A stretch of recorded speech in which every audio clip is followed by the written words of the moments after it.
And welcome to Seaford, where we see the first ball bowled by Ryan Lynch to Aaron Bardwell. Neil Williams does not joining me alongside. We've also got Peter Susovic as well. Cracking day here at Seaford, boys. Fantastic considering the rain, and one game's been washed out and a couple others had to move their venues. It's magnificent here at Seaford. As we see that one fly through to the keeper, well left. Yeah, magnificent day, isn't it? Yeah, driving yesterday, fingers crossed everyone got through safely round, obviously at the top of Frankston North. So, yeah, the roads were pretty dangerous, and now it's picturesque here at Seaford, and looking forward to a cracking game. Both these teams got off to a good start, and for one of them, it will continue. And that one's defended by Aaron Bardwell, back to Ryan Lynch. So 3 dot balls to start here. As we mentioned, cracking conditions. A couple of clouds in the sky. Sun's out, Neil. What more do you want after yesterday? Oh, absolutely. And the wind stopped too. There's some shocking wind during the week, but no, it's magnificent today. Not so good at Main Ridge. They got washed out in their game against Carrum. And a couple of other games had to move, so the Muridock Mount Eliza game has moved to Narambi Reserve, which is in excellent condition. And there's a couple of lower grade ones may not get a start, but those sort of scores will come through to us during the day as they're confirmed. Lynch always pretty handy with that new ball, and worries the batting side. For a long time, Aaron Bardwell coming off a ton. Yeah, pretty handy start. So the first 2 deliveries he was batting pretty much on his crease line. He's taking a step forward now to try to disrupt that length. But you're talking about things that, what more could you ask for, AJ? For it to continue would be nice. If we could get through, if this isn't just a flash in the pan, Neilo, we'd appreciate it. And wow. 2 days of sunshine, the first 2 Saturdays in October. That's pretty rare. Not a big movement on the front foot there from Bardwell, letting his hands do all the work. Got lights here for the footy. I suppose they could use them. I didn't want to be the first one to bring it up, Neilo, but if there's one thing that AJ wants, it's some quickness between the overs. He wants some... I'm with him too. Yeah, some positive movements, and yeah. If Rob wasn't playing baseball with all the old blokes, then he would be with us saying exactly the same thing. Keep it ticking over. Absolutely. Bit of maintenance, not a bad way to start. Looks like Geordie Waters will take the new ball from the other end. Pretty good. Purist first over. The Bardwell looked comfortable. Lynch was landing the ball in good areas.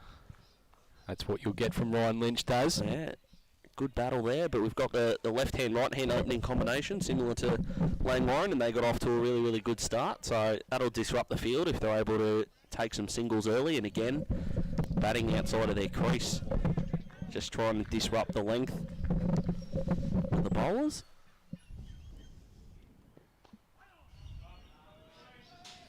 Lynch is in reasonable form too. He made a not handy 30 last week. Plenty of runs the previous 2 years as well. And a father again during the week. Yeah, he's... That time he stopped that sort of business, isn't it? I spoke to Ryan. He thought... might be time to stop. He's a bit worse for wear. And he said he got a good sleep, but his legs might be a bit sore, getting a bit older. He left that alone nicely, though.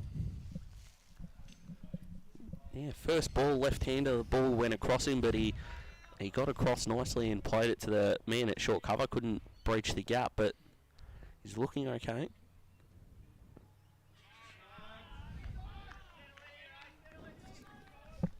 This is interesting. Last couple of times we've seen Seaford bat. They're off to flying starts. They've often used Dill Pagini up the top, and he I don't think he would have left any at this stage if he was in there. But going with Bardwell and McQueen, clearly a plan they want to stick to in the 80 overs as well as the 40 overs. There's the first run. Yeah, hit the stump. You always appeal, even if you're that's in it. by a metre. Yeah, absolutely. And once again, no sensitivity towards the stumps, Neil, at all. Splayed everywhere, but they were having the 7-2 field to the left-hander, so 2 slips, the gully, sort of 2 covers, a short straighter cover and a bit of a squarish cover. But from mid-wicket to the wicket keeper, so not dropping too many in short, Neilo. Is the plan early? No, they're definitely concentrated on length. Every delivery's been right up. It's been on a full length, which is fair enough, because if you drop short here, you can pay the toll pretty quickly. Over the years, it's always been the bowling's can be vulnerable square of the wicket. Put it that way. Bit of Adelaide Oval about it. The square boundaries are a lot more friendly than the straight ones. Yep. I've seen people run 5s here. It's just pulled in a bit since it's been redone, this ground, but it's probably not quite as long as it used to be in the old days, I reckon. But still plenty of length straight behind the bowls.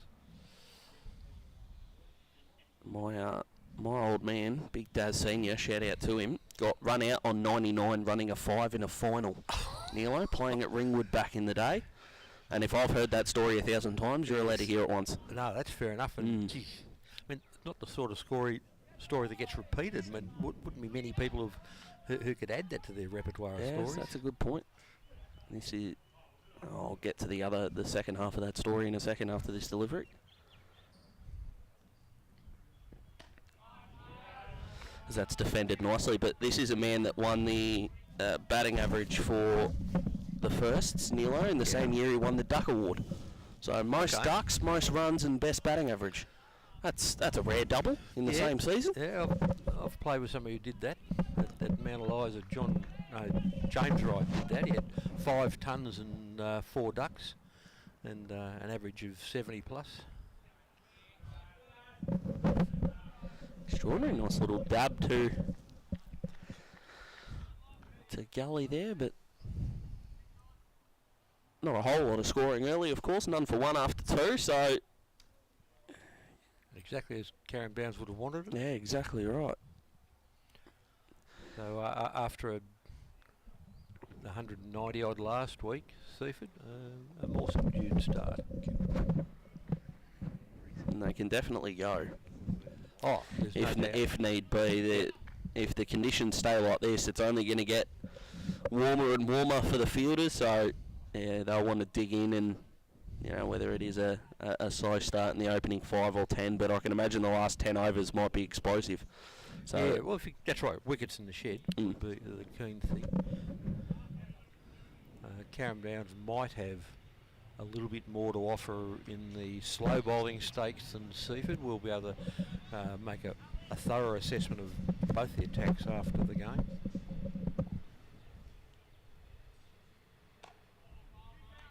Lynch again to McLean to short cover. If we had the old bowling map out early on, AJ, just that front half of that pitch would be looking bare. Absolutely does. It's been a good start from the bowlers, especially Ryan McQueen. He likes to get after them.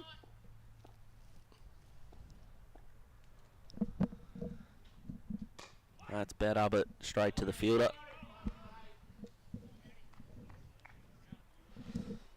It's come right out of the middle, probably 1.5 metres either way, and it's 4. But if you're hitting them that well, the runs will come.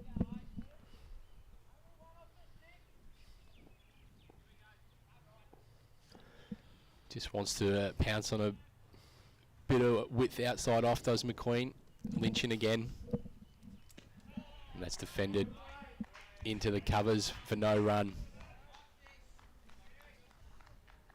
There's just the first sign there, the head down, whether he's talking to himself or not, we of course can't hear, but don't know whether it's frustration at the shot or frustration that the runs aren't coming, but it's been a good start from the bowling unit of Carrum Downs. Certainly looking to tie up McQueen, as mentioned. I don't think he stood in the same spot for consecutive deliveries, McLean here. That one was hit hard by Ryan McQueen. Shouts of catch. He's not the most orthodox of cricketers, Neil, is he? He's inventive when he bats, that's for sure. He doesn't mind moving up and down the crease to try and break up the line of the bowlers, and he's got a wicked eye too. He can really pick up that loose delivery very quickly if it's presented to him. It's left alone there. Wide call. Ain't giving a wide. So the 7th ball curse is in play. Absolutely, of course, with the Aussies getting over the line over the West Indies last night. Neilo? Yeah, I was talking to Vossi about that on the radio this morning, and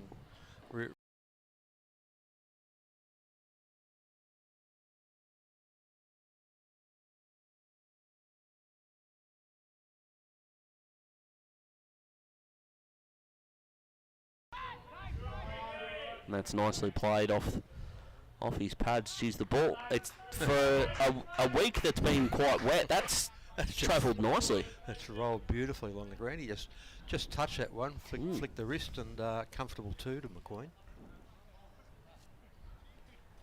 That'll hold him in good stead. Yeah, he won't like the running part. Is anyone? I think some Davey Warner would be one, and that's about it. Yeah, some guys love it.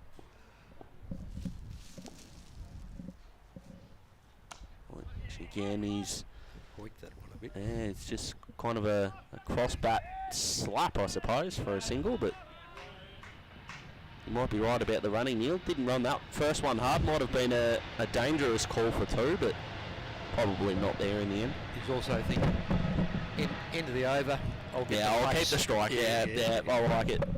In provincial, Red Hill are batting against Langwarren, none for 8.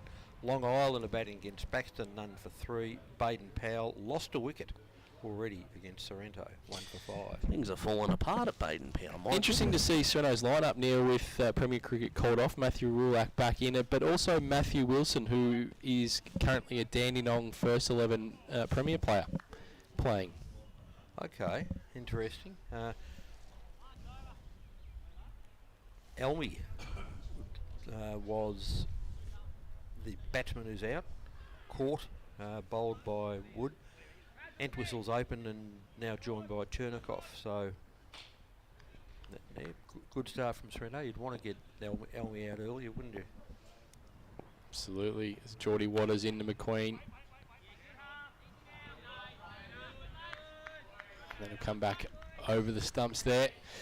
Yeah, absolutely right. You want to break through there against Baden Powell.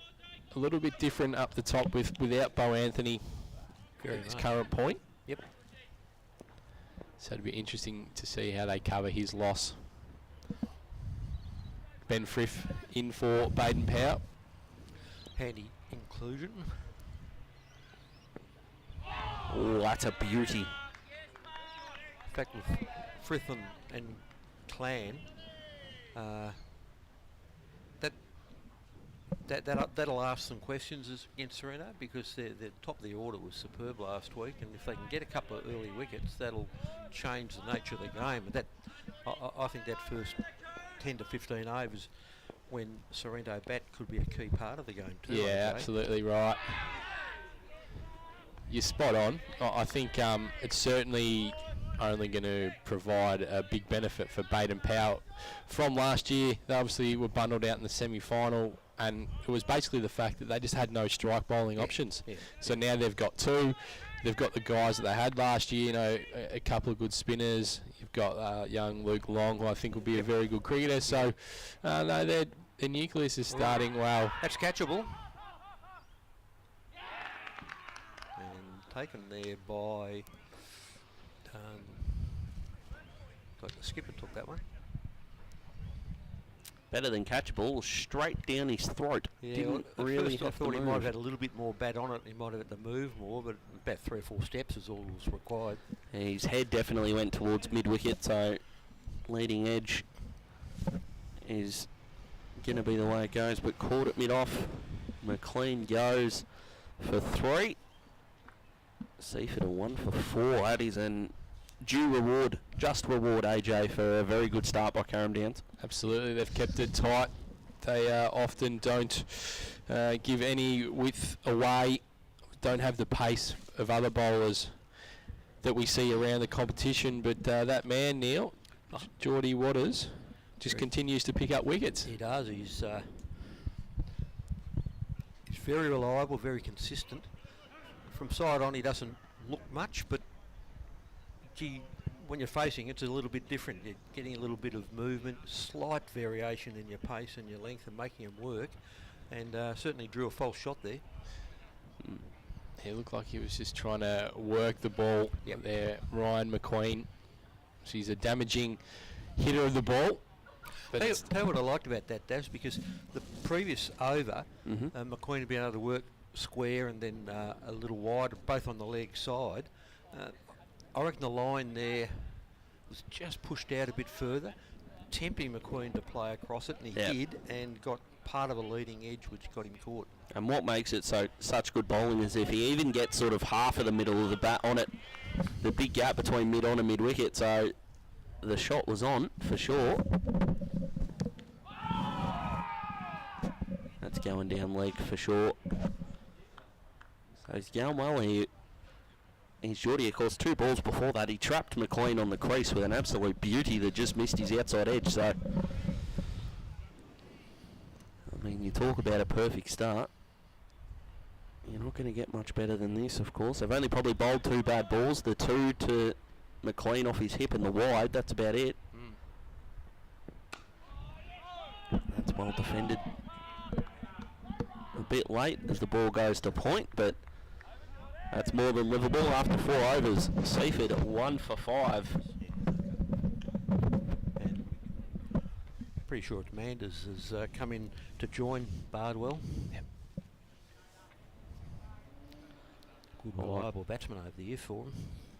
Of course, AJ, we were talking on all aspects of sport last night, dominating by the way, but we had a little bit of a discussion around Tim David, and my discussion was around, is he certified in the T20 side? And someone's obviously told him last night as he went out and made me look ridiculous. So I think he's in there. No, you asked the question and he gave the answer. That's it. That's Absolutely. All right, Daz. That's nothing wrong with that. I think it was a bit harsh when he walked off and looked into the camera and said, "Cop that, Daz." But other than that, subtle. I think so. That's what I like about Timmy David. Is I think he just heard me backing him up, Daz.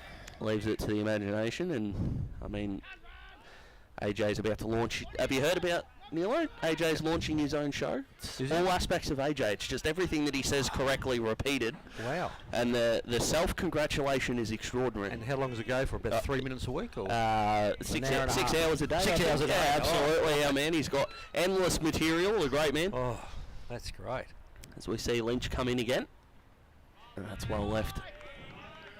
We don't have to send it through the RMIT fact checker or anything, do we? No, that's all right. No, I'm not sure. But I remember, we'll change the topic, but I remember Mike Hussey used to say, I think he said it after his Ashes ton in Perth, about 06, there's only 2 types of leaves, and that's good leaves and bad leaves. The only time you know it's a bad leaf is if you turn around, AJ, and the bail's on the ground. That's a good point. Yeah. That kind of critical thinking really gets you the title of Mr. Cricket. What a player he was. Where would Adam Gilchrist fit into that? Because I don't remember him leaving the ball much. No. He was having a crack at anything that was around. Absolutely not. Revolutionary player, of course. Seaford right now probably wondering to themselves, when's the next run actually coming from? As to how good this bowling display has been as Lynch comes in again and still not giving a whole lot away as the ball's played back to him. Interesting, if they were bowling this tight last week, and they clearly were against Delcombe Park, and they've bowled first, how would Delcombe Park have reacted if they weren't convinced they were batting only chasing 117? You know, this sort of bowling first up can build pressure. Yeah, absolutely, and create a few dodgy shots which weren't required last week. But you just wonder about that. Nice shot. Another shot off the hip, and Tell you what, the umpire's done some beautiful agile work to get out of the way, but that's going to be the first boundary for Seaford. They've bowled 2 balls that are probably middle and leg, and they've been put away twice, the 2 to McLean and that boundary, but just a beautiful piece of timing, AJ, and the wrist work was perfect. Yeah, absolutely right, Daz. And we can see the ball running nicely across the ground. Yeah, it's travelling, isn't it? Usually does here at Seaford. And of course the square boundaries are not a whole lot, but decently shorter than the straight boundaries, so that's better from Lynch. Well left. Well, we were asking, I'll put myself in the Moz department here, asking where the next run will come from, and there's 4, but we're nearly at the end of the 5th over, and they still haven't hit double digits yet, Seaford, so we're in for an almighty chess match here. 2 teams feeling each other out after winning last week. In Peninsula, Flinders are batting against Tigers. And I think that's going to run away for 4 as well. Yes, it has. Off the outside edge, soft hands through slip. So 2 boundaries in the over. Seaford 1 for 13. At the end of 5. Go for it, Nilo. No, it's all right. I'm just going to have a look at the subbies. Haven't got them up yet. It's good to see Matty Gale return for Flinders, Neil. Also, we mentioned a few more Premier cricketers playing around the competition today. Fearless for Rye, obviously he played for Camberwell. Jack Fowler playing at Dramana. Well, that's a good one. They were half hoping that he would have been there last week when they were washed out, but they've definitely got him this week.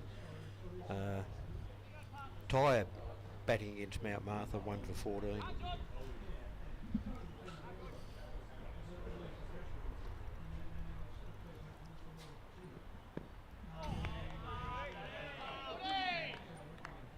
That's well left to start the 6th over. So we'll go with it early. AJ, with the ground in such good nick and the sun is shining, are we looking at 180 as a pass score if you're Seaford? Yeah, at least 180. Yep. It's probably 200 to be honest. That's played nicely. But they've got the man at cover to cut that off. Are you 200 Nilo, or are you going to go a bit more conservative and say 190? Or push into 200, because I reckon it's a bit quicker than Seaford, than Pines was last week, and 180 was pretty much what both sides got. So yeah, I'd be thinking 200.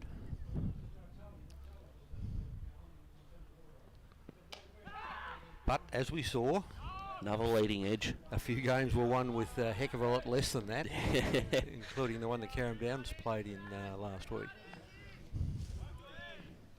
Spot on, another leading edge, which is telling us the ball might be doing a little bit off the pitch. Off the pitch, yeah, exactly right.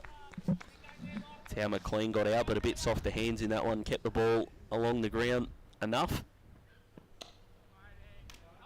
Once again, it cover. That did a bit off the ground, actually, but well fielded in the end. Good bit of fielding there.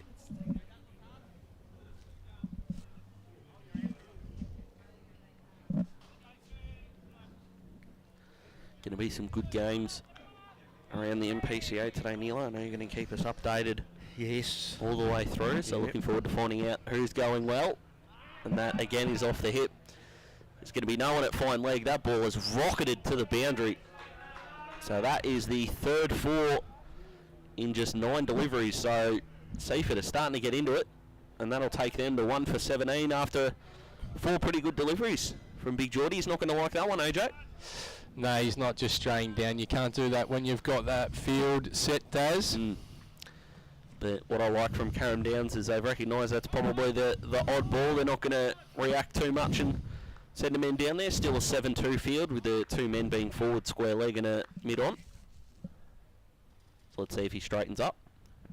Yep. He does. Back on the money. And really, you've got to back your bowler in that situation. You really can't go putting fields around chasing boundaries just because one ball strayed a little. You've got to go back to the bowler and say, back on the line. back in your plan, and they've done that nicely. So at the end of 6 overs, 1 for 17. So from I think they were none for 4 off the opening 3 overs. Correct. 13 off the last 3 gets them. And it's come from boundaries. Yeah, it That's has. the thing, Yep. Haven't played any more shots or scoring shots, but they've got the boundaries away. And always worked on the leg side. Yeah, nothing getting through the cover region so far. 2 covers at the moment. Lynch again. Nicely left. So 2 slips and a gully. The gully very close, actually. Given the way that the ball has travelled today, that is quite close for second slip. We'll probably call it third slip actually, and a considerable gap between first and second slip as well for the dives. Yeah, it's almost like a fine gully, 2 Yeah, gullies, isn't it? but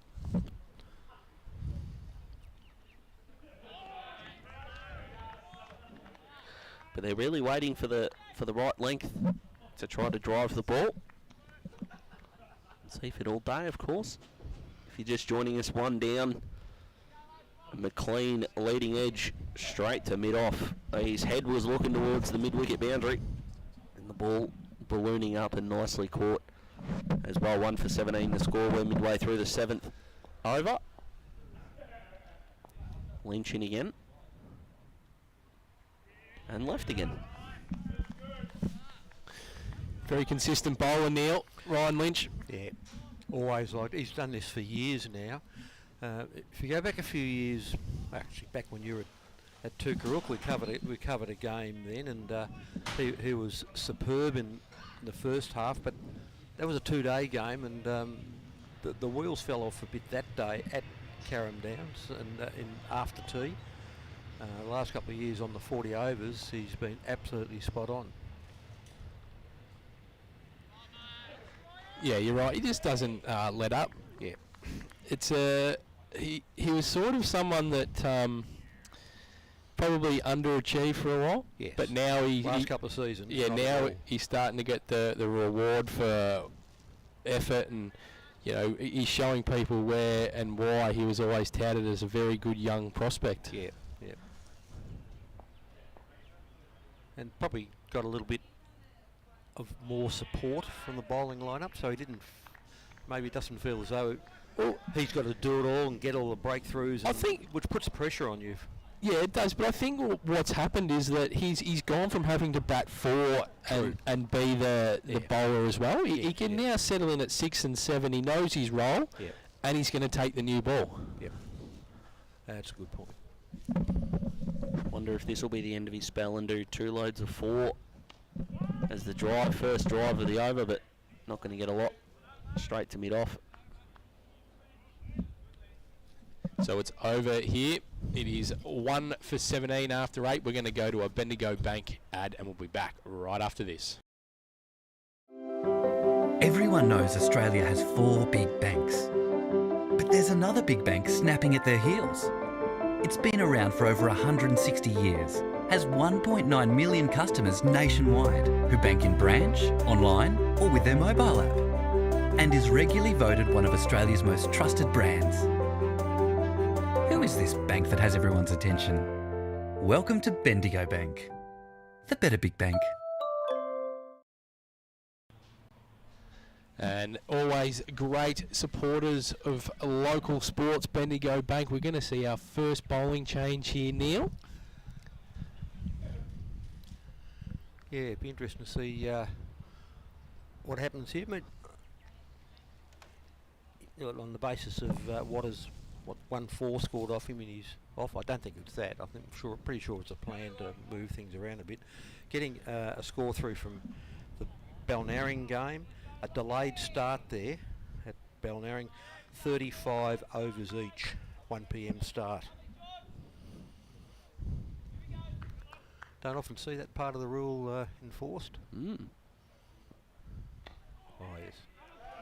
And that's off the pads again, no fine leg at all. So the man at sort of a straightish square leg's got to make the long trip. but he hauls it in for 2. And the left arm quick, AJ, that we're a big fan of. Yeah, well, we had the discussion last night, didn't we, Daz, about the left arm quicks? So, Nilo, who's your favourite left arm quick of all time? Because we were having a chat about, I don't know why, it's just a bit of a quirk of mine that I enjoy a left arm paceman. I'll get your answer after this delivery, I think. All right.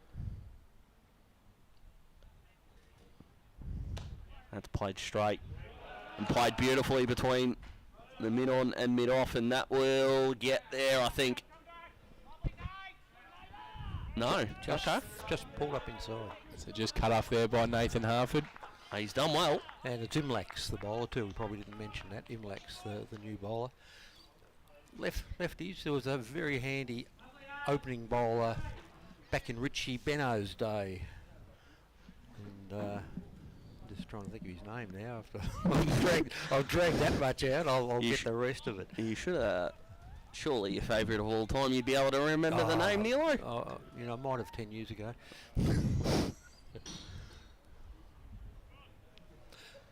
Davidson was the name. And Alan Davidson? Alan Davidson, correct.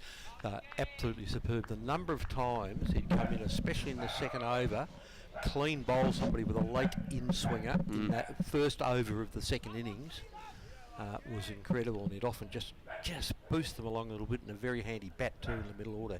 Him and Benno had lots of useful partnerships around about number 7. Keeper up to the stumps. Called a wide there. So, which is interesting. So not the greatest start. They've been tough on the wides, but it's a good thing. Yeah, I think they've probably been instructed. Just as we around. see the 102 heading towards the city there, Neil. Shout out to Vossi.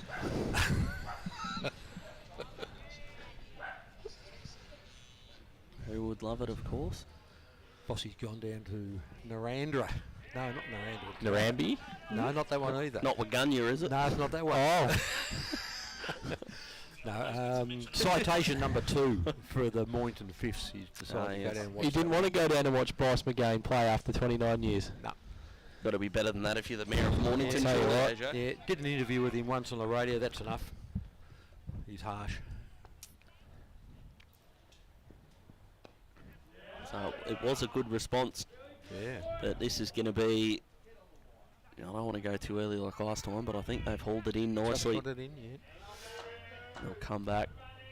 So leaking a few runs. This over, it was 1 for 17 after 7. And we're drawing ever closer to the end of the 8th, and we're 1 for 25. So the run rate will be over 3, no matter what happens to finish this over. Not really what you want after a bowling change, AJ, just letting the batsman off the hook a little. Yeah, it is surprising that they did make that change, Daz. I thought they were going along just all right. It is a one-day game. You can concede a boundary here and there at times, but yeah, it's an interesting change. They've just been flicked off the hip too, like just about all the now the guys down there. But they've just that's where the runs have come from, essentially, up to this point. That's better delivery. Yeah, better bit of an inside placement. edge.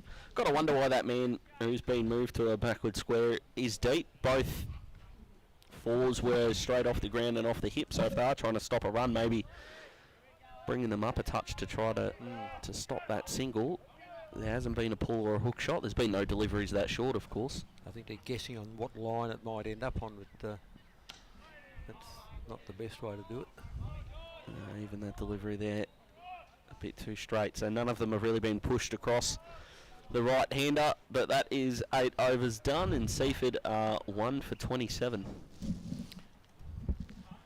Yeah, so Lynch, none for 4 off 2. Waters only had none for 5, and Imlac none for 10 off that over. That's a little bit loose. They'll be a bit disappointed. I guess I'll give him another go to find his radar again. Lynch staying on. So McQueen made 4. I think we've got Bardwell on 7 and Manders on 13, but we need to confirm those ones. They're going to be approximates today. We don't have the great Rob Bowen with us. whose main job is to make sure that the genuine scorers get it right, and he lets them know if they don't. Yeah, absolutely. Lynch in again and played the mid off, and I think we're going to be saying that a few times throughout the day. Even when he does, I would find it surprising if he bowls all 8 first up, AJ. No, I wouldn't be surprised, No? to be honest. Okay. No, he often does it. He's better in his first spell than his second spell usually. Well, the one way to combat that is to let go, is to Called just have wide. one spell. Called wide. Look out. It's interesting that Smith is not playing today. Also, Deal hasn't played the first 2 games, so Yeah. their bowling does look a lot different. Yep.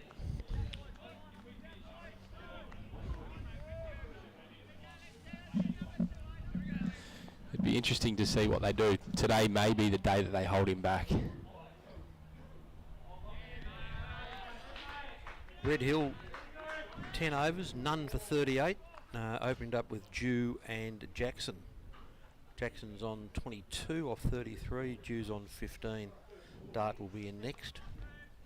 Interesting game, Red Hill and Langy. I reckon that one will be live for a very long time today. That'll be a pretty tight one in my estimation.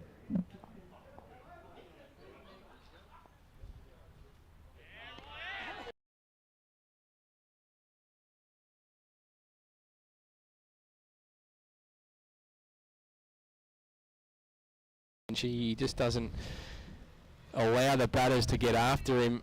Bowls a number of dot balls in his spells, which puts the pressure on from the other end when you had the other guys in, Neil. Yeah.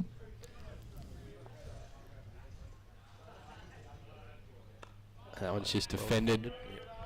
into short cover. We're pretty sure the score should be 1 for 28 with that wide, because we think so, started so. the over at 1 for 27. So Yep. A second wicket fallen for Baden Powell. Chernikov out for 7, and it's Jansen's got that wicket.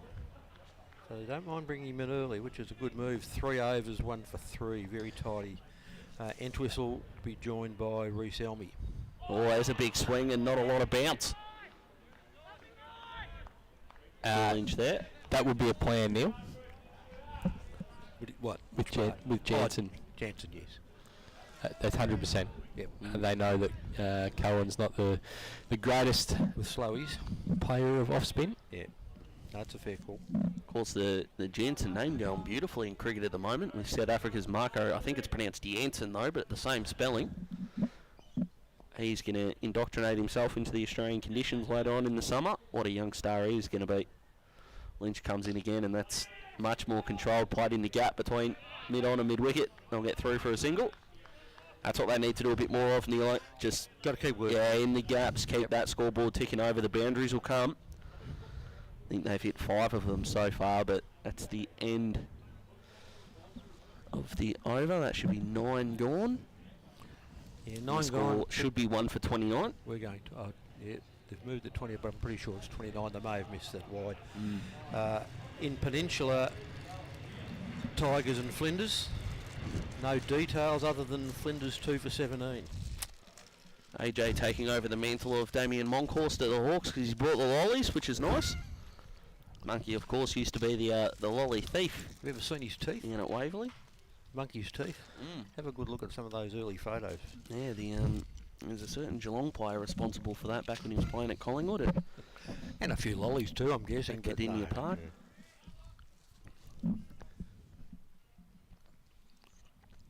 Bit of a character, Monkey, of course, was arrested before his first game and spent the night in the lockup. That's a big swing down the leg side, called a wide, rightly so. Geez, that would have been a gimme if he was able to get a hold of that, but not a way that I would prepare for my first game of sport, I don't think, Neil. Not at that level, you'd No, think. I You know, it wouldn't have sounds a thought bit so. like. No. Not at any level, I would argue, but definitely not the elite level. Probably just going through his normal pre-game routine. Well, that's true. They probably said that. Stick your He routine. might be superstitious. A great man. That's played half a miscommunication, but they're back safely. Tybe against Mount Martha in the sub-districts. 2 for 21.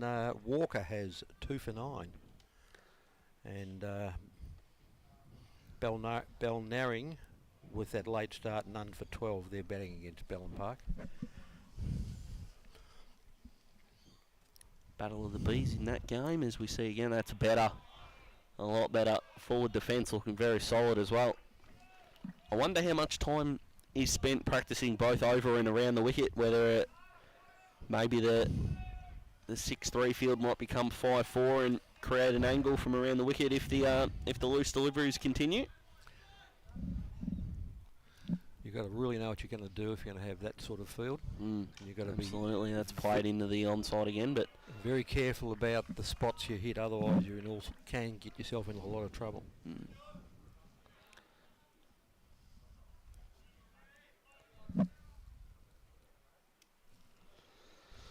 Absolutely, so we're into the 10th over, 1 for 29 is the score. And there's a gimme straight on. Well, that's a leading outside edge that's ballooned up and over the slips. They'll come back for 2 and they'll settle for it. But the old adage, AJ, if you're going to swing, throw the kitchen sink at it, because if he pulled out of the shot, that would have ballooned straight up to one of the men in the slip. So go hard, even if you're not going to hit the middle of your bat. Yeah, you're certainly right there, Daz. Go hard or go home, 1 for 31. Currently the score here. And it just feels like the pressure valve's been released a touch. Yeah, I just think the bowling changes just upset the rhythm. Oh, there we go. Got This is the ultimate Moz. And taken. Yes. Great response. The old commentator's How curse. good's that? Yeah. Well, not from the Seaford point of view, of course. So we're good at breaking partnerships, boys. Yeah, absolutely we are. We thought the bowling partnership had been broken, but it's in fact a genius move. By Carrum down, Seaford near 2 for 31. I think Mander's made 16 there. Got him on 16. Queen on 4. So 2 leading edges. The first from McLean to mid-off. That one to sort of a backward point. Both very comfortably taken as well, and nothing I love more, AJ, than seeing the bloke at mid-wicket. Absolutely right, Daz. We're going to get to a sponsor's message and we'll be back right after this.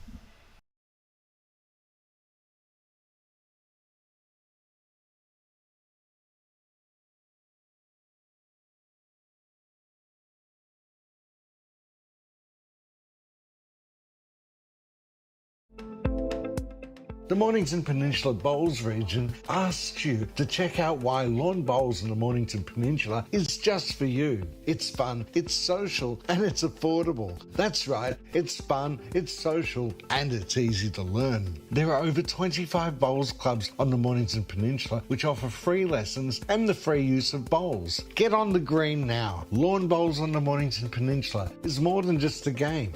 Station sponsor.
the scenarios that Seaford would have run through their mind, only going at 3 and over after 10 mightn't have been in their thinking, nor being 2 down. As lynching again, and again left alone, and probably because it's been called a wide. So I think that's the 4th of the innings.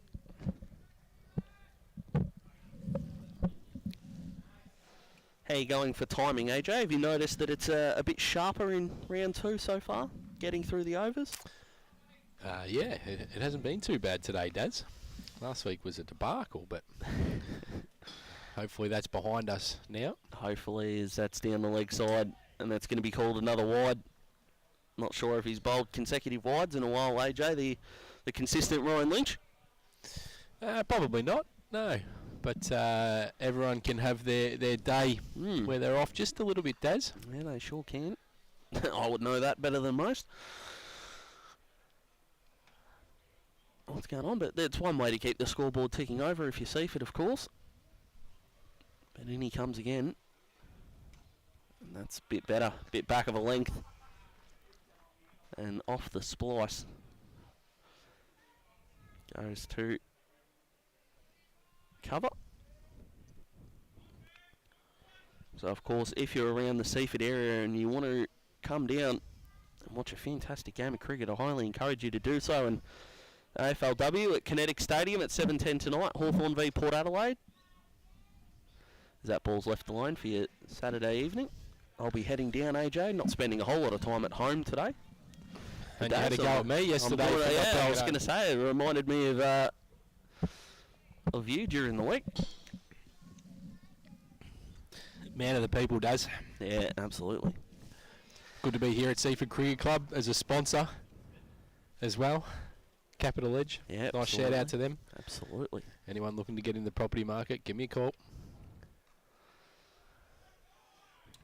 And I can get stock all over Australia, Daz. Oh, you name it. Yeah, absolutely, mate. Don't suppose you've got mates rates going for Big Daz, do you? Absolutely. I'll look after you. Oh. I'll do the wheeling and dealing. You just do the paying. Yeah, our man's the worker. As long as you got the checkbook, my word. Lynch comes in again. And that's a... Oh, that's half a chance. We'll call it half. I tell you what. What an over that was. Had a bit in it. Yeah, didn't it? Having a look at that one there, Daz, that just reminds me of Mitchell Starks from last night. Yes, yes. I think we have to say, how did he catch it? Yep. I think that's a fair question. Yep. A few ripper caught and bolts that we've seen. I'll be honest, and I'm a man that's usually going to back up the spinners, but the quicks taking the caught and bolts are something special. The reflex time is extraordinary. Very similar to one that Michael Voss has reported to have caught. Now, we're not going there, are we? Yeah, it's about 4 years ago. Glenn Albee was in there, had an injury, or got an injury, and Vossi, as captain, refused Glenn Albee, this is in 5th cricket, to have a runner, which is, well, you're not allowed to do that now. The rule had changed. So Albee gets to 96 on one leg, smashes the ball into short mid-on, and Vossi's plucked the catch in the middle of his stomach. They had to extricate it just to confirm that he actually had the ball. And Elmy fell short, 96, shattered, but they did get up against Mornington. So the truth fairies were in there. Extraordinary. And poor old Mickey, everybody jumped on him about the runner, and he said, "Oh, I didn't realise they changed that rule. I'm sorry." Apologised to Glenn after the event. Yes, absolutely. Oh, there we go. Yes, he's out. Keeping the hand of Gil Pagini. What's he pointing at? And he's not happy. He doesn't have to have the ball in his hand. He only has to get the ball onto the stumps. So I heard someone here talking about having the ball. There's going to be a discussion between the umpires here. Yeah. There's a shake of a hand, shake of a head, and yes, out. I thought it was a superb bit of keeping, and it's not going to go without a discussion. No, it's going to be a discussion. The umpires are discussing it, but I think the decision's been made. Dill's just clarifying a couple of things. Yeah, the stumps are on the ground, Dill. He's asking the question. But I don't think that would have been his direct line of communication. I don't think that was the question he was asking, but He's still out there. yeah, at the moment having a chat about it. He's not going without a. This is going to get very interesting. It's going to get interesting. The I umpires, think he's not out. well, it was interesting. The umpires had a chat to each other, and I thought I saw the umpire repeat the decision and put his hand up a second time. Perhaps it was just his arm moving and illustrating. Doesn't have to have the ball. You only have to get the ball onto the stumps. So That's a good bit of. That was quick, efficient. very, very Yeah. quick. Oh, Some lot of discussion respect that there. maybe the glove. That maybe the discussion is whether the glove hit the stumps before the ball. Maybe that was the discussion. Does look like Dill Pagini's still there. He's still there. He's not going anywhere. Imlac's back on the bowling mark, so they must have had that discussion. Well done by the umpires there. Yeah, it's got good together. and that's a good thing that you have a communication. Yep. And if you've got a different view and you talk about it, and if it means one of the decisions is moved, well then so be it. Absolutely. Getting the stumps back. So a little bit of a delay here, which, as we know, is just going to make our man AJ's afternoon get better and better. Have you? Rob Bowen will be listening in, yelling at the radio now. Well, the question is, AJ, do you have the house to yourself at any point? This evening? After last week. Yeah. No, not tonight. How many reviews have Seaford got left? Yeah. There are no reviews. Oh, that could be. gonna Oh, find- that. no, the no, Karma no. bus Yeah. was lined up with that appeal. Big appeal for LB. Not given. Carrum Downs thinking to themselves, well, they should be forfeit. Maybe if we have a hoy and ask, we might get it swinging back our way. And we're going to see how many runs that reversal. Well, Dill's a very dangerous batsman. spur. Normally, if he's in for about 7 or 8 overs, he's got 30 under his belt. That's well bowled. But A little gee- bit of an inside edge, and that'll get a single. So the first run of the over, Yeah. and I think it's come off the last delivery. No. Oh, bit of a discussion going on. I think Dill might be saying, well, I'm still here, champ, so I think we should probably move on from it. And I think that might be the right thing. But 2 for 34. We're into the 12th over. What time trains that one, Daz? I'll let you know in just a second, my friend. That's the 123 to Flinders Street, as I'll get the single between mid-on and mid-wicket. It's not taking any passengers, actually. I think that's the one that's an express from Caulfield to South Yarra, isn't it? Oh, and we need more of it. Oh, we need more of it. I grew up on the Pakenham line. I don't know why I'm talking about trains. I might actually just quit while I'm ahead. Yeah. Yep, I think so. That's well played. Caught on the crease, but played well enough. And there's a bit of spice in this one. There is now. A lot of the fielding sides lifted a little bit. A bit more energy out there. He's worked into his spell pretty well. Yeah, after that first over it was a little loose, but he's been right on. And if you can bowl Yorkers like that and jam up Dill Pagini, you've done very well. And so if you can do that once the over ticks over the 35, 36 over mark, that's going to produce. So that's the end of the 12th over. 2 for 35 is Seaford with some controversy and an umpire decision reversal in between. What about that one, Daz? The one heading down to Bitten? Well, it would still probably be about 125, AJ. I don't think too much time's passed. PTV aren't a sponsor. I'm not sure why we're talking about it, but that's all right.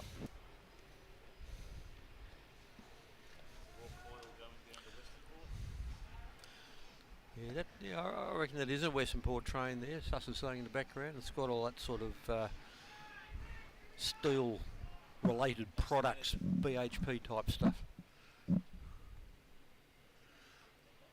And again, Ryan Lynch just jammed it in the gap there between the second gully and the backward point, and zapped through for a run there to Bardwell, who's been very subdued so far today. Takes the score to 36.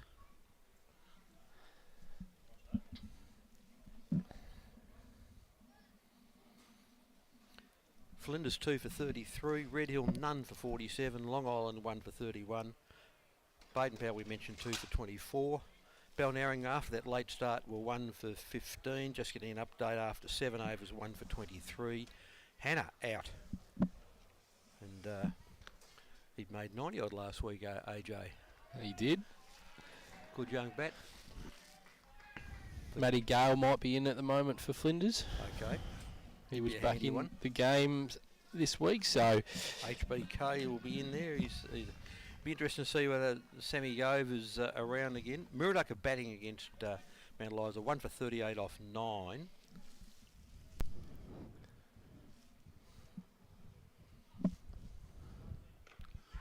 Ooh. Good stop there. And what you'll notice, Daz, Mm-hmm. Dill will play a lot of those horizontal bat shots, whereas Aaron Bardwell's well known for the vertical bat shots. So you'll notice Dangerous combination a there. distinctive change in style between the two. Mm. And if you drop one short, Dill will be, his eyes will light up and he'll be having a real crack at it. Be looking forward to seeing those fireworks. As always, a swing and there's a neck That and he's one's gone. Yep. No, and he was happy that he... Does that count as a commentator's curse, AJ? You're the Nah. decider here. Has Nilo joined himself on the Moz board? no, I don't think so. Oh, that's Not at that. I think he would have if I had done it. I'm just putting that out there. Might be some bias from our man, but Carrum Downs has seen getting through the top order Yeah. of Seaford. That's the third wicket down, so the umpire reversal decision not punishing Carrum Downs too much, but that is 3 for 36, and we are in the 13th over. Only really costing them 1 run. But Yep. Absolutely. I don't know how far around the grounds we can go, AJ, but half a story for you. So I've got that'll go. a mate of mine. Shout out to Paul too. He's a magnificent bloke, but he works in the north of South Australia, Nilo, and he works at a cricket ground. They had a 2-day game where the team batting first made 246. Right. That's a fairly good start. Good start. And the other team today, he's just messaged me before, all out 21. Okay. That's a fairly big victory, I would have thought. So they're hitting the bar, are they? Hit a Or bar. is it a second innings? I pray tell there might be a second innings there to try to Okay. go for the outright, but that's pretty dominant. And northern South Australia, did you say? Yeah. Wow. Yeah. Wouldn't be a lot going on there. That's shout out to all the South Australian born and bred that have just had the top half of their state disrespected. I'm just trying to think where the teams could be. Gee. Oh, I don't tend to ask It's those a lot questions. of, no, anyway, there's a lot of magnificent country without many people or houses in the top half. If you go north of Port Augusta, you don't see many people. Put it that way. Here's Lynch again, and that's well left. So AJ's in the property space. Are you buying the salesmanship of Nilo there, AJ? Is that what you're looking for in the property space? Depends where he's talking, Dave. Oh, that's right. If it's Roxby Downs, now that perhaps you could argue that there's something in the ground there which could. My cousins help. Used to work out there, Neil. Okay. Yep, Roxby Downs. They live in currently now out in Bullaroo, the Bullaroo Whoa. Centre. So like, How's the Bullaroo cricket team? no, I don't think they've got one. Not I think allowed the for 21. closest you've got to play. I know they might have one, but my cousin's husband played for Peterborough. Oh, But I don't count that as northern. So Orroroo is Yes. close by. Yep. Luke Tapscott is from there. Okay. When I actually went over to visit a couple of years ago, they played Orroroo in footy, and his brother was playing. New batsman's Matty Herbert, the skipper. Yeah, 3 for 36 the score after 14, so they've lost 1 for 4, I think, in the last 3 or 4 overs. So Carrum Downs knuckling down once again. But yeah, fair day out, 241 and bowling out for 21. That's an all-round performance. Wow. So yeah, things are looking up, Seaford. That's my story. Slow ball in the air, Right, straight down his throat. Oh, And he's dropped it. Dropped it. He didn't know whether to put the dive in or to stay standing up. The man at fine leg, he didn't end up doing either. He went the slide, and it didn't look comfortable. I reckon if he went a little harder, a little earlier, he might have had a chance to steady himself. He was sort of on the move as he got his hands to the ball. Normally we talk about your hands are in no man's land, but it was his legs and his whole body nearly that was in no man's land. He's actually done all right given his positioning to get his hands on it. But kept it to one. Yeah, that is a... As the late, great Roy Simons would say, he's safe 3, which is extraordinary. Left alone by Herb. Yeah, it's really good wicket keeping up to the stumps too. I know we talked about it last week, but that's fantastic. I'll tell you what, AJ, we were talking about the Australian World T20 side. Imagine the late, great Roy Simons just fitting into that middle order. My word, if his career was... It was probably 10 years before his time. That's well bowled too. Sort of made for played softly. Made for the T20 game a bit, wasn't he? There's probably a few, I reckon, that you could say that about. Ian Harvey wouldn't be too bad. Maybe Doug Walters would be pretty handy, I reckon. Oh, Dougie'd be great. He'd bowl his couple of overs. He'd get out there and have a bat. He'd still have a smoke and absolutely. And check out the races with Randall. It'd be great. Might be a problem. On a man, that's down to fine leg again, but on a couple of bounces for a single. 3 for 38, midway through the 14th over. And a couple of the all-timers, of course, but you look around the world, Sir Viv would go all right, I reckon. Yeah. The West Indies. Brian Lara, of course. Man could manipulate a field like very few. That's down the leg side, and he's paid it. He's gone. He's nicked it. Kept low. I reckon that was LB. Yep, LB. LB, really? Yep. Yeah, and on the back Absolutely. left arm around. he's come forward, but it was low on the back leg, just in front of the crease. Low on the back leg, hurried through a bit, and that's the end of Aaron Bardwell, who I think's just asked his teammate, do we have DRS? he didn't look like a guy coming off a ton though, did he? Didn't really get going today, Aaron. Didn't have a whole lot of the strike early either, so had to work doubly hard to get into his innings, but 4 for 38 now Seaford, and it's looking a little bit dire at the moment. Carrum Downs bowling unit are coming up trumps at the moment. And we talked about the bowling change, and over in AJ it looked like trouble, but right now, with the last 2 wickets, it's looking like a genius move. Yeah, over 17 from it was 1 for 17. Over 7, over 8, 1 for 27. So 10 off that one, and from then on, it's really been hard to get going. They've had 6 or 7 overs and 2 for 9. Hey, Nilo. Yes. You realise there's a table in front of you you could probably put the book on? No, I don't want to do that because then I'd have to put all my electrical equipment in the sun. Okay. Couldn't put it on the chair next No, time? also, I don't want to Bring this chair over now. No, it's okay. The chair right here. And I don't want to think that I'm copying Rob Bowen's approach. So I'm just randomly putting numbers down on the piece of paper. That's a corker first up. Not interested. No. Bat whacked the pitch, Yeah, which it did definitely hit the turf. Well, and sometimes that disguises a The 134. yeah. To Flinders Street. Suss is doing an attendance check on the train if anyone wants to know where we're at. But at the end of 14, it's 4 for 38. And out of the 8 people, Suss, any of them with masks on there? Did you notice? All have masks. All had masks. All have masks, Good, absolutely. Fantastic. Anderson's a new bat, their keeper. I'll tell you what, Neil, I got fined on the train once because I had my foot up on the seat, which would be very naughty if it was for lounging around reasons. I was tying my shoelace. Right. Thought that's a bit stiff. You're a bit I would've unlucky thought, there. yeah. How long was it there for? How long did it take you to tie that shoelace down? Nah, I think I've 30 just seconds? picked the... Well, I had headphones in at the time, because I'm not as much a man of the people as AJ. I like my quiet time when I'm on a train. Yep. Is that why you've got Velcro on now, Gaz? Yeah, she's got the Velcro on the shoes now. That does explain it. It's a good point. No, I don't.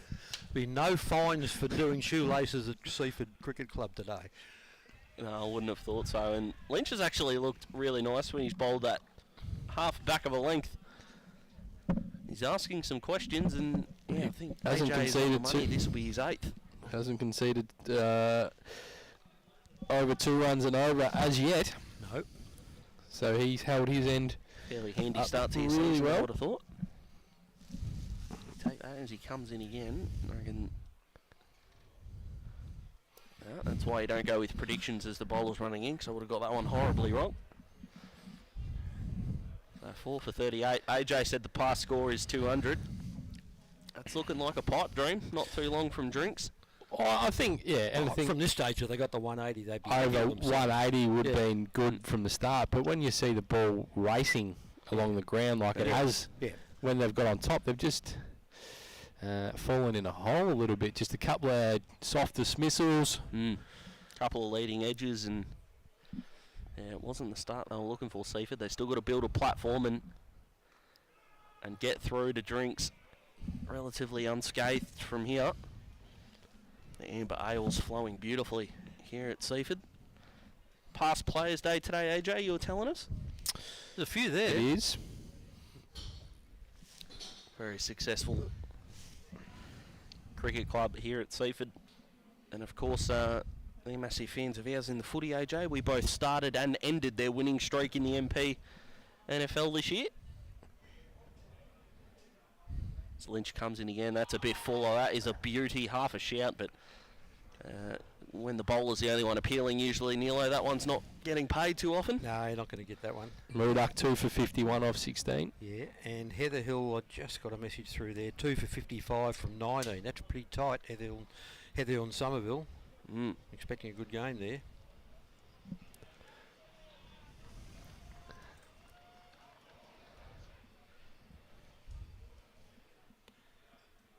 Absolutely, as Lynch comes in again, that one a bit back of a length and left alone. I've still got to find ways to score, AJ, before drinks for mine. I've still got to rotate this strike. They don't have to do anything silly, but going in the drinks about 4 for 40, I don't think it's going to serve them that well. Look at this, we're getting fed. Yeah, this is The extraordinary. chief will be under it. the chief's onto it. Yeah, The chief's president of the peninsula will be It's- hoofing down. Oh, that's sensational stuff. It's the sort of service you get down here at Seaford Cricket Club. Absolutely. Best in the business. That's edged, but soft hands get through the gap. They want to come back for 2. It's tight, but they'll get there. Yeah, got that. That's well run. Soft hands, so 4 for 40 at the end of 15. And that will be 8 overs from Ryan Lynch. Done and dusted. Eight very good picked overs up, there. Yeah, very tight. He picked up a wicket.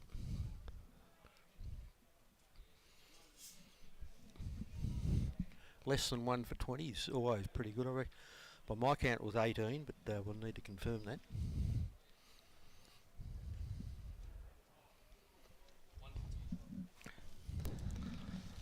One for 20, you said, Nilo?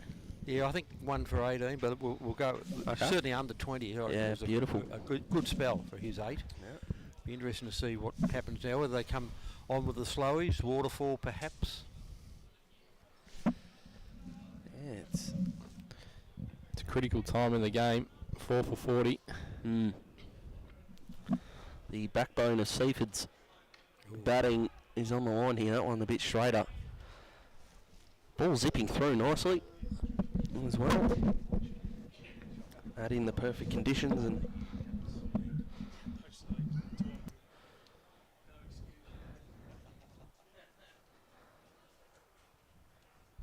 brilliant day, brilliant conditions. Round 2, Mpca.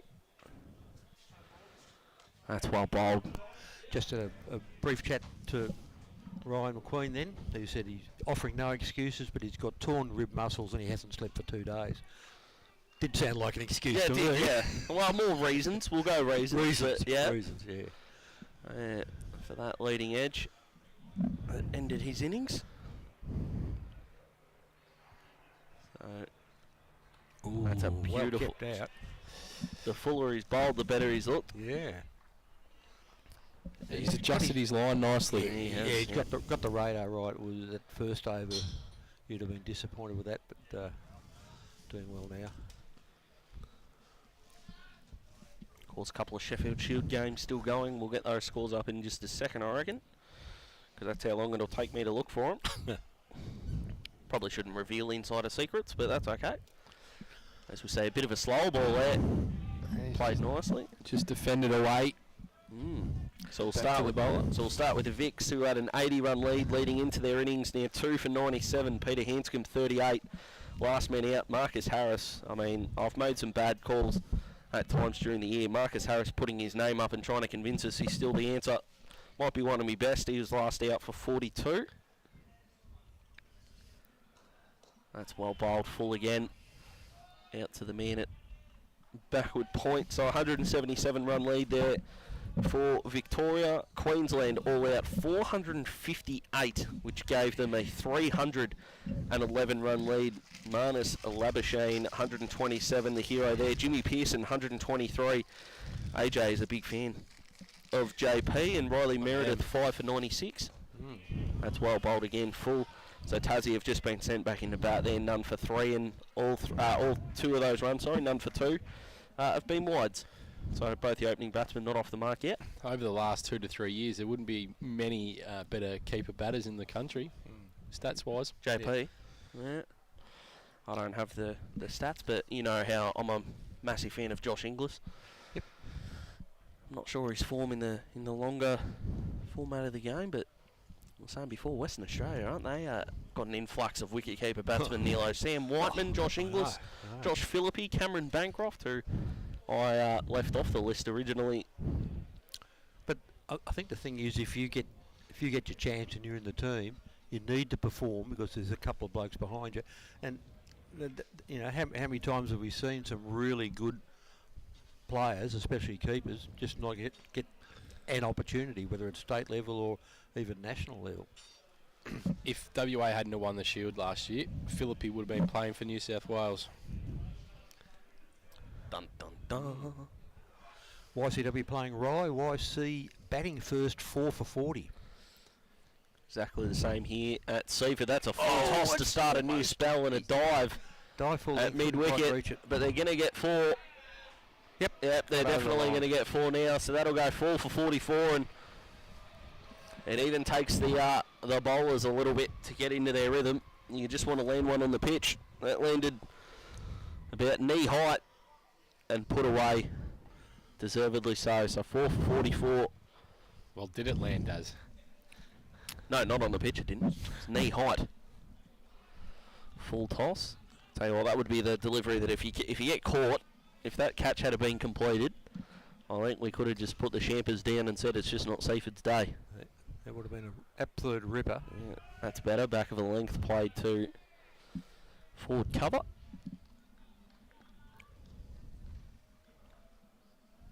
It's got a bit of a, with the colour schemes, it's got a bit of a WA Tassie look about it. AJ, we were talking about the One Day Cup yesterday. It's got a bit of the old ING Cup colour schemes about it. Yeah, it's good, isn't it? I like it. Yeah, it's brilliant. Trapped on the crease, but letting the wrists do the work. So that's played away for no run.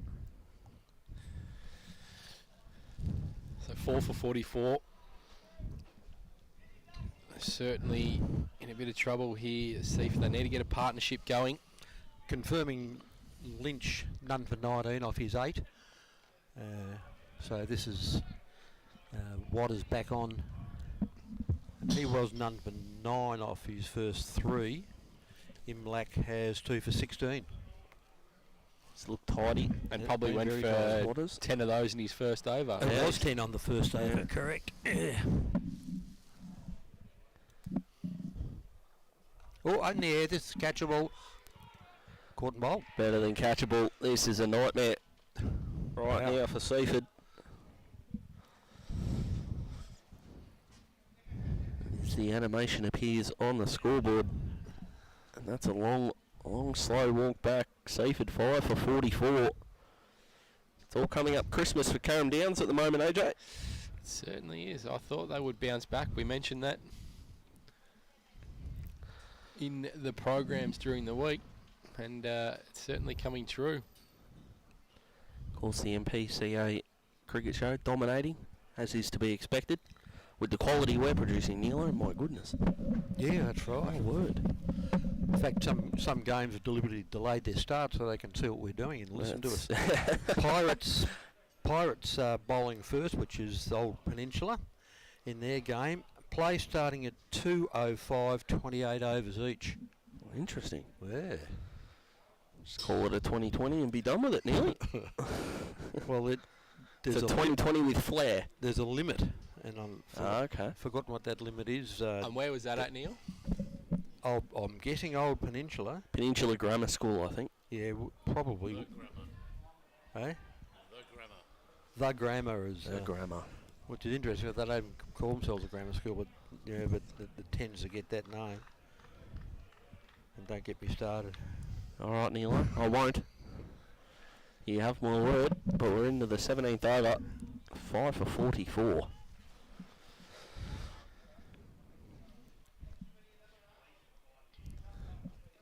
Oh, that's not where you want to cut one first up. That's whore. Keep him on his toes. Yeah. An inch lower and we'd be having a Liam Livingston type situation. Yeah, and a bit of eye watering. Funny to everyone but the batsman, Neil. Isn't it like that? A bloke gets hit, everybody else laughs, Yeah. apart from the bloke who got in. Yeah, part of the pain might be a little bit of humiliation there, but he's managed to avoid it, which is nice. But at the end of 17, 5 for 44 is the score. We haven't seen anything from the slower bowlers yet. Probably won't until after the drinks. Great time to bring him in now. Yeah, 3 overs away. Just want to tempt the batsmen, see how desperate they are to get through to the break. So there'll be 2 overs. Yeah, I mean, it's interesting. They both want to be 3 there at the overs, I drinks should say. break, but you don't want to waste 3 overs of batting time either. Yeah, So exactly right. You've still got to get some runs at that point. Yeah, the cat and mouse game continues. And Old Peninsula, of course, are playing Pines. Up the Coppers. Just because you're a local. Yeah. Well, I do live 600 metres from the Oval, Neil, That's so true, it's only fair, only just. So I am worried that every time I jump on the live broadcast, I'm nearly giving away my address. I probably shouldn't do that. You just say you're in the Frankston North area. Yeah, That's yeah. enough to say. Yeah, that's it. Yeah. I mean, you did want us to cover the Pine seconds today, so we could walk to the ground. Oh, you're being silly now, Neil. It's not a good shade on you. A hamper through for a single, thanks to a little bit of a misfield. 5 for 45 the score. But yeah, I don't think the seconds would be going ahead, Neil. AJ was telling me driving past that the ground was flooded, Yeah, pitch was- underwater. You could go So- swimming on that one if you're interested in getting into the Olympics, boys. Okay, a chance to do it. So the ball would probably stop in the pitch there, Neil, if play were to go ahead, I think. Probably not a whole lot of bounce. Red Hill, this is first now, 2 for 62 against Langwarren. Long Island, 3 for 54 against Baxter. Baden Powell, 2 for 52 against Sorrento. And as we said, Old Peninsula and Pines will start in about 10 minutes. It's down the leg side. There's protection out there. They'll hamper through for a single. Out to fine leg, of course. So they've had it's been an interesting day for Carrum Down so far. They've had more than a few wides. They've had an umpire reversal. They've had a drop catch at fine leg, and they've still got fifer. We've had everything so far. Extraordinary. We've had everything so far. Perfect weather, of course. Yeah. Fantastic conditions here at Seaford. Suss got some lunch. Another full toss. It's played beautifully. Ooh. It was You well catch it stopped in the down? field. It's not slowing down. No, He it's got not. there. It's Good. well fielded. Yep. Well chased. Yeah, Chased. beautifully done in the field. All round, that's what makes them such a good team. Of course, former Aussie captain Ricky Ponting used to say the best teams in the world were the best in the field also, underappreciated part of the game. What a fielder he was. So we see a forward defensive shot. Definitely one of the best, you have to say, wouldn't you? Yeah, could almost put him anywhere on the 30-yard circle punter. Beautiful catcher. Beautiful anticipator. A lot of run-outs too. You think of him and, we've talked about the late great Roy Simons before, have one at mid-wicket, one at cover, and you're not getting a lot of runs straight. So we see another forward defensive shot, this time on the onside. And that will end the 18th over.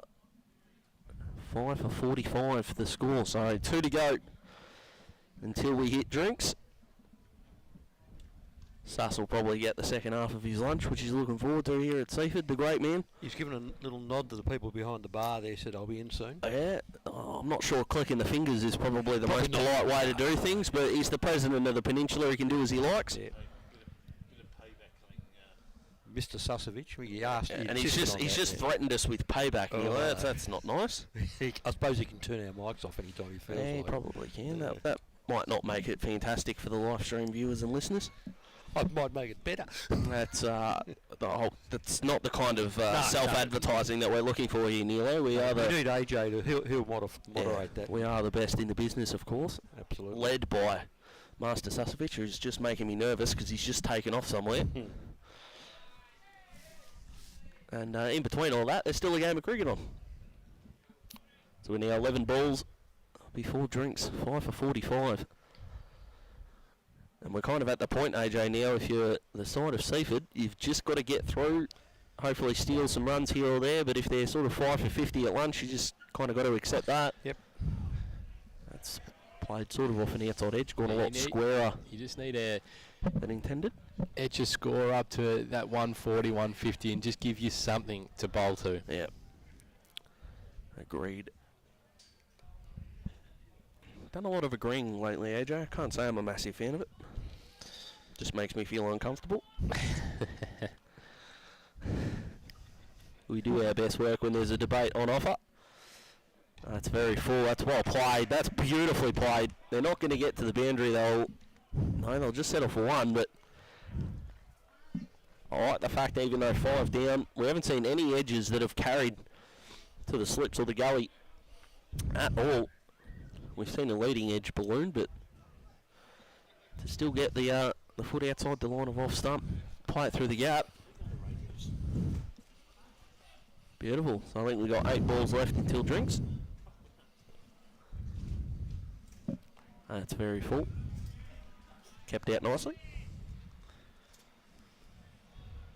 And the president's back.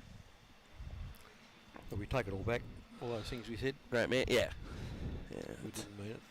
No. We didn't mean it when he saw him coming back. Neilo, of course. He's just quickly ducked off to Safeway and got some dip platter. Yeah, they're just round the corner too. There, it's a perfect spot. They are. That's played into the ground. Well gathered by the man at gully.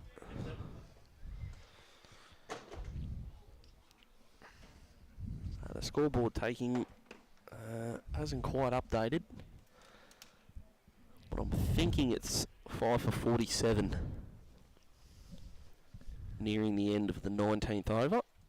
That's played into the ground again. No run. There's just been nothing really on offer on the offside in terms of boundaries so far. But that's the end of the 19th over. We've got 1 to go before drinks. And Seaford are 5 down, so they'll just want to maintain this partnership through and get to the drinks break no more scathed than half of their wickets are already in the shed. So we've had, if you're just joining us, we've had a dropped catch, we've had an umpire reversal, we've had 2 leading edges, we've had an LBW, we've had it all, some fantastic onside play. Plenty of trains. Yeah, AJ just really updating us with the important stuff. And after all that, 5 for 47 after 19. And here we go, AJ, you wanted it. Last over before drinks. Gordon Waterfall coming on. Absolutely.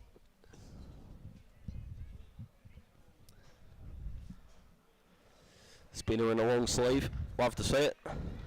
I don't know why I'm so pro long sleeve in the cricket and not in the footy, considering the weather differences. It's extraordinary.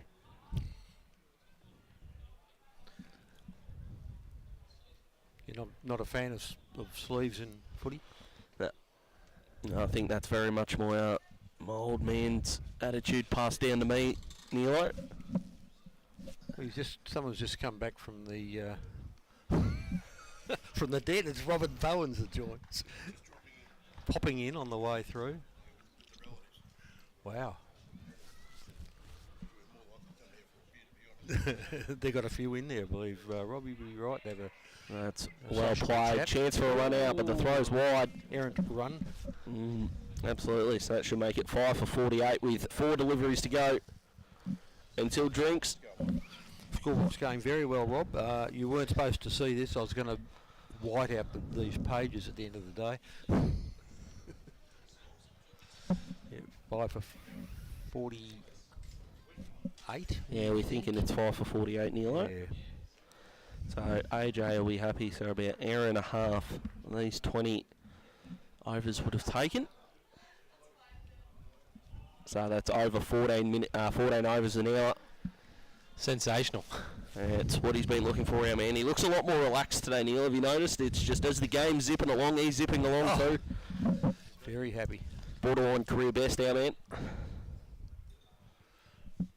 Umpire having a little chat to the bowler here, and I'll probably ask him what's on for lunch, Neil. yeah, that's right. Yeah, so Just if you're offering me a good sandwich, it might help you out with an LB maybe. well So that's defended. forward. Yeah, Well beautiful. defended by Gordon's just going to juggle the field around a bit. Just gets very close to the end of the over. Yeah, 2 to come. We've 5 for 49. The scoreboard's updated. We said 5 for 50 and consolidate. So Pretty good. yeah, I might do an AJ there and self-congratulate if that comes true in a couple of deliveries time. Waterfall again. Looping it outside the off stump, daring the batsman to go after it. I'd like this one a bit slower, a bit more tossed up. That's very flat. And well left alone. I think that's, yeah, that should be the end of the 20th.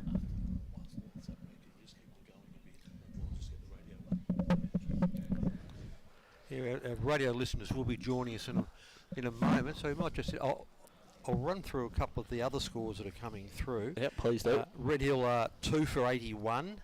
All of these are around about that 20 over mark. Long Island 3 for 71 against Baxter. Baden Powell 2 for 67. Reese Elmy's on 27 at the moment. And then I had some messages. Oh, where are we? They've just got lost here. Balnarring playing. No, that's not a Balnarring score. That's a Sky Turtgruel score. Sky are 4 for 30 after 20. Parslow 2 for 5 off his 8. Long 2 for 15 off his 8. And I'm not sure if AJ's noticed, but if you want to take a quick gander at that scoreboard, AJ. 5 for 50. Yeah, Daz's consolidation's just come absolutely true, so I'll take that one absolutely. Well done. And in the Sheffield Shield, Victoria 2 for 129, their lead near 209. Hanscom 52 off 75. Nick Maddinson, who is working his absolute tail off to try to get back into this test team. He's 20 off 41, and Tasmania are none for 24. They're trailing by 287, so what a job they've got. But Tim Ward is 9 not out. Caleb Jewell coming off a ton in the Marsh Cup is not out on 13. So fingers crossed the Vicks can build up a lead, and the likes of Scotty Boland and Mitch Perry, Fergus O'Neill, Dutchy Holland, Will Sutherland coming off a ton.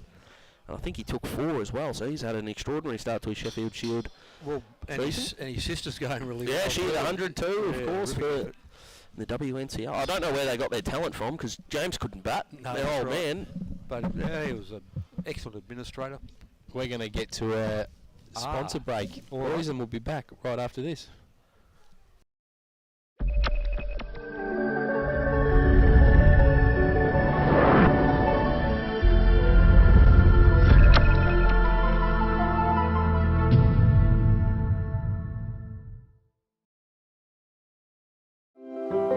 Everyone knows Australia has 4 big banks. But there's another big bank snapping at their heels.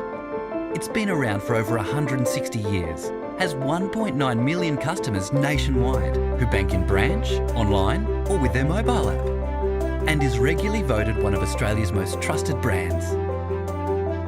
Who is this bank that has everyone's attention? Welcome to Bendigo Bank, the better big bank. Established in 1988, Progress Signs has been servicing the local community for 30 years. Located on the Mornington Peninsula, they are the #1 destination for all your signage needs, specialising in a variety of signage from vehicles to shop fronts, occasional and corporate events, short-term, long-term and everything in between. If it's signs you need, be it large or small, Progress Signs is the place to call. Available 24/7 at progress-signs.com.au or call the team on 5975 9188. Thinking signs? Think Progress Signs, a station sponsor. Battery World now open in Mornington. We know batteries. We know our 75 D23Ls from our DIN 65 LHs. And we know which is best for you. We have the range and a spark no one else can match because we live and breathe batteries. Those beautiful boxes and cylinders that power our lives and our passions. That's why we're the batteryologists. We're Battery World. Battery World Shop 1, 43 Mornington Tyre Road, Mornington.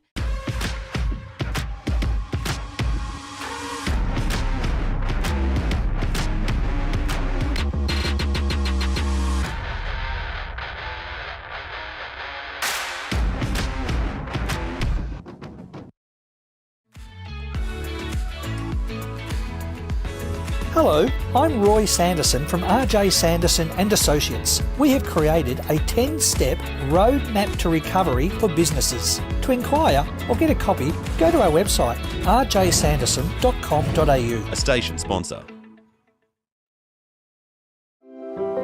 Everyone knows Australia has 4 big banks. But there's another big bank snapping at their heels.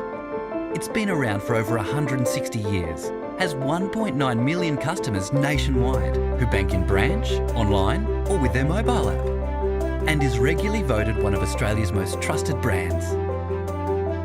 Who is this bank that has everyone's attention? Welcome to Bendigo Bank, the better big bank.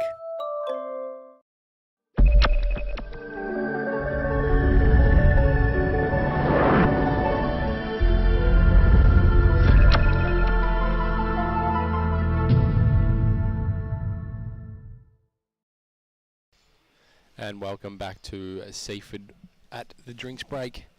Seaford Cricket Club 5 for 50 against Carrum Downs after their first 20 overs of the innings. So Carrum Downs certainly on top here. The wicket takers have been shared. Neil is just quickly jotting down some notes when he comes back on air. It's a cracking day at Seaford. Got the past players day. Plenty of people around. Can they etch themselves up to about 140 and try and defend? That one's played down the ground. No run.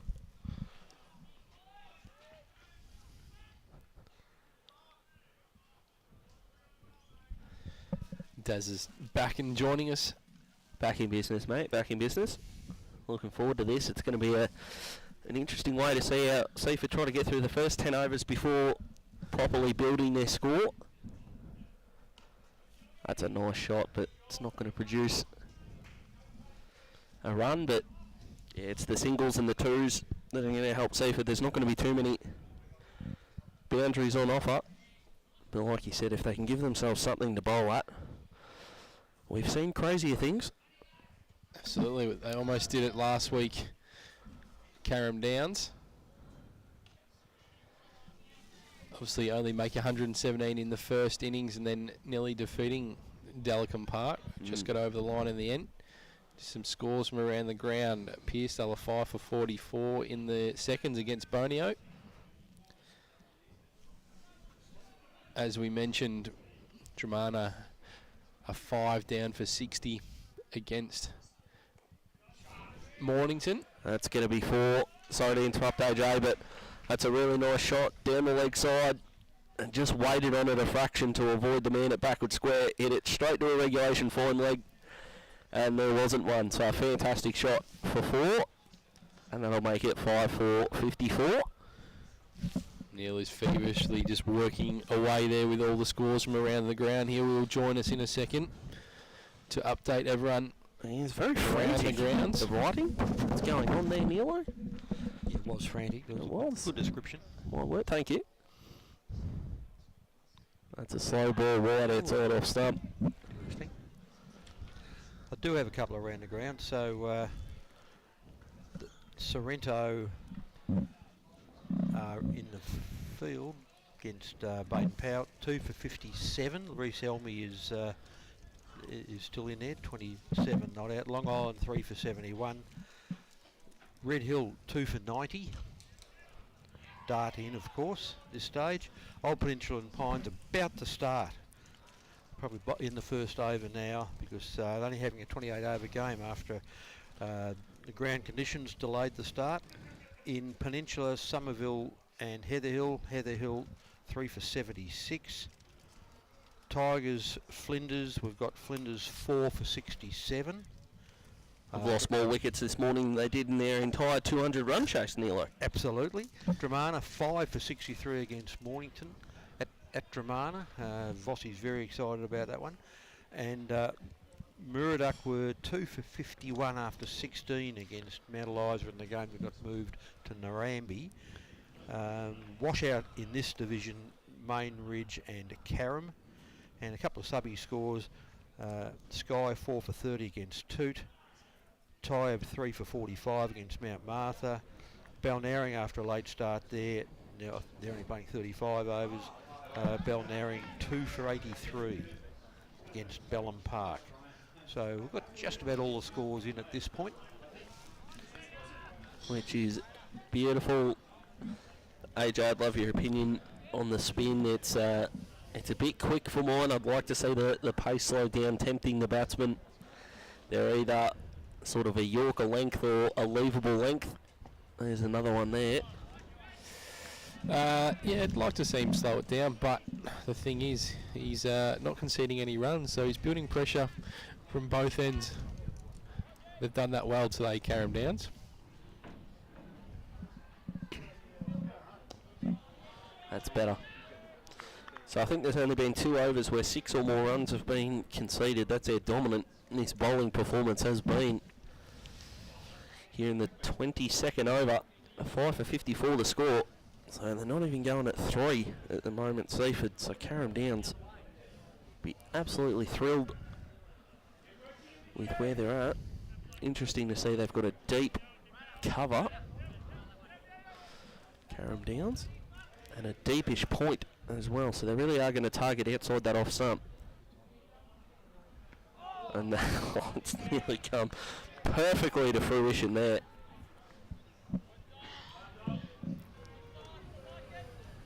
Fantastic delivery.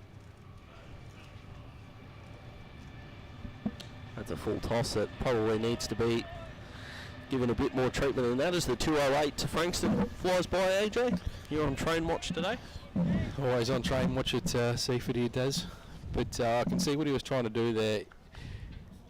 He wants the batter to open his face of the bat up and just either nick one behind or just run past one a little bit. We can see he wants him just to push at it and see if he'll just fall out of the crease there. That'll be the thinking behind that, especially bowling that little bit quicker.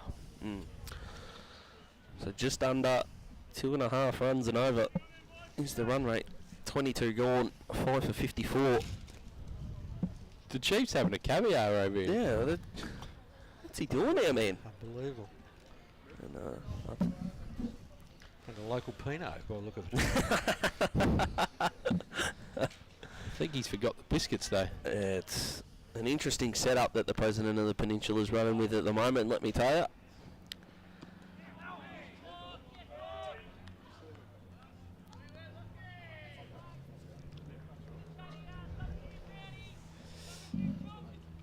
But he does good things. So what are you thinking here, Daz? 5 for 54, 24 overs in. How do you get yourself up to 140?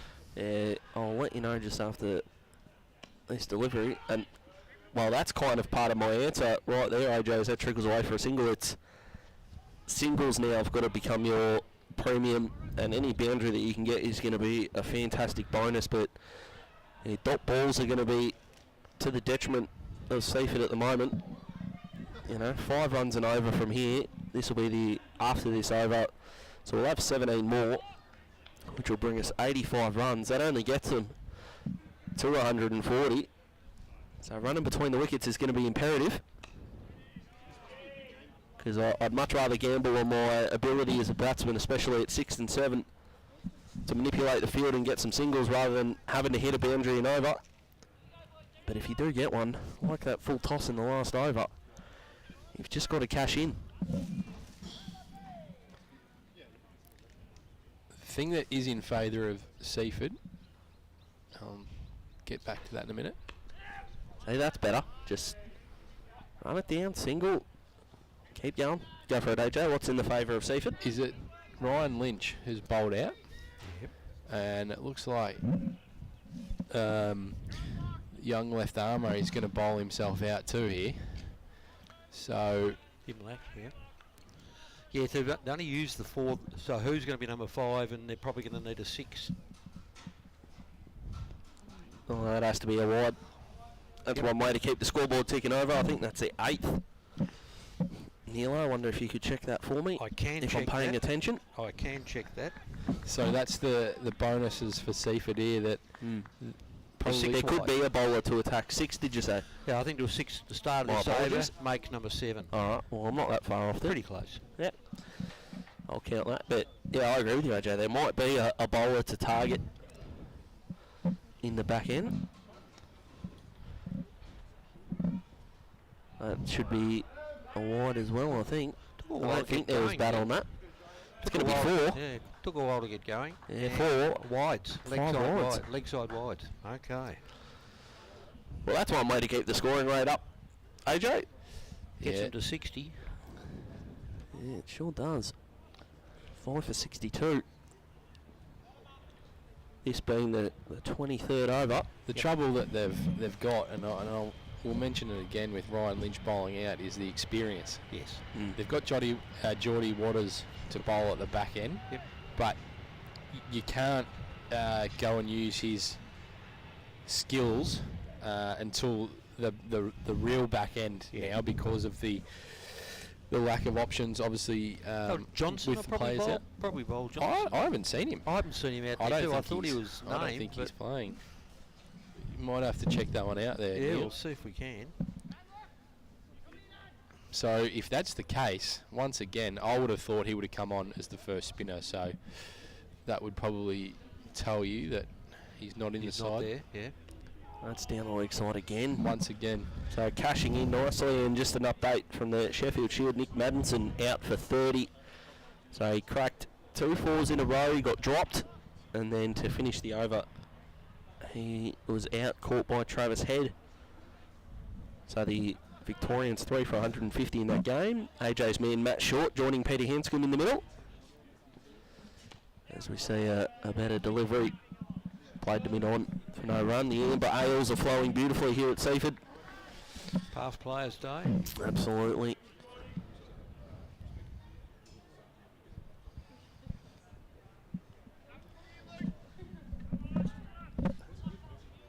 So, almost out of their control, Seaford, that the scoreboard's ticking over, which you take in a heartbeat. That one's played mid-wicket for no run, and that'll end the 23rd over. 5 for 63 is the score. In an over that included 5 wides. Trickling down, I think it might have been 6 actually in total, that one. You know the other option that they may go to here, Neil, and that's Jake Bradshaw. They could. He Obviously coming across from Tukurul. Yeah, he's definitely an option for them. I think you'll find that he will have to probably bowl today.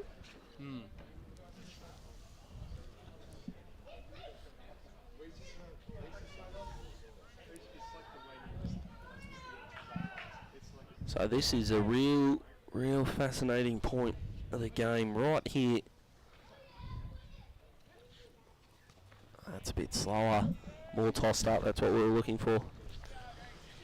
YCW 4 for 64 off 30.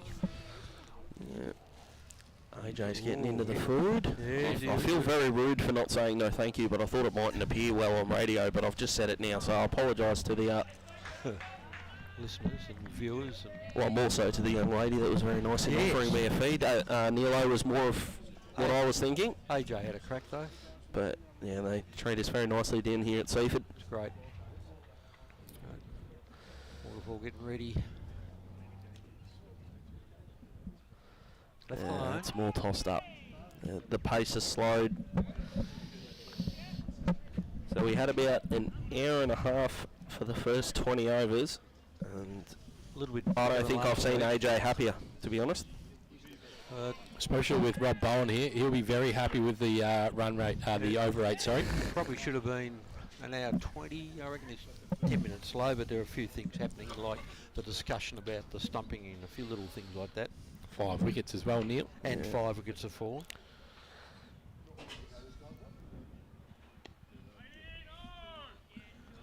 So still 5 for 63. Getting towards the back end of the 24th over. Anderson and Desmond batting. Anderson on 3. Oh, the round arm in the air. Now, there's somebody listening that you might know, AJ, sending through a message. He lives in Mornington. Yep. And he says, how often does AJ go missing from commentary when there's food around?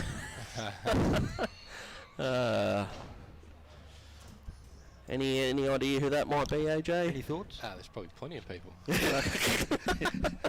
won't narrow it down to one person. Yeah, so after a, we'll call it sort of a quarter chance in the field, Seaford getting a single 5 for 64. I hope we've got a change of bowler here. After 24, we do have a change. Jake Bradshaw. As predicted, number 87. Wow. Not a bad number, is it? I like big numbers. That's a dream. I mean, when you're late to the party, Yeah, and like these missed the last couple of seasons, then I suppose you get the numbers that are left. Yeah, American sport go pretty high in numbers. They do. You know, the NFL, a lot of offensive linemen wearing the 80s, and new Boston Celtic Blake Griffin's wearing 91. Wow. And there's only about 12 blokes on an NBA roster, so they've reached for the clouds there with Blake. Of course, I won't talk too much about my NBA franchise, given the controversy going on at the moment. Well, there's more than one with a controversy at the moment. Yeah, absolutely. But going. I'll tell you what I wouldn't recommend doing in your first year on the job, Nilo, and that would be acquainting yourself with the vice president's better half while you're in charge. I wouldn't go about doing that. No, that's true. First ball from Bradshaw's just wide of probably a third slip. There, they'll come back for 2. They want to push for 3. And they get told no. Tell you what, with the urgency, they might have got there, but they'll take 2. Comfortable 2, I'm being told. Yeah, I'm a comfortable 1 kind of man myself. Absolutely. And I'm not talking about running. As Bradshaw comes in, it's played to cover. No run.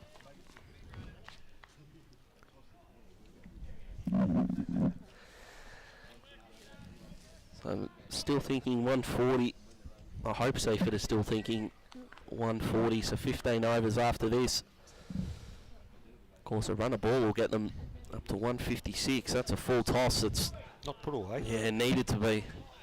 It's what's going to get that score up. They've got Wilson, Jacob Bardwell, Staggard and Smith to come. Jacob Bardwell probably the most aggressive of those. Wilson, though, opening bowler, likes to swing his arms a bit. So maybe these guys go a bit, then a last dash from one or both of those two. At this stage, with 5 down, they're not really in a position to make a charge too early, are they? Exactly right there. Comes unstuck. Their best friend at the moment is going to be batting out the 40 overs. Yes. As it is in any game, of course, but when you're 5 down before drinks, especially so, that's in the air, but that's going to clear the man at cover point. That's really well done in the field, and that is the definition of a comfortable 2. Well played. So 5 for 69, the score for Seaford. course, plenty going on around the traps. Got a couple of Sheffield Shield games. Bathurst on tomorrow. AFLW at Kinetic Stadium tonight. Hawthorn and Port. So I'll throw my bias in there and say up the Hawks. Be 3 in a row, wouldn't it? After It a would. slow start. Yeah, it would Murdoch be. 4 for 76 off 23. That is which team? Murdoch. Murdoch are against Mount Eliza. Okay.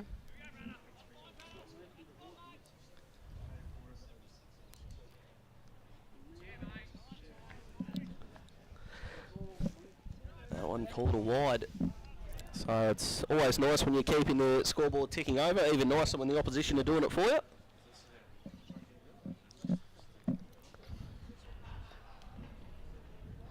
Master Susovic has left his post again, just having a chat with the fantastic locals down here at Seaford. Let me tell you. Bradshaw in again, that's wide. Big swing outside off stump. But just lifting the head. He was imagining that going over cover. Just can't get any momentum through their innings at the moment, Seaford. Yeah, it's very stagnant at the moment. If they can get a couple of back-to-back boundaries, really kickstart them today. Yeah, another over of double digits would be perfect. That's smart cricket. They'll get a single. But just playing through the offsides, all they got to do, keep the scoreboard ticking over them when they got to go. As AJ and I, and of course all cricket pundits will say, throw the kitchen sink at it if you're going to, but that'll end the over. 5 for 71. We are after 25.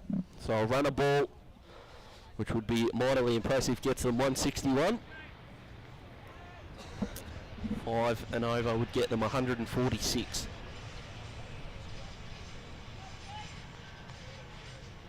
If I'm doing my math right, and I'm pretty sure I am. 15, 5, 75, 146. Yes, please. I'll calculate a Daz over here doing this in his head, but that's all right. And he's talking to himself. Yeah, that's it. Why not? Bit of round arm. That's a slog. That's a fantastic shot. Wide of mid-on. And that's hit not only the boundary, but that's hit the fence here at Seaford with some authority. That's the kind of attacking shot that you wanted to see a bit more of, AJ, sporadically. Yeah, absolutely. But you can't do it silly. At the moment, you don't want to concede another wicket. Picked the gap nicely that time, so he's got to be pretty sure in his placement if he's going to play like that. Oh, well, that's a nice sweep. There's no one out there either. There's the back-to-back boundaries that AJ was asking for. Yeah, fuller and wider, which gave him a chance to play that sweep shot along the ground to square from probably half a metre almost outside off. And they've just instantly taken out slip and put him at square leg, so separating the field a touch. This is what's going to get Seaford in the game. There's going to be singles on offer. Mid-on and mid-off have dropped back a touch. Bit of a momentum turning start to this over. Oh. Half at the keeper there, and they're always a tough one to pick up. I don't think there was an edge. There was a bit of an ooh, but only because they got past the bat, I think. Fine shot, thin through the slips.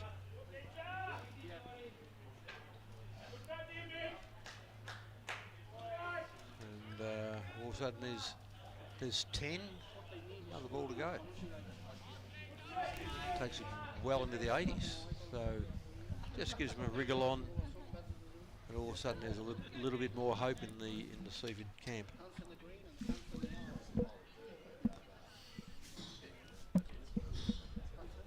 All well and good if they can continue on. Ooh, that's a better ball. That's not the kind of lazy shot you want after a good over either. Back foot's fine, but the back foot didn't go to the line of the ball. Just went straight back towards his stumps. That's a thick edge. That's what taking the slip out did. That's runs. It'll be 2, and they're 2 runs earned off the boundaries earlier in the over, AJ, because that would have gone straight to that first slip's hands, and we might have seen the 6th wicket. Possibly there, Daz, but we're going to go to a sponsor break, and we'll be back right after this. The Mornington Peninsula Bowls region asks you to check out why lawn bowls in the Mornington Peninsula is just for you. It's fun, it's social, and it's affordable. That's right, it's fun, it's social, and it's easy to learn. There are over 25 bowls clubs on the Mornington Peninsula which offer free lessons and the free use of bowls. Get on the green now. Lawn bowls on the Mornington Peninsula is more than just a game. Station sponsor. And welcome back here to Seaford. Seaford Cricket Club currently 5 for 83. Getting a partnership together here nicely, Daz. Yeah, they sure are. That last over producing 12 off it, which is exactly what they needed. Bradshaw again and again. The offside players are a bit deeper. That single wasn't on even 3 overs ago. But 5 for 84. Also continuing the Roy Simons theme, 5 for 84 when he walked out against Pakistan in the 03 World Cup final and destroyed them that day. Don't know why it's become all about Roy, but what a great man he was. Roy Day. Bradshaw in again. He's good length, probably helped a little there. Bit slower that one, didn't let the... Heather Hill 6 for 90 off 31. And Piersdale Bonio off the 20 over mark. Piersdale 5 for 61. Garner has 2 wickets. Spencer 2 wickets. Eklund made 20 and he's out.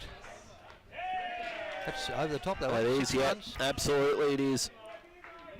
And the last 10 balls have cost, I think, now 19 runs. And this 6th wicket partnership is proving the most fruitful at the moment. Still targeting a really, really good score.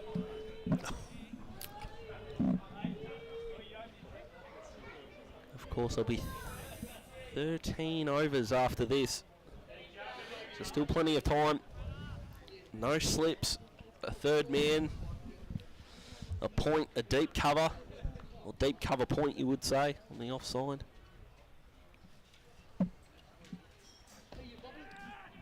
This is a tight single, but a little misfield. That's what pressure does. Yeah, you can feel the momentum just start to shift, can't you? Can. I don't know why the 2 men are there at cover from Carrum. I'm getting told by the locals the momentum has shifted, and this game's borderline over, and Seaford are going to win. So I'm loving the confidence. Big fan of the big calls. Fantastic atmosphere here. It's getting a bit cloudier, but the dark clouds behind us, boys, are starting to worry me a touch. As Bradshaw comes in again. That's a bit slower. Full toss. This is a chance. Ooh, no, got in. Score ticks along to 5 for 92, but this is what happens when you start to hit the boundary and you're able to rotate the strike. The scoreboard ticks over nicely. Yeah, so 5 for 50 they were at drinks, and less than 7 overs later, 5 for 92. So they're going it better than a run of ball. And a high percentage of boundaries in your innings too. I mean, early on they kept boundaries, and here when they've got this spurt on, start off with a couple of 4s, then a 6. A lot of boundaries scored for Seaford today. Yeah, wouldn't be surprised if it was sort of 11 4s and a 6. Maybe 50 of their runs might have come from boundaries. I wonder if they have a 6th option, because Bradshaw hasn't quite hit that tight little spot, that little shoebox that he needs to land in to cramp them. That's a better one, but they've turned it into a single. Good bit of running. Yeah, soft hands and. Well, we mentioned, guys, that we were a little concerned with who the 5th bowler was going to be, and you can already see it after a couple of overs that he's conceded boundaries, singles at will. And it's bringing the score up to 5 for 93, and we just spoke about it. It only feels like it was just 5 for 50, a couple of overs ago. Yeah, exactly right. And we've just ticked over exactly the 2-hour mark, AJ. So 27 overs bowled, so 13.5 an hour. Deal and Johnson are the 2 guys who would normally be involved in their bowling, but they're missing them badly. Just while we've got a quick break in the play here, we're going to go to a sponsor break, and we'll be back right after this. Everyone knows Australia has 4 big banks. But there's another big bank snapping at their heels. It's been around for over 160 years, has 1.9 million customers nationwide who bank in branch, online or with their mobile app, and is regularly voted one of Australia's most trusted brands. Who is this bank that has everyone's attention? Welcome to Bendigo Bank, the better big bank.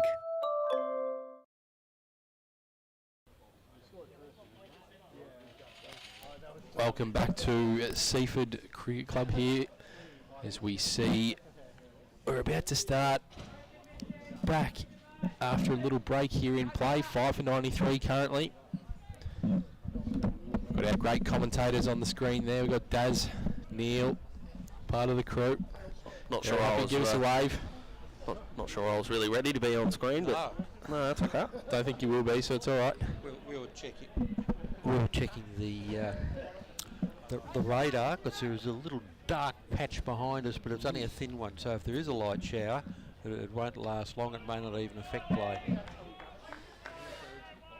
It's a bit early for Halloween, but Nilo's roll is Joan Bunn going beautifully. How do you go with the little one, AJ? Are you going to be dressing up for Halloween this year, or get your answer after this delivery? That's a bit quicker. Got through outside this. No, don't.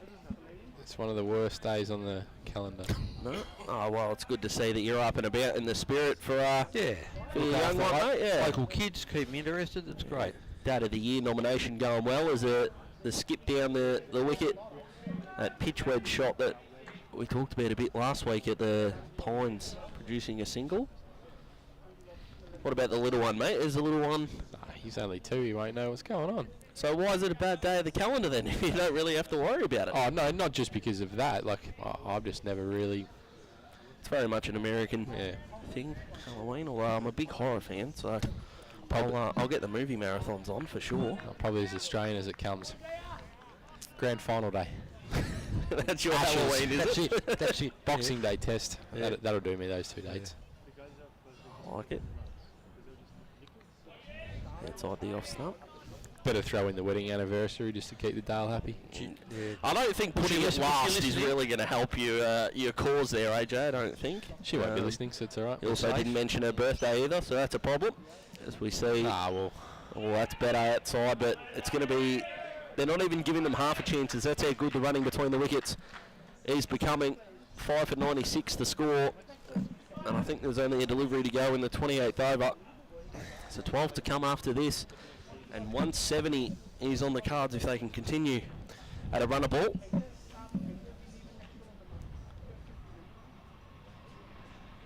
Oh, big swing. That's a beautiful shot.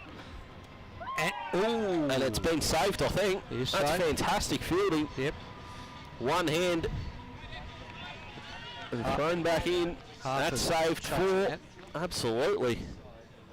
And not a lot of fanfare for us up here, but you're allowed to celebrate. There we go. He's got that.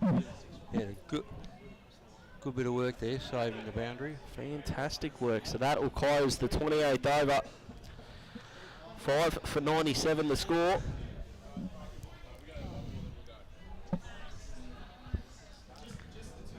$12 overs left. At 22 it was 54, so 7 overs there for 43. Which is the sort of run rate you were mentioning before, AJ. It really seemed to accelerate those last few, and it sort of changes the game a bit, doesn't it? It does. As I mentioned, like it only really takes a couple of boundaries in 1 over, and we've seen a bowling change. Looks like already. So, where do they go to from here is the question. Couple of sub-district scores. Tyab 3 for 84. Nelson's on 42. And that's against Mount Martha. Balnarring with the late start. 4 for 105. Luke Hewitt out for 36. Wally made 31. Hughes has 2 for 20 for Bellham Park. That's a reduced overs in that game as well, like the old Peninsula game against Pines. Oh, that's not the start. That's, I think, every new bowler for Carrum Downs, apart from Ryan Lynch's first deliveries, have been not well down the leg side, getting some bat on it, and no fine leg for Carrum Downs has cost them again, and that'll be the ton up for Seaford for the loss of 5 in the 29th over. Momentum well and truly in Seaford's favour. It'll only take one breakthrough, of course, and they'll get it back, but it really would be against the grade, AJ, if they make a breakthrough. Yeah, absolutely. This partnership is settled in really well. Some good running like that. They've hit the boundary, but they're able to turn the strike over straight away. Yeah, we asked for it a bit earlier, but what they've done, they've gotten their eye in, both these batsmen, and have made it happen. So, as Neil said, I think 22 overs in, it was 5 for 54, so 49 off the last sort of 46 balls. They continue that throughout, and 170, 180, that pass score you were talking about earlier is still well and truly on the cards if these two can stay together. That's within reach.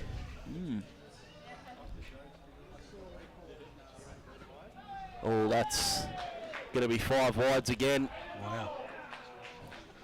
Things falling apart for the fifth bowl, the 5th and 6th bowling option for Carrum Downs, AJ, correctly predicted by yourself. This is your moment of self-congratulation. Yeah. He's getting it copied by Sus, so he can put it out on the getting the replay machine up. I think. Yeah, absolutely. It's it was always going to be the query on why Lynch and also, you know, or why they've looked to bowl him out. I know they do that regularly, but when he's the senior player with guys out, he needs to stand up probably in the back half. Like if he's got a couple here and he just ties the scoreboard down, then that changes the momentum back to Carrum Downs. Like they're 5 for 108, and like we've just said, they've gone from 50 to 90 to now almost up to 110. Yeah. And it's been without fuss. It's been no real chances given. This new bowler too, we probably didn't mention Brown's the new bowler. He's so far 5 wides, which would actually go down against him. I'm not sure if we need to delay a game for a fist pump, surely. Yeah, me and AJ keeping a close eye on how much time's been taken. Of course, after this, 7:10, Kinetic Stadium, AFLW, Hawthorn Port. I'll be heading down. Nilo, man of the Hawthorn people, I am, my word. All right. As Brown comes in, that's a bit shorter, but Carrum Downs tightening up. So you and Vossi, sort of little bromance goes on over football? For an hour or two a week. Yeah, absolutely. Vossi, another good Hawks man, but fingers crossed they get over the line. But Seaford right now, I mean, who would have thought 5 down? The box seat is theirs. They're right back in this game. It's good to see. Brandon again, it's a nice shot out to deep cover. So they've been able to push the field back. Have Seaford 5 for 109. We're in the 29th over. And number 3 there, just played that shot in the offside. It's Anderson, keeper. He's really started to get into it. Oh, 16. Where did I get the 3 from? No, he's the other end. I thought he played that shot. Take it all back, but he's looking good. Here we go. Brandon again, bit of a premeditated shot. That chance, half a chance. No, he's fine. At the non-striker's end.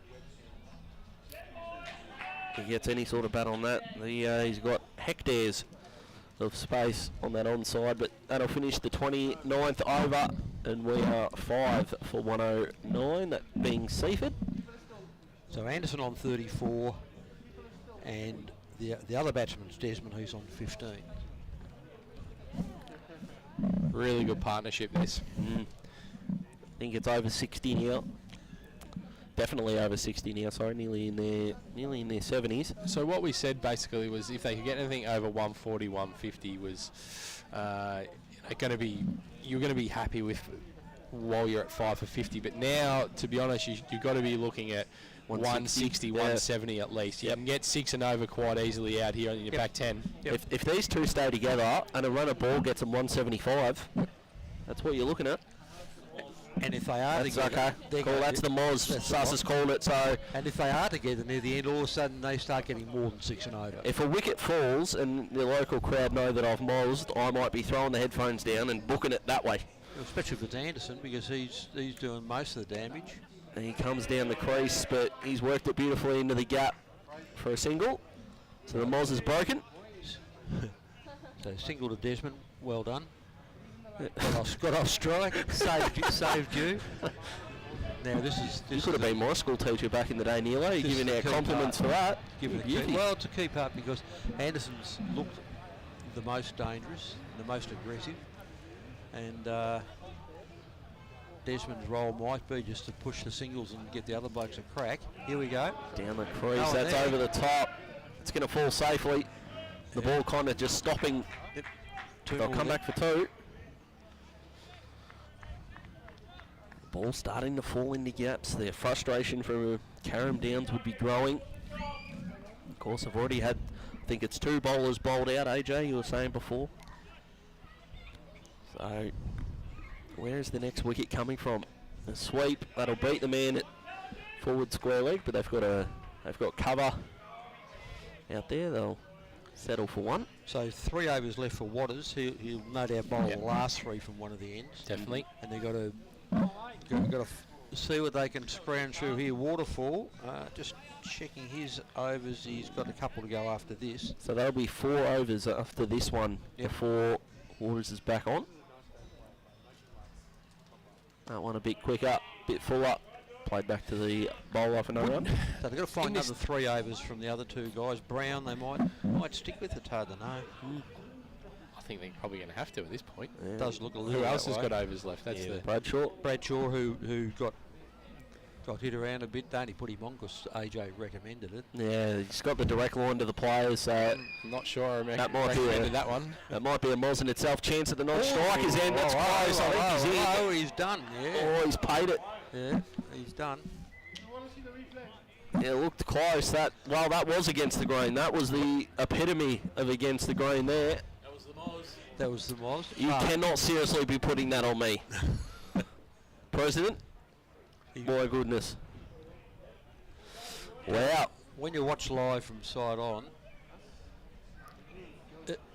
it's amazing. Just a few seconds makes a massive difference in the amount of ground that bat covers. So even though sometimes the batsman feels or the batter feels he's in, when you actually see that connection, you sort of think, oh, okay, might have been dead.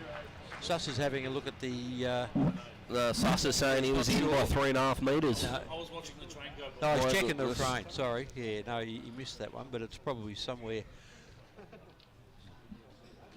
New batter will be Smith. At the 2 hour 15 minute mark, you want to go back and have a look at that if you want to check all those things. Locals are wanting replays. They know that was close. We'll go with close, Neilo. Yeah.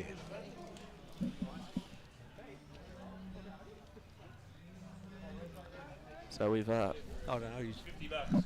so we've had it all. We've had an umpire reversal. We've had LBs. We've had a run out now. Yeah. And after all that, 6 for 113's the score. And Suss, the entrepreneur, has sort of said $50 if you want to have a look at the replay, which he hasn't got yet. He'd have to get the thing up. We haven't seen it.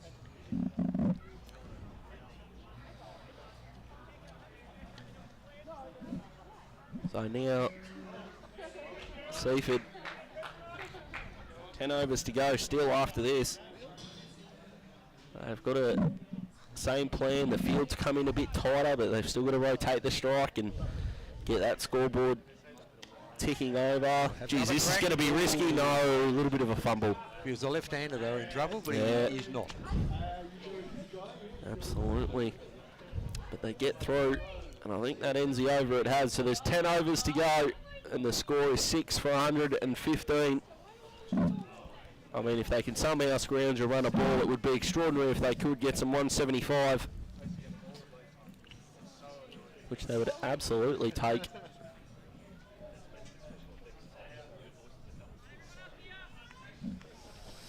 So AJ, after the drama, the game is well and truly back on even ground.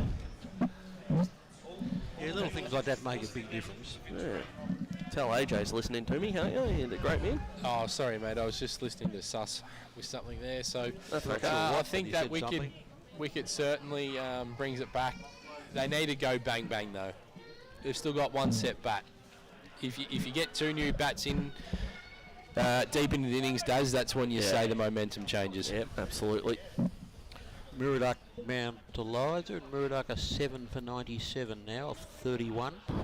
Doesn't quite seem enough. Mount Eliza, even with them struggling with the bat, you'd imagine that sort of score of they'd be able to get that one. Thick outside edge flying to third man for a single. Victoria 4 for 166 with a lead of 246. Matt Short out for 10 just before. Sammy Harper, little wicket keeper, 5 not out. Peter Hanscom 61. He hasn't had a whole lot of the strike. I think he'd faced 80 balls last time I checked. He's only faced 18 since, but the Vic's tracking along nicely. Will Sutherland, of course, making 100 in the first innings next in. Not bad when you can get a ton from your number 7, sorry. See Brown again, that's nipped through, and that's through. They should get 2. No, a little bit of hesitation. And not on Harford's arm. Yeah, he's got a strong arm. The intent has been really good in these back 15 overs with rotating the strike. We spoke about it last week that young Jackson couldn't rotate the strike, and this has been an exhibition in these last 10 or so overs. Has long offs just gone back to the boundary too. And that's beautifully flicked. 1 bounce and over the fence for 4. Fantastic shot. He's attempted it a couple of times throughout his innings. He hasn't connected on any of them, and that one nearly went all the way. Fantastic shot there, Nilo. Yeah, good shot. He's going very nicely. 6 for 120 the score as Breen comes in again. That's a bit slower. Oh, it's going to... This is going to be out. No, it's picked him out, really. Yeah, hit it straight down his throat. So 2 wickets for about 8 runs. Gives us a 7 for 120, and AJ, that is a momentum shifter. But 2 new batsmen as well now. Well, I mentioned that, Daz. So that's your Moz. Oh, it's definitely my Moz, but I was just reading the game, mate. Just reading the game. He's even turning cursing into self-congratulating. It's borderline disgusting, I would say. Suss has got his hands in the air. He's in shock. How, man? The president of the peninsula? It's just reading the game, Daz. Those clouds there do not look great. No, they've just... we missed those ones. That's okay. We're safe. So we can see those there. Yeah, they're gone. They're gone past us. We're okay, AJ. I'm just having a look on the screen there, Neil. Just talking, mate. That's all right. Just having a look around. They're beautiful. Unless the train. Is the train going to bring rain? You're the expert on trains, AJ. It's unlikely. Yeah, not too sure. Yeah, I wouldn't have thought. Got some past players here up on the deck, which is good to see. Absolutely, as well as the 248 headed to Frankston. Yep. AJ on train watch as per usual. Okay, Rosebud batting against Crib 3 for 164. Ooh. That's and there'd still be some overs left in that one. I think so. I just good to see the chieftain there just doing his stuff behind the scenes. That's off 33. Wow. They'd be looking at 250.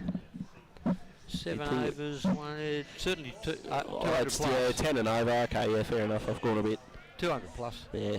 They'd be happy with that. They wouldn't have scored 200 in the last 18 months. I went into 50 over mode there, Nilo. Might have forgotten there was only 40 involved, but 9 overs to come after this.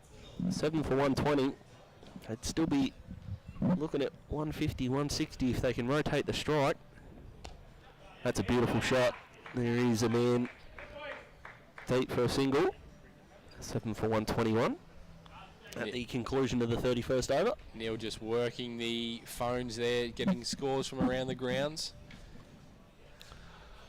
He absolutely is. That was might have been a cue for you to run with one, Nilo, if you had a score there. Oh, just let it slide. Okay. Definitely Muriduck 7 for 97. And Dramana now 8 for 106 off 31. So Vossi's very confident. Otherwise, he wouldn't be sending me that score. He reckons the Mornington boys might get that one. Tassie trailing Queensland by 269. Currently 1 for 42. Caleb Jewell, the man dismissed there. Good to see another duel back in the stateside, isn't it? Heather Hill, 9 for 115. So some great bowling here from Somerville to get themselves way back in the game.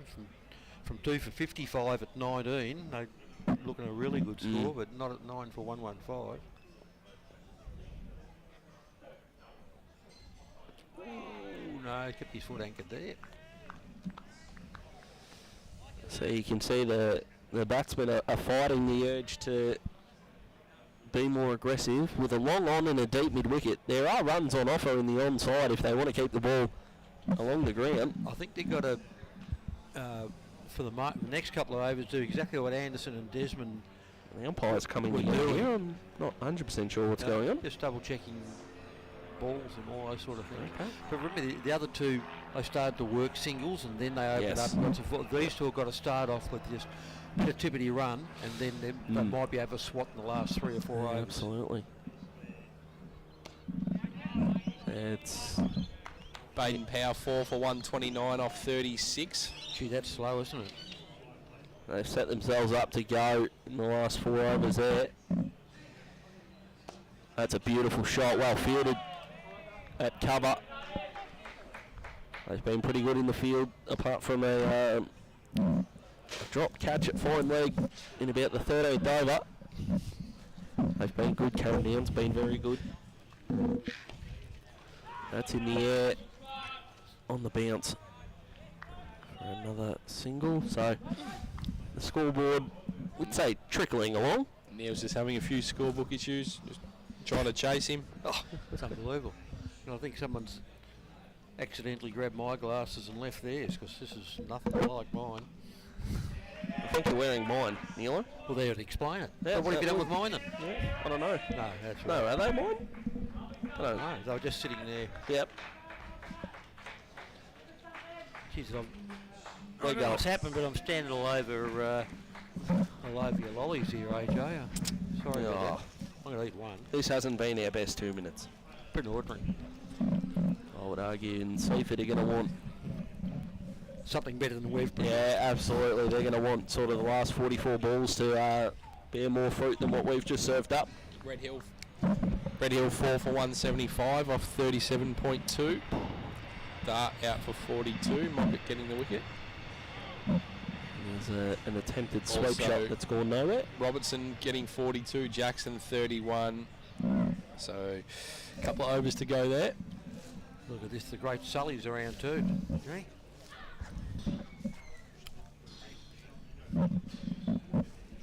So that's the end of the 32nd over. So that Red Hill score... 7 for 124, Nilo, that's Seaford. It is. Few to go yet. Yeah, still 8 to go, 48 balls, so... I'm still thinking 160 is doable, given the aggressive nature of their lower order. And that would be something to bowl at. Muridock 8 for 101 off 32. 8 overs to go. I've just got another score then, it's just jumped off the page.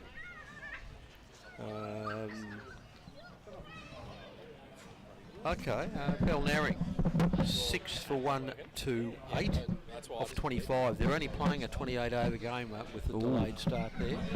So probably end up around the 140 mark. Come down the leg side, it's not going to make it to the boundary. There's going to be 3 on offer if they want to take it. They're coming back hard, they get there good running comfortably in the end. And it's going to be those sorts of running, that sort of running I should say. I'll learn how to speak English in a second. That's going to get their score to a more than respectable. Here's Seaford. At 5 for 42, it was looking like a disaster. And they've clawed it back beautifully. That's a bit slower, cut away, but well fielded by the man at Gully.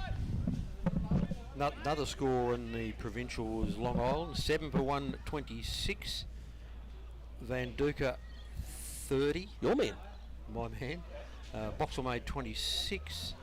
And Madajay 3 for 22. Satambi 3 for 23. They're going to hold. They're going to keep backs in a lot of games.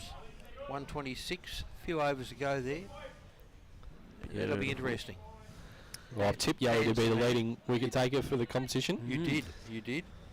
Round 2, self-congratulating, outstanding from our man AJ. Of course, he's getting in early. His new show, All Aspects of AJ, coming soon to RWP FM. Absolutely. And we're, of course, here. Thank you to Bendigo Bank. And that's the only leading edge today that hasn't gone in the air. Didn't really go anywhere, but 7 for 128. Is AJ putting out a colouring book too for that show, for himself? A colouring book? Yeah. Be interesting. Yeah. I'm not sure. Well, you know, you got to bring in the new group of supporters, so you get in with the young kids. That's a beautiful shot off the hip, and the ball's still travelling nicely. I think it's going to get there just. It does. Ball placement 10 out of 10 on that occasion. 7 for 132.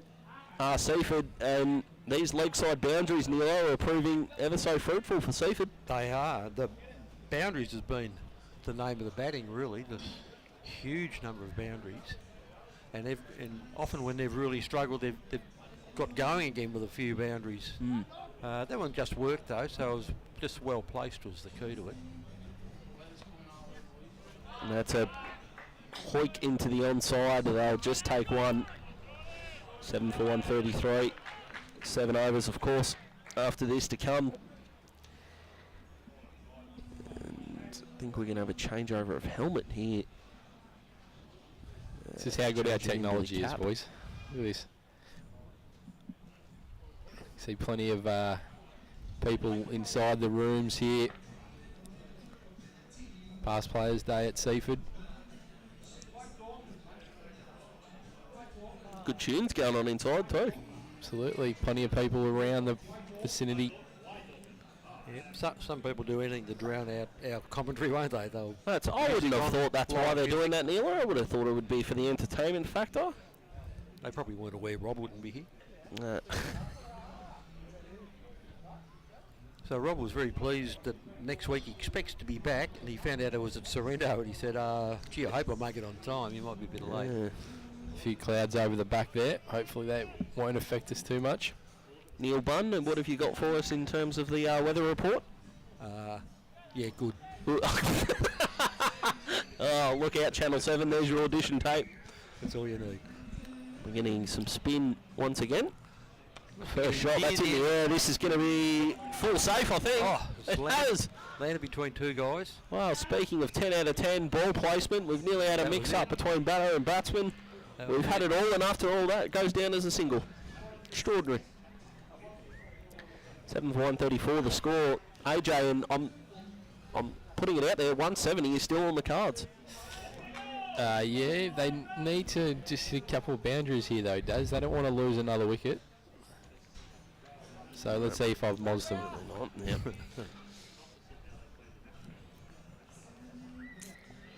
It's the Moz delivery. Down the ground. Oh, it's been whacked. Magnificent fielding. Gordon. Gordon Waterfall. Yeah. Off your own bowling. Well, that's the only time to field, isn't it, AJ? Off your own bowling, you know, where other Waterfall and exactly right. Being very pessimistic today, Neil. Just long off going to the boundary. So I think that's near 4 men deep. 5 men deep for Carrum Downs. There are singles on offer, and they'll take one there. Dug that one out. Good. Well played in the end. Yeah. Maybe not the most fantastic fielding effort we've seen, but it's only cost them one. The 259 to Frankson steams by. Full toss. Ball placement fantastic. And that's 4. Picked the gap beautifully between long on and deep mid wicket. And that's going to bring up the 140. So Smith and Staggered who are in at the moment. I thought they might have used Jacob Bardwell, who's been named in the side. Last year was batting up the order, so I don't quite know what's happening there unless they feel these blokes are better suited to the last few overs when there's a bit of a swat required. Said bringing up the 140, I apologise, 139 for 7 to score. And that's wide outside the off stump. Big swat attempt, no connection. on that occasion. So Smith on 12 and Staggart on 4. Plenty of room behind that backward point area. Out on the fence, that's what he'd be looking for if it's wide. Or he can pull that miles in front of where any fielder lies. And that's definitely brought up the 140. That's 7 for 143. Once again, they're having some issues with those fourth and fifth bowler. Absolutely, they are. AJ just reminding us subtly that he was the one that called it. But he's going beautifully, our man. Can you add it to my show notes, please, Des? I absolutely will do, mate. I am the run sheet guru. So I'll chuck that in for you. But 7 for 145 after that massive hit. Probably get a 10-minute segment the cricket show next week, couldn't we, on AJ's... And that's cutting it back, Nilo. Calls. Unbelievable. And well, that's only if we talk about it. If AJ he might want to expand on that's it. true. I'll tell you what we might do at the end of his all aspects of AJ show. We might get his better half in for maybe 3 or 4 minutes and just right of reply. Yeah, exactly right. Should have no idea about cricket, so there's no point. He can let us know just about the amount of self-congratulating that goes on at home. Just in general life, AJ. Yeah. No. Did you like the way I put my slippers on today, darling? That type of thing. I'll be honest with you, Neil. AJ doesn't look like a slippers man. No. I don't reckon he's... Nah. I reckon he's rocking the slippers. I've had the same pair of Ugg boots since I was 14. Oh, wow. Jeez, they've got to have a stink on them, something shocking. As we say, a big hoik into the onside. And they'll collect the single. 7 for 146. That's because I've hardly worn them, boys. Okay, yep. I'm more of a thong or bare feet type operator. Thongs that was too. Yeah, I didn't really want to go with that. That would make an interesting segment if we got the better half in for AJ. As we see another single. I mean, this is just easy now for Seaford. They don't really have to do anything crazy. Working away nicely, isn't it? For a lot of these deliveries. So they're getting those circles and those singles, and they both look like if the opportunity arose, they'd put one over the top because they're big, strong blokes, these two. Because AJ, we were saying, even around the... I'll get back to my point in a second, as that's just cut down the third man for a single. Is even at 25, 26 over mark, they would have had 7 blokes saving singles. Carrum Downs, and at this point in time, I can only comfortably say 2. Yeah, they're all over the place. Yeah, I've got a question without sort of notice. That's all right. Do you think that Carrum Downs, because they're so stringent on their plans, do you think that they stick to them probably to the letter of the law in terms of they've always bowled Ryan Lynch out. They've waited, for the last 3 overs of Geordie Waters to bring him back. If I was sort of looking at it, I would have tried to break the back of the game probably just after they pick up the first wicket there. They've now allowed another partnership to come in and start. So when I see 2 or 3 guys struggling who are not your first line bowlers, why not bring the Geordie Waters back into the game a little bit earlier and see if he can? Because he had a great season last year with the ball. And getting breakthroughs, that's true. Oh, that's a big hit. Fellow, no, it's not going to get through. It's 4 runs. Yeah, absolutely, it is. Get to him, but I think their problem is that they really haven't got those extra bowlers. They probably thought, fifth bowler will just throw it around a little bit, and it was a bit of a hope. And at 5 for 43, they must have thought, well, we've done our job. We've done pretty well. We've done it beautifully. Even if we do concede a few, I just don't think they would have planned for it to have been this much, of course. The last 2 partnerships. Well, the next partnership was 71. That was a really important one for them, Anderson and Desmond. And these 2 guys are going along nicely as well. The thing that concerns me about it is that they've now allowed Seaford to get to 145. They're 152 now, but before Geordie Waters comes back into the attack, they've already got from 5 for 50 to 140. Yeah, they've scored, I think, now 109 in their last, I think, 17 overs. Looks like Brown coming... 19 overs. My apologies. Like, even if you just give him 1, And just if a you circuit breaker. just see maybe. if you can just change the momentum, if you get a wicket. Yeah. Because you'd think a wicket here probably cuts their expected score by, you could argue, 10 to 15. So with 4 overs remaining, I like the fact that they're always sticking to their plans in times, but there's got to be certain times in the game that you've got to go against your plan, especially in one day in T20 cricket. yeah, stubbornness won't get you very far. 5 overs from Bradshaw and Brown so far have cost them 45. Let's see what it ends up, but that's definitely been where their problem. In fact, they're probably old figures. I think they bowled an over or 2 each more, and it's probably even worse than 9 and over. So they've really just had trouble finding that fifth bowler. I reckon AJ and.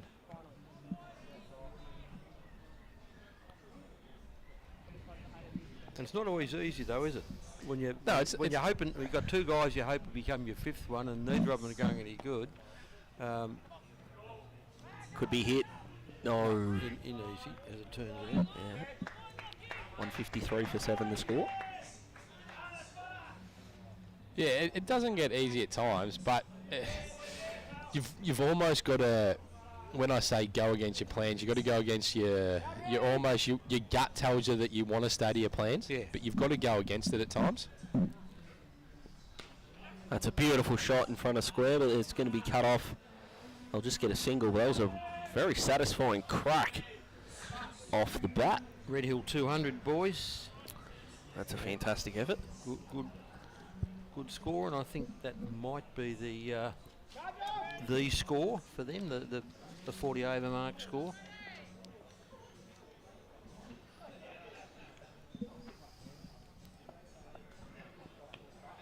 Oh, an inside edge that might produce 2. No, they're just jogging through. They'll settle for 1. But the swing on that might have landed on the train tracks. The thing with it as well, though, Neil, is that when you do leak runs and you don't have guys that are out and out frontline bowlers, it is hard to stick to plans and have plans for those guys, because they're leaking runs on a 360 circuit. That is huge swung shot. away. Will that be caught? No. That's over the fence. That's a spectacular 4-6. shot. Didn't really look that worried off the bat either, and it carried by a good 4 foot maybe above the head, but that takes him past 160. So I'll be honest, boys, I did not see this coming at 5 for 43. I'm going to be honest with you. No, that's true. And especially the way they started for a while, they just couldn't get momentum, couldn't even get singles going. They were really struggling. So the offside has only got the 1 man back, but they've only got 1 man up on the onside too. And That's a beautiful shot. It is, isn't it? But straight to the man at deep cover, and that'll end. No, will it? Yes, it will. The 36th over, and 7 for 162 is the score. So 4 overs to go. A run of ball is 186. So now the 5th bowler has bowled 6 overs. Yep.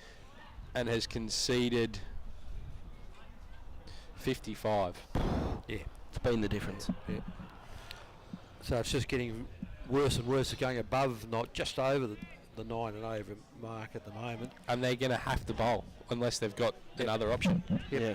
They've got 2 from Waters to go, and they're going to have to find 2 from Bradshaw or Brown. Yeah, absolutely. Heather Hill all out for 120. Someone's picked up 6. Kennedy, he's been fantastic, hasn't he? And they're doing the slow stuff. 6 for 24. That's just superb. All out for 120. The Heather Hill boys, after being pretty comfortable, really. At they were 3 for 72.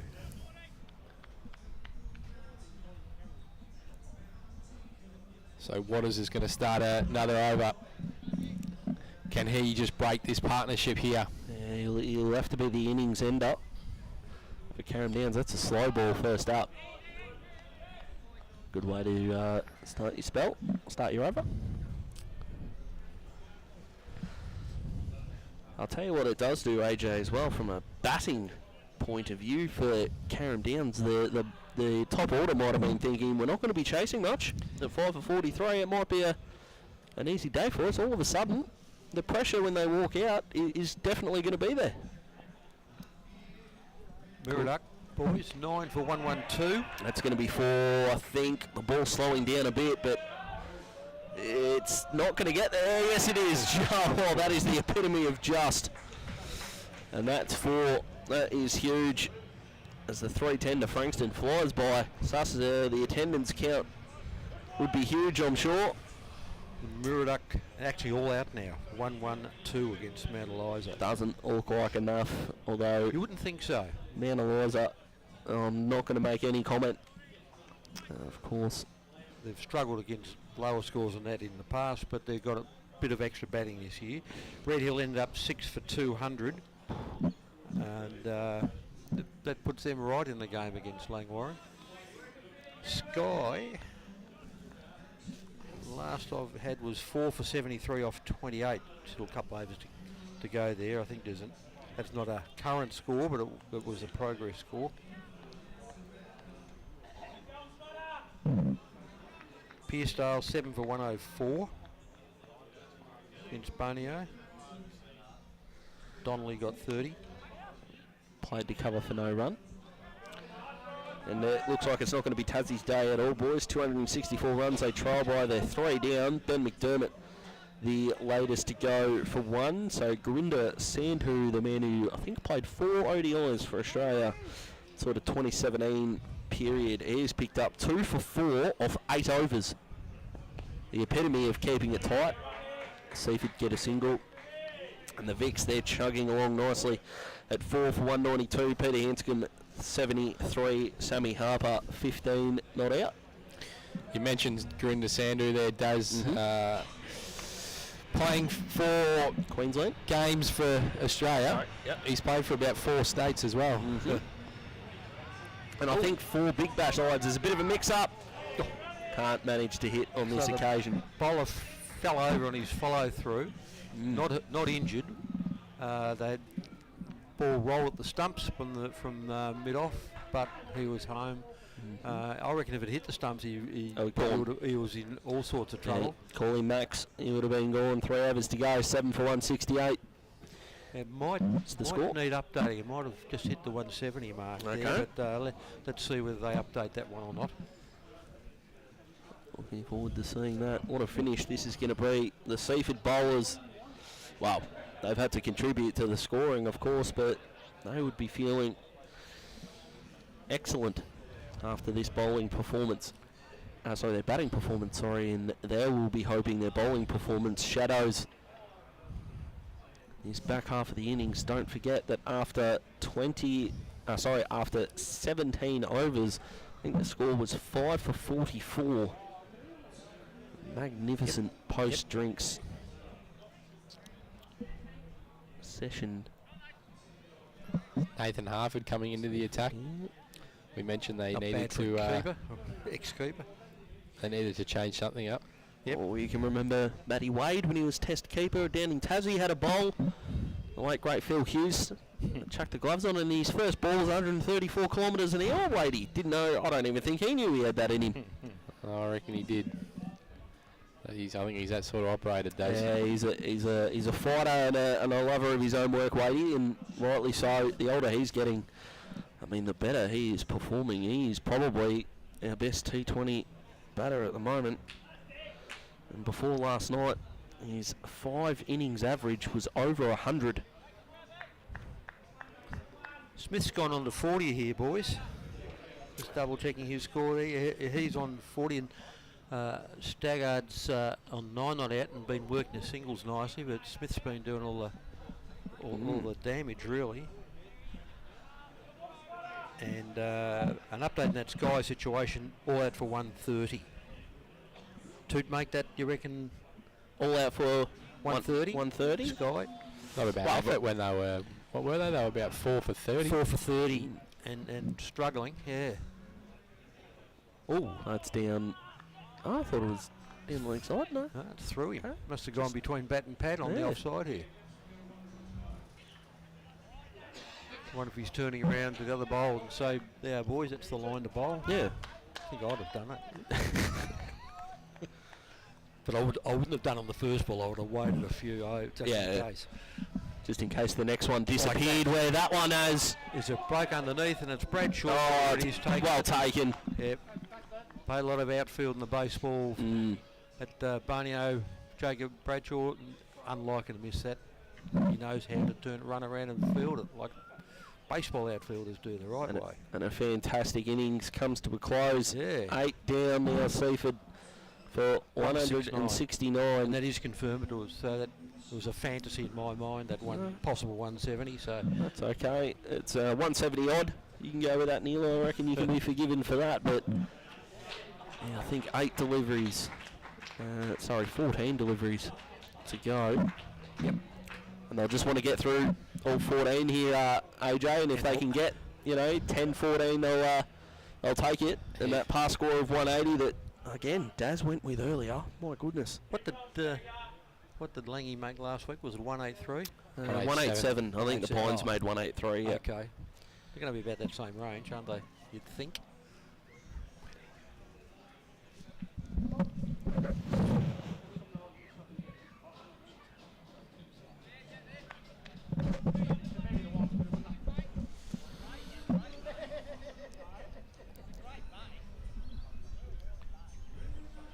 So you could almost shoot for sort of your 6 off the next 8 balls, and then your 6 to 8 to 10, and then really attack. That's manipulated the field nicely, yeah. And whacked along the ground. And horizontal bat shot that's gone the long on. Yeah. And bowling for Mount Eliza against Muridock, all out for 1-1-2. Kadithawaka 1 for 24. Nick Barron 1 for 26. Tom Barron 1 for 21. Capuano 3 for 21. I don't know whether that's the fellow played for Essendon or not. Chief, you know all the football stuff. Son of Matthew, maybe? Capuano played for North Melbourne and Carrum. Oh, I'm sure he had a game in Essendon, didn't he? No, I don't think so, Neilo. There was one back in the 60s, a Capuano. Anyway, it doesn't matter. That wasn't the man we were thinking of. No. Maxwell 2 for 22 run-outs. I think Matthew Capuano played at St Kilda too. Thinking. We've got a little bit of a gap here. Why not Google it? Have a look. All Capuanos, there's several who played. I was going to go with a Barry. With a Barry Capuano, I reckon. But it won't be him bowling for Mount Eliza. North and St Kilda, so I don't know where we got Carlton from, AJ. But 82 games at North and 25 at the Saints. Okay, so Barry Capuano played for Essendon in the VFL, and he was a wingman, played in a losing grand final in 1962. So I'd never heard of that bloke. Heard of the bloke from Big ruckman. I remember him in the old AFL Live PlayStation games, actually. That's my generation, Neilo. I highly doubt we've got that in common. No, as we see a big swing outside the off stump. And a little and nick. He's out. He's nicked it. And a little nick. So Harford's come on and taken 2 wickets. Yeah. He's probably thinking to himself, this isn't that hard, boys. What were these middle overs all about? Yeah. If you want something done right, do it yourself is what he's thinking. And but that's the ninth wicket down. Now to come in. Has Jacob Bardwell ever batted 11 before? I wouldn't have thought so. I mean, last year he batted in the top half. Didn't he make 50 odd not out in the final? Him and Aaron both batted together. He's got to be injured. Got to hurt himself in the warm-up, surely. Yeah, no, I think just put some big blokes in who have a swing first, because it's not normally his go. He works the ball a bit like Aaron was doing today. Yeah, I still think if you're that skilled, you should be batting in there. So I think he has to be injury. Okay.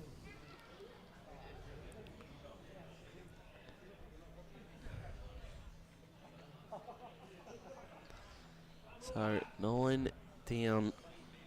171. 2 overs to go.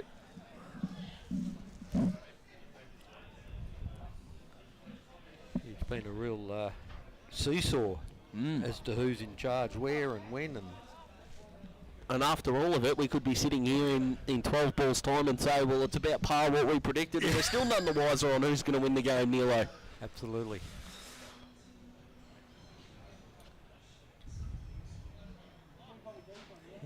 imperative it would be for Carrum Downs, maybe psychologically, to finish this off and get them all out. Their batting performance in round one, nowhere near up to par for their standards. And for the first 17 overs, their bowling performance definitely was. Bits in the middle, they lost the way, and just coming back now. Yeah, probably thanks to a keeper. Yeah, absolutely. We've had a bit of everything in this first innings so far. And we're probably going to get the overs done in 3 hours. Yeah, not good enough, but still. And that's splayed wildly to point off the shoe for the point fieldsman for a single. One thing will be different today is that daylight savings come in, so we won't be playing in the dark. Yeah, definitely not. But of course, with 9 wickets, we've had an umpire reversal. Yep. We've had a bit on. It's been wildly entertaining. Great fight back from Seaford. And of course, after we we'll definitely probably take a break at the end of the innings, but we'll probably go our way too early predictions on who's going to win this one. How much do we trust Carrum Downs? There's still some deep fieldsmen trying to stop the big swing on the offside, so they're definitely going to go wide of off stump if they're going to bowl to their field. Ooh, a bit straighter, but that's all they need to do. Just poke the ball and run. 9 for 173.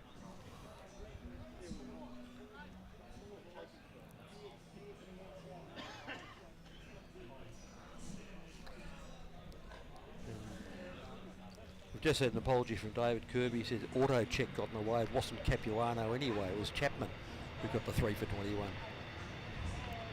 21. And that's innings done and dusted. The bowled him. That's it. Seaford all out with about 8 balls to spare. At 5 for 43, they would be absolutely amazed. All out 173. So the first 5 wickets for 43, the last 5 for 130. And AJ, we've got a game on. We certainly do, Daz. We didn't think it was going to be like that, as you mentioned, at Drinks. And then they've fought back. So they've got 120 in their last 20 overs. And that was on the back of Smith and also Anderson. And yeah, they've certainly got themselves into a really good position to defend this. And with Carrum Downs' batting last week, only getting 117, I think it was. It's going to be a big ask. It is going to be a big ask, but I'm sure we'll go to a break shortly. The president is nodding at me feverishly, so we'll be back for the second innings. Carrum Downs chasing 174.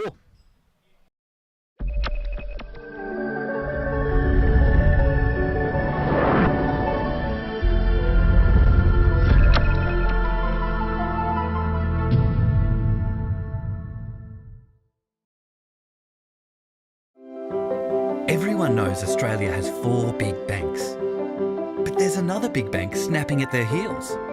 It's been around for over 160 years, has 1.9 million customers nationwide who bank in branch, online or with their mobile app, and is regularly voted one of Australia's most trusted brands. Who is this bank that has everyone's attention? Welcome to Bendigo Bank, the better big bank.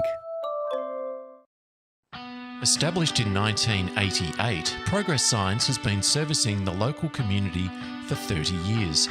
Located on the Mornington Peninsula, they are the #1 destination for all your signage needs, specialising in a variety of signage from vehicles to shop fronts, occasional and corporate events, short-term, long-term and everything in between.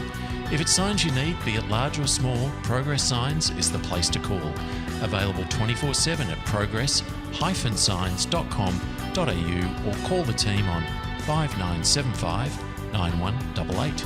Thinking signs? Think Progress Signs. A station sponsor. Battery World now open in Mornington. We know batteries. We know our 75 D23Ls from our DIN 65 LHs. And we know which is best for you. We have the range and a spark no one else can match. Because we live and breathe batteries. Those beautiful boxes and cylinders that power our lives and our passions. That's why we're the batteryologists. We're Battery World. Battery World Shop 1, 43 Mornington Tyre Road, Mornington.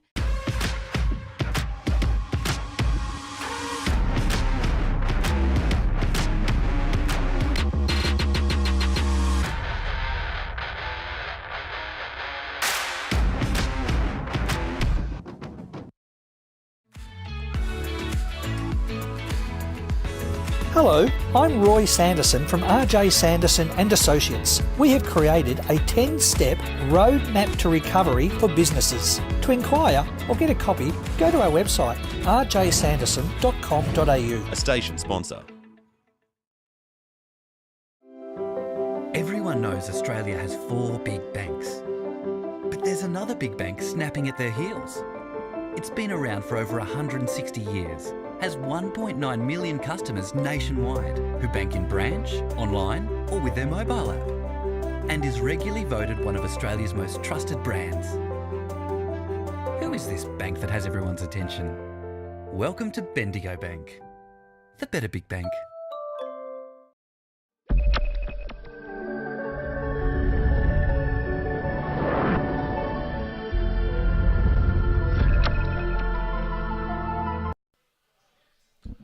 Welcome back, folks, as we go around the grounds and have a look at scores, what we can find.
Here, and the score is Seaford all out for 173. Of course, 39 overs. Pull back well. We'll just go around the grounds, have a quick look, and see what else is going on as we go into my cricket. And I can tell you, Baden Powell are currently 5. We'll just update that. 5 for 132, I believe. We'll just get an update. I've got a couple more updates there, Pete. Yeah. I've got almost all the scores in, some are trickling through. So we'll start with Provincial then, and that one you mentioned, Sorrento and Baden Powell. Baden Powell ended up 6 for 157, Reece Elmy got the highest score there. Slow ground to Sereno, but it's a bit of a battle going on. Not big ground, pretty lush. Yeah, reasonable sort of score. We'll see how the quick bowl. We'd always said all along that the first 10 or 12 overs would be really important in that game. Wood taking 1 for 22. Yep. Not many else. 3 there. Bobby Wilson there taking 3 for 34 off 8. Yep. And Jansen got an early one. Long Island playing Baxter, and Long Island 9 for 135. We were thinking Baxter might have found it a bit tough today, but very, very well bowled there. Satambi 5 for 26 and Matajay 3 for 22. So a number of times those two guys have done the job is tremendous. 9 for 135. You give Baxter every chance there, especially if Dan Warwick can stay in and get a bit of a start. Yep. Red Hill 6 for 100, Dart 42, Robson 42, a few other contributors as well. So 6 for 200, yeah, 6 for 200 against Langwarren. Plenty of work to do there for Langwarren. They're playing on the second ground there. Their main ground there was a little bit too juicy for them. The chip, they're playing on the chip, are they? No, at Langwarren. Oh, so it's on ground number 2 at Langwarren. And Old Peninsula and Pines had a late start. We're only doing 28 overs, so we haven't got that one through yet. We'll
Muriduck Mount again. They got moved to Narambi, and Muriduck ended up 1-1-2. So they'd be pretty disappointed with that. At one stage they were 4 for 76 as well. 1-1-2, and every chance that Mount would get those. In district, well, we've got the score here, 1-7-3 for Seaford. Rosebud ended up 7 for 214. First time for a while that they've got a score like that. Kane Donald, second score of 70 in a row, 76. And good to see Hayes getting 59 for them. he starred when they picked up all their flags about 18 months ago, and then just couldn't get a run last year. Mainridge and Carrum was washed out, so they didn't even get on to start there. So well,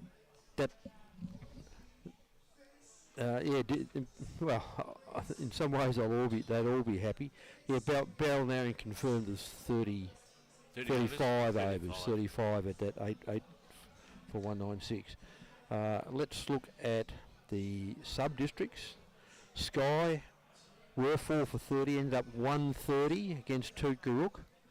Seen Toot only made 98 last week, but they would feel it's a little different, I reckon, chasing a score like that. So, yeah, right in that game, you'd think. Tyab ended up 5 for 164, and Paul Nelson 62. I've got the Balnarring one. We went through that one. Pearsdale, Bonio. Pearsdale, I think was 125. I've been unable to actually confirm that one, so we'll keep chasing that one, see how it goes. And Rye had a reasonable start against YCW. Had YC 4 for 64 off 30. Was still awaiting the T score there. So round the grounds, couple of scores still to trickle in, but we've got the bulk of them, and we've got an interesting game here, and the run chase will start soon. That's great. We'll take a couple of messages from our sponsors, and we'll be back in just over a minute. You're listening and watching RPPFM. So Malakuta is surrounded by Crojinglong National Park, which is about 87,000 hectares, and it encompasses a range of vegetation communities and heaps of really unique flora and fauna species. Leading up to the fires, we had a lot of drought. Some moisture measurements were taken by DeWalt before the fires came through, and the moisture content was about the same as in the Mallee. That year was really bad for bushfires. It was incredibly dry. We'd had drought for a few years, and of course, because of the dryness and the drought, we hadn't been able to do a lot of fuel management, so the bush was ready to explode. One of the things that impressed me straight after the fires was the way the community embraced the idea of setting up MADRA, which is the community-based organisation.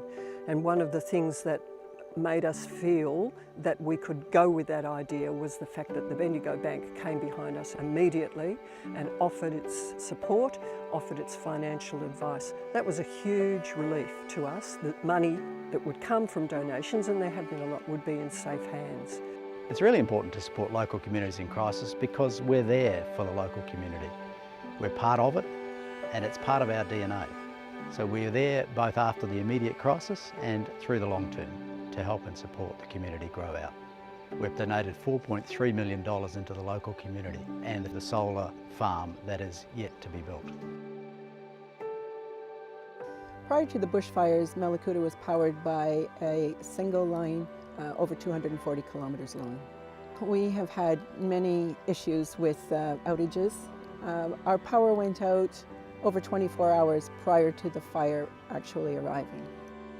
The solar farm is being built on East Gippsland Water's wastewater treatment plant to provide sustainable energy to this community.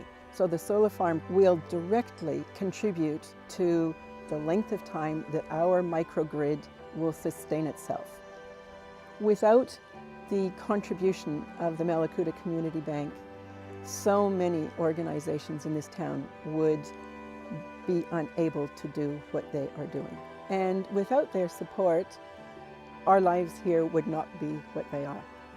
So nearly 2 years on after those catastrophic Black Summer bushfires, the bush is regenerating really nicely. You just go for a stroll anywhere around town or the national park and you're seeing amazing regrowth. The wildflowers are absolutely incredible now, and it's really awesome to see those species that we were a little bit worried about that may not recover after fire starting to recover. We have people here who've retired, we have people here who are trying to set up businesses, we have people here who just want to go fishing. Malakuta is a really unusual place, it's a very beautiful place. That's one of the reasons why people are here. That hasn't changed. People want to be here, people love to be here. I'm very optimistic about the future. We want to stay living in a healthy, thriving, safe community for the rest of all of our lives. And we are working to make that happen. There's a couple of really positive things that have come out of the community as a result of the bushfires. One is a real resilience. There's a growing optimism about how we reshape from here, given what's happened to us. A tremendously positive community spirit has arisen, even though we've been through tragedy.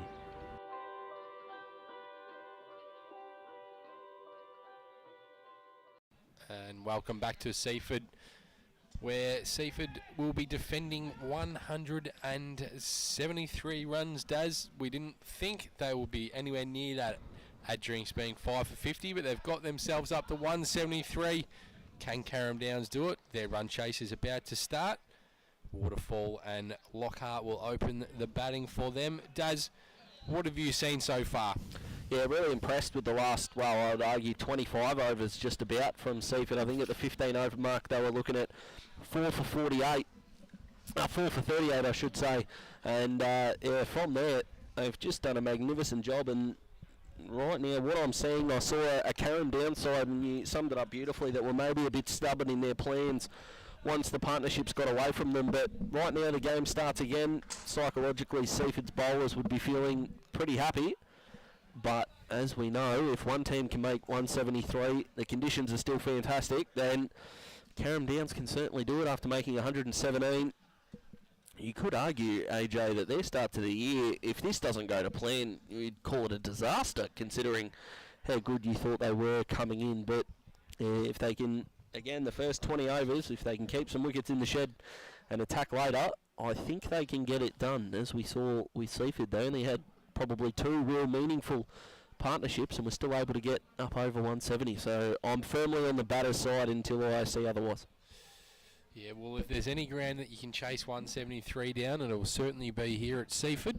So they just need to consolidate for the first 10 overs and don't lose wickets like what Seaford did. Yeah, they could, even if they were like none for 28, it's not going to get away from them too much. They're going to be able to respond in the back end beautifully. So yeah, I agree with you that the wickets in the shed are going to mean more than the runs on the board for the first 10.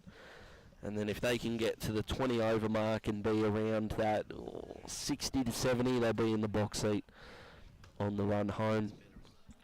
They won't want the run rate to get up and above probably 7.5 if they don't have a lot of wickets in the shed. And round the grounds for Bendigo Bank, Victoria 4 for 221. They're leading now by over 300. Peter Hanscom 81, and Sammy Harper has just trickled along beautifully to 35 off 58 balls. Matt Short, the last man to go out, caught by Nathan McSweeney, bowled Jordan Buckingham, who's looking like a decent young cricketer. Travis Head only given the 1 over in that game, which is interesting, but the Vic's going along nicely, and if this run chase goes half as well as I think it will, Neil, as you rejoin us, this is going to be a fun one to watch. I think it would be great. It's a good challenging score, 173. Both sides would reckon they're in it. Yeah, we've been blessed, 360 runs in the first 2 first innings of the games that we've been a part of. The Bendigo Bank match of the day, of course, bringing you the Mpca for Audible PFM. Speaking of an early prediction, I reckon we might get a pole first ball. I'm feeling it. Just who we got here, Wilson, and it's good to see Wilson in the side, I must say. For here we go. How's the Moz talent on Daz? No, no good. Wide. Yeah, that still could happen. Still could happen. It still could. First legitimate delivery. I should have put that note on. The Bonio Pearsdale game was a late start as well. 9 for 128. Pearsdale ended up. Okay, interesting. But the late start, like you said, so that makes that score a bit more respectable. That's well bowled for the first legitimate delivery. Played to point. It was a touch deep for a regulation point, but stopping that single, if you've got that energy, you can make up for it. But yeah, let's go way too early, boys. Let's pick a winner, and we'll hold ourselves accountable. Neil, I'll start with you. Oh, thanks. You're welcome. Why would I go first? That's silly. Carrum Downs. I'll get AJ's after this delivery, although it might hinge on this, although that's left outside off stump. Score still none for 1. in the first over. AJ? No, AJ's talking to the press. No, he's consulting widely. Yeah, sorry about that. Just chatting to the chief. When the big boss wants your attention, exactly. the big boss is getting your attention. To him. That's as soon as I hear him speak, I just turn. Absolutely. I'll back Seaford in. I'll back the home crowd, the home side in. That's down the weak side. That's done me no favours at all with a secondary wide, so that's none for 2. 172 to win, and we've only had one legitimate delivery so far. AJ, be the tiebreaker. Carrum Downs for mine. Okay. Gee, if you get a win here, you'll be on yeah, fantastic. Hey. All aspects it does, let me tell you. That's beautifully played. Through the offside, that'll be the first boundary. None for 6 after 2 balls. And that's the reason why I think Carrum Downs, because of the outfield. That flew. Yeah. Didn't slow down at all.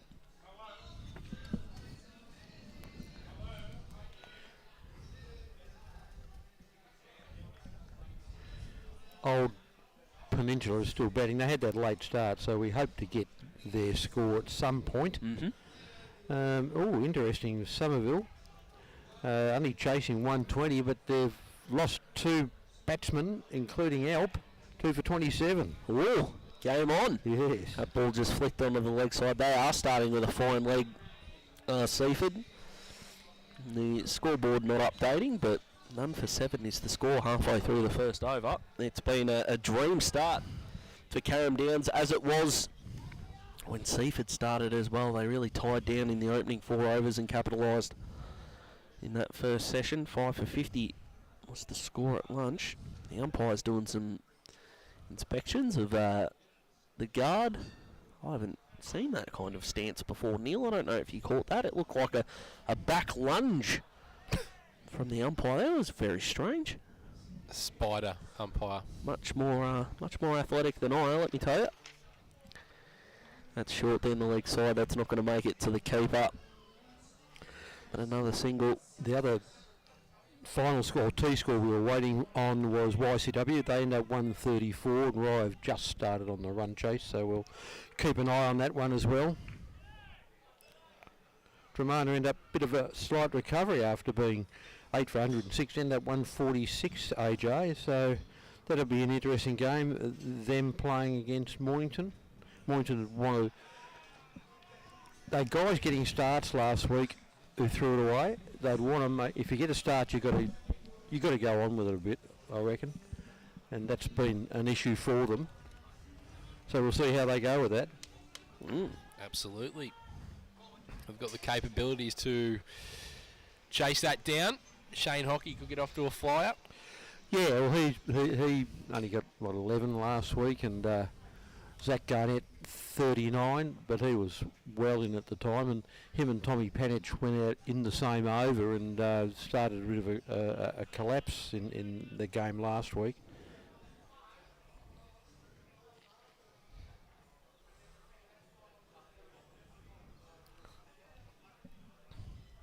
Bit of just adjusting the stumps there for our people listening in, wondering why there's nothing happening. Yeah, it's AJ's favourite time in a cricket game, the delay. Absolutely. It lives for it. It's there's 3 things that really get under AJ's skin, and that's traffic, delays in cricket, and stoppages in footy. And unfortunately, he has to drive to cricket and footy grounds as a part of his work with RPP. So yeah, he's really standing on his own toes there, our man. I'll tell you what, the driving that we saw when we were on our way here, Daz, was something other than should be seen on the road.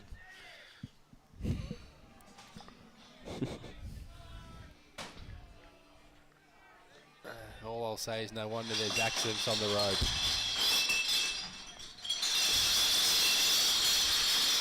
That's good for the effects, Mike. Yeah, I'm not sure Past how much Players that was Day here at picked up. Seaford. A few have been tipped in today and past Players Day. Yeah, we did say the amber ale was flowing. So we're going to get the second over started.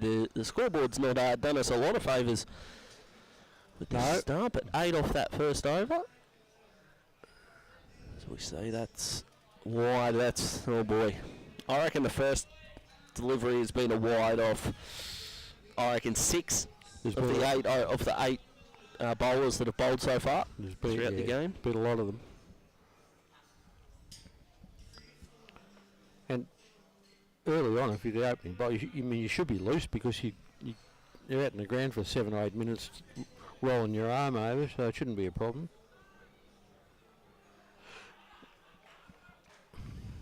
White ball does plenty, Neil. You know that.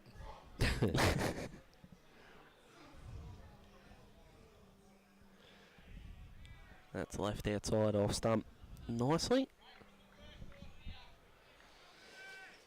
Well, for Seaford, it's pretty simple. Wickets, wickets, wickets. That's what's going to halt the momentum. Yes, oh, absolutely. Carrum Downs, very wide stance by Waterfall here. And that's a play and a miss. It's odd, it's got a very Peter Hanscom style of stance. There, of course. Peter Hanscom averaged over 40 in Test cricket, regardless of what you think of his playing style. Takes a very, very good batsman to do that. He's currently not out in the Sheffield Shield as well, as Waterfall's forced onto the back foot for no run.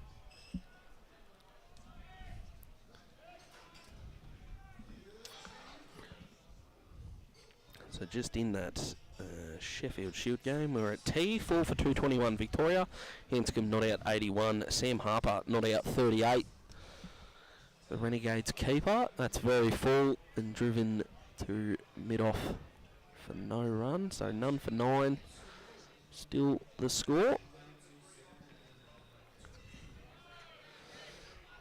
Things hopefully going to be ticking along shortly. The playground opposite the ovals getting used nicely as we see Waterfall facing up, forced onto the back foot. Playing back down the crease. That'll end the second over. The score for Carrum Downs, none for 9, chasing 174, so they've got 165 to get off 38 overs. AJ? Very good mathematics there, Daz. Thanks, mate. Quite quick onto that. Yeah, all over it. Calculated, dazzling. And the batsmen are Lockhart and Waterfall. They're the two batsmen who are in. And bowling so far, Wilson and Smith, who are probably their regulation opening attack back together again. They'll have the Bardwells to do a bit of slow bowling in the middle, and perhaps Herbert and a few other fellows. Maybe McQueen bowl a few overs as well, but that's right on the money there.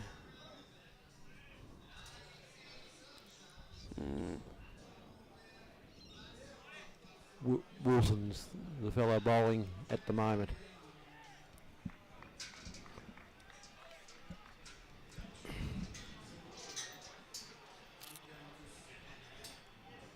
The 353 to Flinders, going beautifully. So an inside edge, played to the man at forward square leg for no run. So 117 is what Carrum Downs made in round 1. You're going to need a bit more than that to get over the line in this one. In a game reminiscent of WA and Tasmania in the old one-day cup styles, as is the colour scheme of both these two teams, which AJ is a massive fan of. Green and gold. ING Cup. Oh, absolutely. Okay. Love it. That's played the mid-on for no run. The good old days of state cricket, Nilo.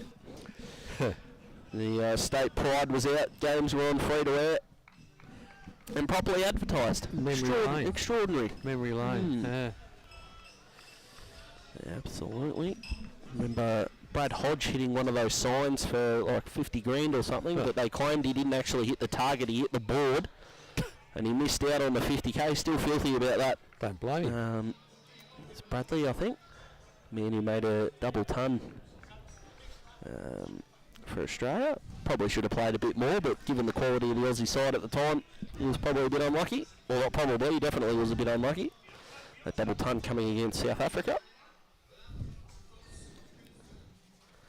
As we see another good length, a bit of strength in his...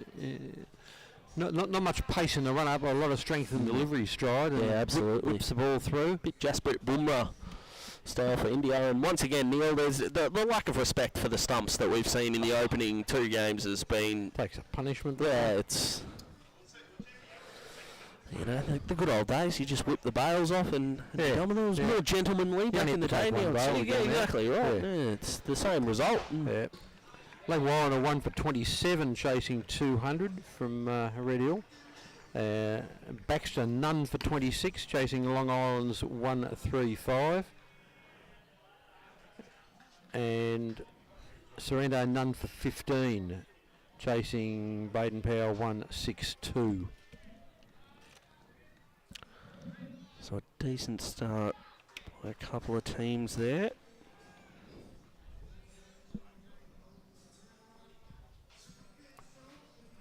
There's been a lot of the knocking the stumps down, which has slowed the game down a bit.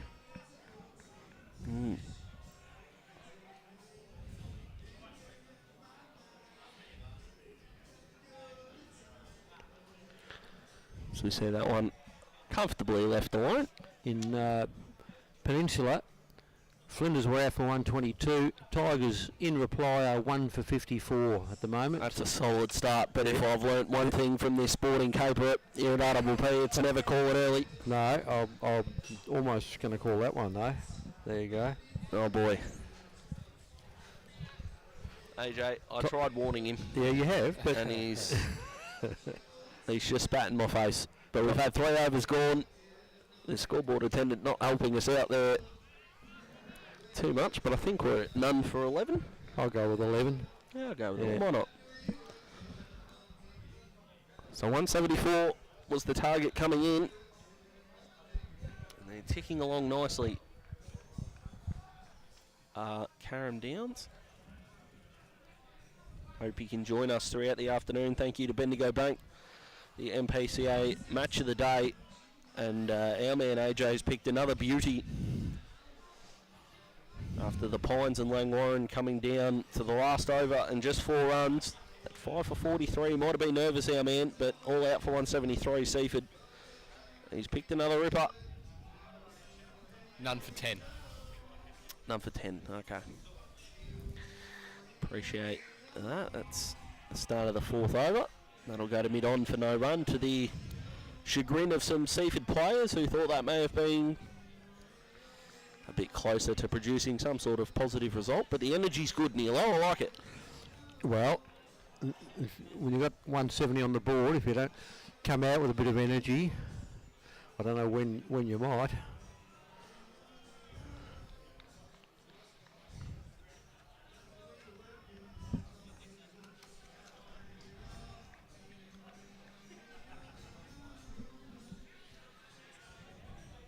Tell you what, it would be a hard gig singing in front of past players because they just want to watch the cricket. I'm not they sure do. I've got too interested in music at this current point. It sounded pretty decent.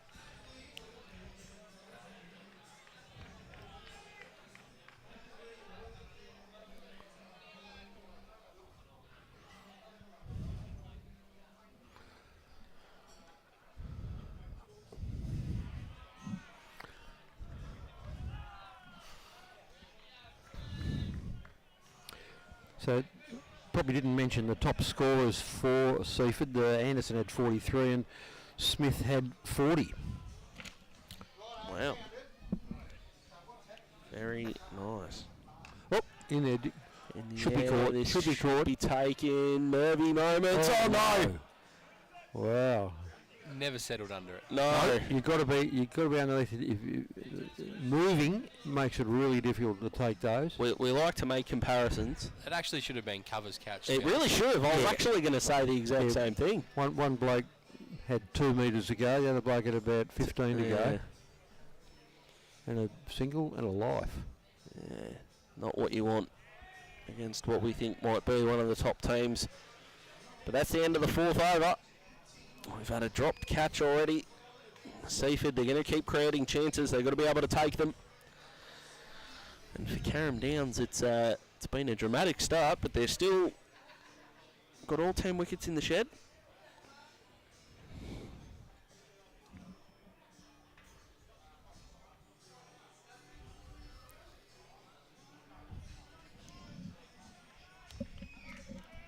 interesting call there to not allow the cover fielder just to basically stand under it, guys.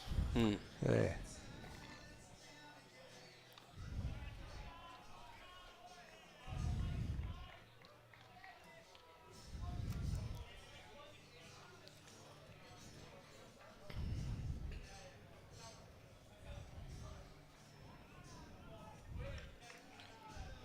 So Smith has started a new over. It's none for 11 here. Lockhart is facing up. Ooh. He just Bit of bounce pats the on that ball one. down. How good is it to see a keeper in a yellow floppy hat, long sleeves, yellow gloves? It's all happening. Local cricket at its finest, Chiefy. Well, the yellow gloves, they do match the pads. I'll give him that. I reckon you might match his hat and his clothing too, Neil. They do. And that one was just try to be swatted away like you're swatting away the flies there. So I wonder what colour gloves he'll have when we get to the white ball next week, the 2-day games. Well, you might have to ask him. Maybe have to go back to the white stuff. He might. He'll certainly need white keeping gloves, but he might pads, but he might get away with the yellow gloves. So that one's hitting to the Here we offside. go. We got a It's chance hit. here. Hello, And even the locals, hands on heads. Lots of ooze there. Gee, that didn't miss by much at No, all. it really He was didn't. done. Gordon Waterfall would have been.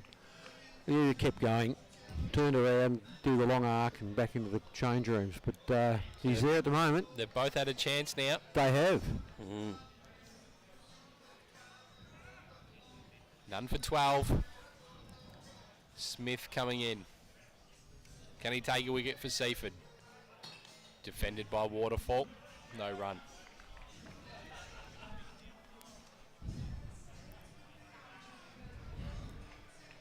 Smith just operating with the two slips, a gully. Pretty regulation field after that. He's got a fine leg. The train going past. What a sight it is in the background. He's already got a lot of hats, our man AJ, but I think the Seaford Tourism Board might be reaching out to him shortly as they come back for no. Just the one. They'll call that 1.5 runs, Nilo. That's when one batsman really wants to go and the other one doesn't. Fortunately, it doesn't show up on the scoreboard that way, but No, one. Well, Waterfall just walked the last 5 metres. He probably counted that it was already 6 and thought, well, I'll face up the start of the next over. Thanks. absolutely, it's just good counting. Good It math is, gets yeah. good rewards, Nilo. Yep. Yep, well, you've always found that.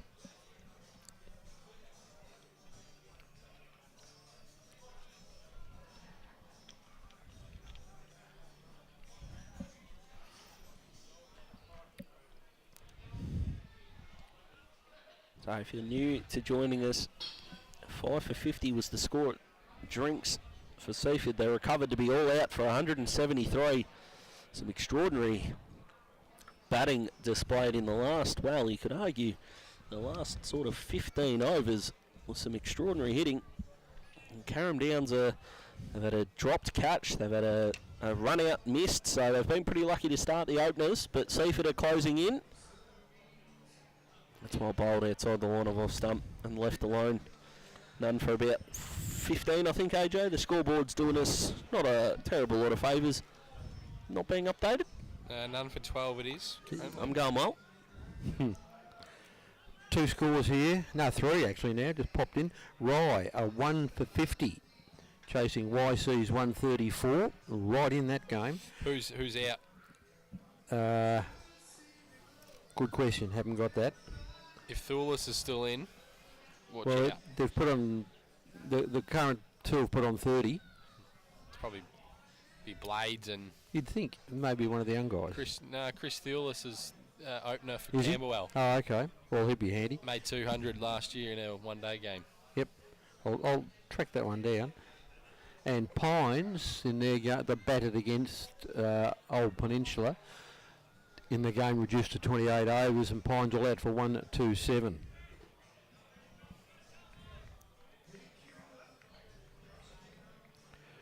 Mount Eliza, none for 35 off 7. Got a good start last week. Now should go on with it. only chasing 1-1-2. Oh, my mic was turned off. Got him! Got him! Got him! There's the first one.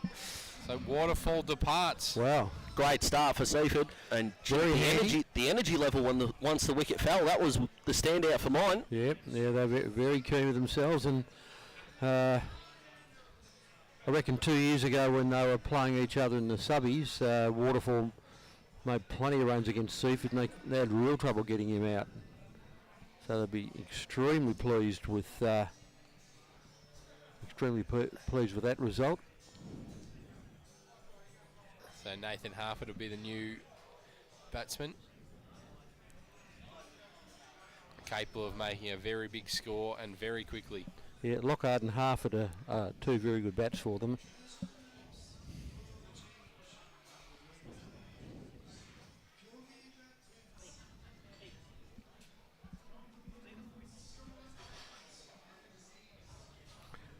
Now they should. If you're trying to push through overs, you want to be back in your fielding positions when that new batsman is ready to take guard. Then you're at him.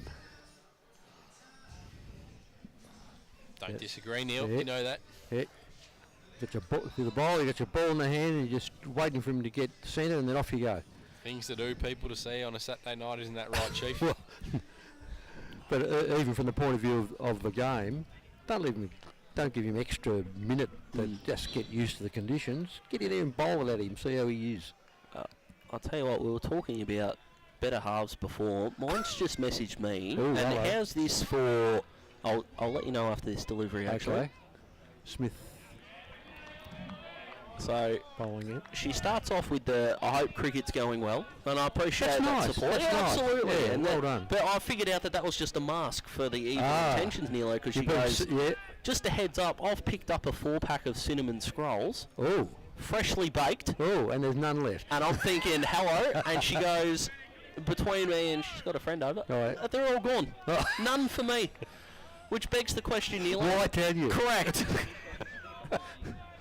I could have gone my whole life without knowing that. Yeah, that's right. Never would have known. Absolutely. Every time she passed a donut store, she'd have had a smile, and you'd be thinking, why? Absolutely. Good shot, well trapped in the field, and nice solid shot early on there. And tell you what, they're getting through the overs quickly. Yeah, AJ's got half a smile, and the Prez's got a quarter, which for most people is 2.5. It's extraordinary. 1 for 13. That got a smile. And I think Suss one day is just going to snap and throw me over that balcony. Waterfall end up with 2. So Lockhart on 8, and Harford's the new batsman. It's the positivity you got to take out of it. You know, it's 2 more than Bradman in his last innings, Neilo. So absolutely, yeah. He'd have loved that. Whatever, loved them. Whatever scraps you can find sometimes is the way to go.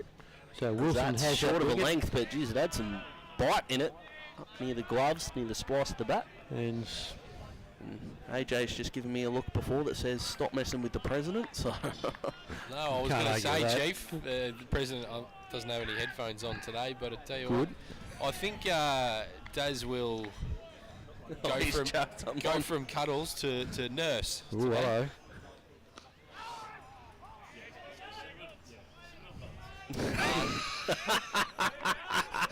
He's still stuck on the cinnamon bun story.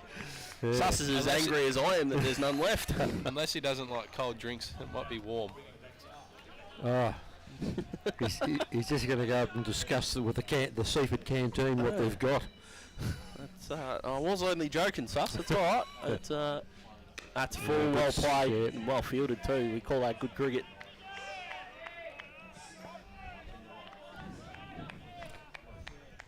So what do you reckon this means for Carrum Downs if they do start 0-2? Is the supreme confidence that you boys had at the first Mpca show, would that remain? Do you think it's... I reckon their level of confidence is going to be the key to it. They're not normally lacking in confidence. With a shot like that, they're not lacking confidence. Straight over cover. Very nice shot. For 4, so both boundaries coming in similar fashion. They're still not dropping a man back, Seaford, which I like. Taking Lockhart on to 12. Yeah, keeping that up, they might spoon one in the air.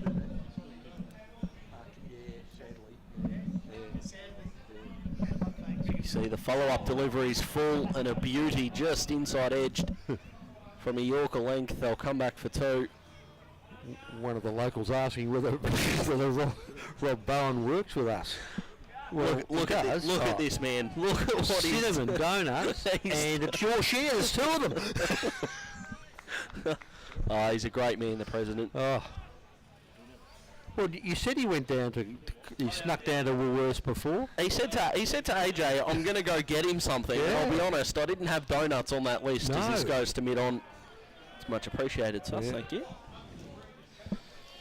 AJ's still got his lollies. We're making a mess here. My goodness. All right, Rye, 2 for 59. Hunt on 40 not out, and Blades has just come in. So they are right into that game up there next. Jason 1, 3, 4. One more wicket there, and it could be interesting. Well, that's true. That's true. But if this partnership puts on 30, they can just about stumble home from there.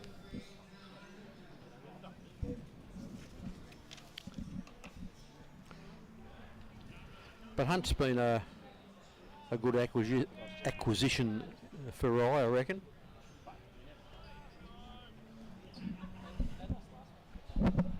Trying to get a few more scores from around the grounds as they come in. Oh, yeah, get it on the screen there. It's good. Yeah, AJ's man Sam Harper in the Sheffield Shield has just been dismissed. So the first innings, Centurion Will Sutherland's faced a couple of deliveries for no runs. 5 for 228 the score. Hanscom 86 not out off 134. So that strike rate of 64, something he's been criticised of in the past, has gone up the lead to 308 for the Vicks. Sorrento none for 15 off 3.3. That's a good positive start.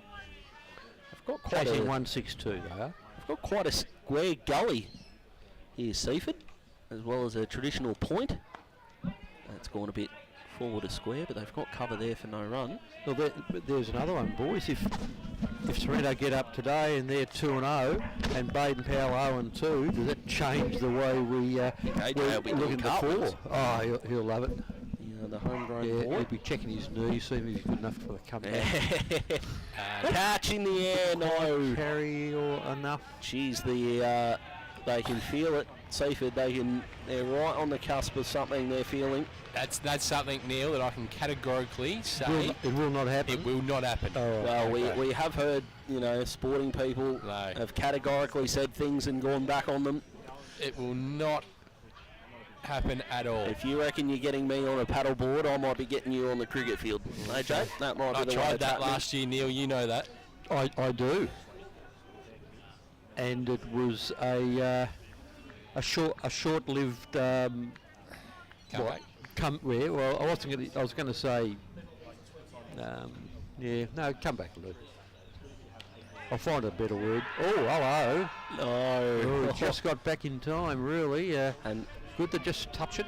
Yeah, he did touch it. Definitely touched it. No doubt about that. Batsman got back, and I'm starting to worry about the structural integrity of the stumps being featured in the Mpca. They're falling over like bowling pins at the moment. They're hammering, aren't they?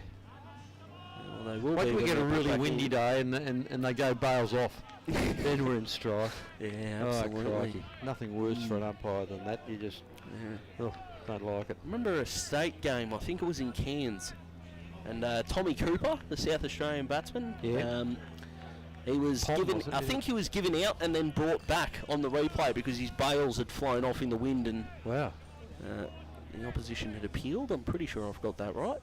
Someone will correct me, but the scoreboard's up and working. 1 for 19, which we love. That's in the air and over the top. And in the gap and racing down to the boundary and actually, going to be 4. Gained speed. It did. This outfield's getting quicker and quicker. So that's good batting. He's hit it with top spin and it's taken off and it's landed. And even if he middles it, it's going over cover and there was no one there deep anyway. We're not playing tennis, Neil. It's just a skilled shot that you can get the ball rotating quickly. I think it's come off the edge. Absolutely off the edge. I think he's out. I think that went about 60 metres further than he wanted it to. And I'm talking laterally. That's absolutely correct. So 1 for 23. Did take off after after bounce though. Tell you what though, Daz, you might be in trouble. The Chief just keeps looking at you. He wants a. I think Chief wants the donuts. One donut each, he's saying. The Chief can have all the donuts. Oh. Yeah. There's certainly some warming going on. You're not English, are you, Daz? I'm Welsh, mate. Or half Welsh. Out That's this in the side. That's 4 as well. That's going to beat the field up. Phil's not going to get there. 1 for 27, and Daz's Seaford prediction right now, aging like milk. Nice little graphic there on the scoreboard, and it's working up. Graphic of an umpire moving his arm around. I still don't think he's 1, 2, 7. What's that? 1, 4, 2, 7, 27. I still don't think you've got it, have you? I've got what? No, you haven't. You don't understand. I'm not understand. No, I'm not AJ. Yeah.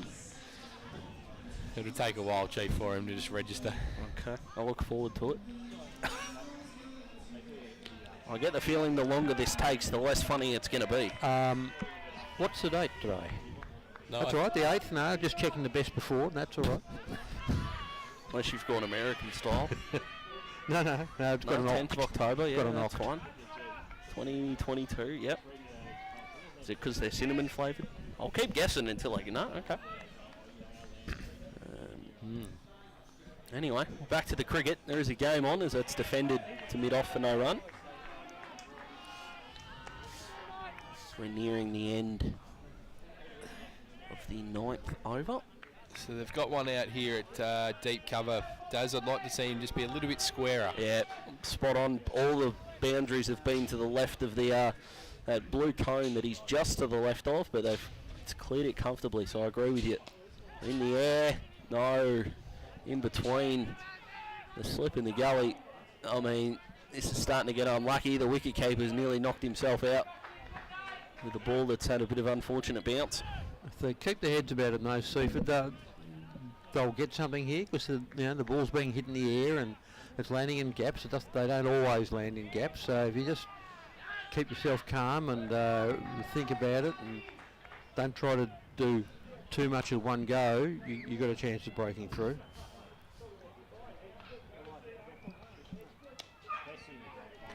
So that one's just played into the onside for no run. So you're going to let me in on the joke, AJ, or are you just going to let it simmer? I was just wondering whether... Well, there's just some... I'll tell you what, Chief's going to put something on the It's screen. not the only we thing can't that's see. simmering at the moment, Chief. Hello. Well, that's a good, solid shot. I've been confused It is at the batsman- times in my life. I'd rarely find one where it's more than right about now. Well, there's something under your eyes that's There's going warm that the Chief's just not happy about. Yeah. Oh, okay. Yeah, That could be it. We'll get there. Yeah. That's why we called you So it's all- the nurse. He's organised you some refreshment. That's what he's saying, and he wants you to drink it while it's cool. He treats me I see. magnificently, the It is, Chief, it's and good. I don't think I deserve the level of disdain that's coming from across the table. There is a bit there, isn't there? Just a young man finding my way. Mount Eliza, 1 for 62. Ratio Partha out. Only chasing 1-1-1-2. Repeat that again for me, Nilo, sorry. Yeah, they are 1 for 62, chasing 1-1-2, and Ratio Partha just went out then. That's Mount Eliza, so need 50, 9 wickets in hand. Maybe haven't cursed it. Half a chance at the bowler's end, but the ball should get a win up skidding today. Over the stumps. So they scamper through for the single. That'll bring up 1 for 29 in the 10th over. 419 to Frankston in the background. It's extraordinary. Train Spotters 3. They did a Train Spotters 2, didn't they? I'm sure they did. Okay. I do rate my movie trivia, but maybe not in this case. So We see the next delivery that's in the air, and that is cleared mid-on and mid-off. You're not going to find too many shots straighter than that. And it's going to go. That's gone for 4. And absolutely has Nilo, 1 for 33. Baxter, 2 for 45, chasing Long Island score of 135. Todd Quinn on 33 not out. Dan Kelly has both wickets, 2 for 11. Might be getting shoulder surgery. If they would going to keep carrying like that. Baxter win, all of a sudden Long Island could be sitting on the bottom. 0-2. I think they're a better side than that, but it certainly changes some of the dynamics in that division. That's the strength of the provincial Absolutely. competition, Neil. Yep. Oh, there you go. Yep. There's a strike. Exactly what Seaford needed after a couple of overs. It had been pretty expensive, but 2 for 33 reads the scorebook, and that's what they've got to keep doing, AJ. Plug away and keep picking up a pole here and there, and they've done it again. Absolutely. The wicket of the dangerous Nathan Harford.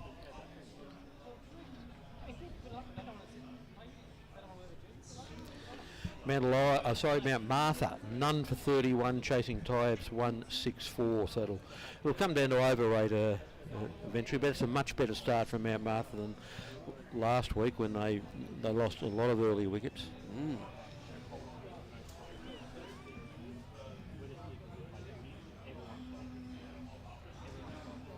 Neil, we mentioned during the week, about Wilson being a big out for round 1. Yeah. And he's certainly showing that right now. Well, it gives them that good combination. Wilson and Smith were a very good combination last year. They didn't always get the play together, but when they did, it made a big difference to Seaford. And today, I reckon they've bowled pretty well together.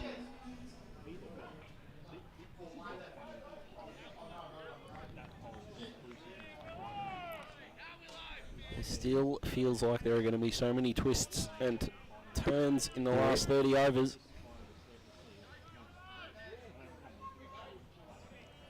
So Harford made 9 there. I think this is where they'll miss Johnson this week. Yep. Neil?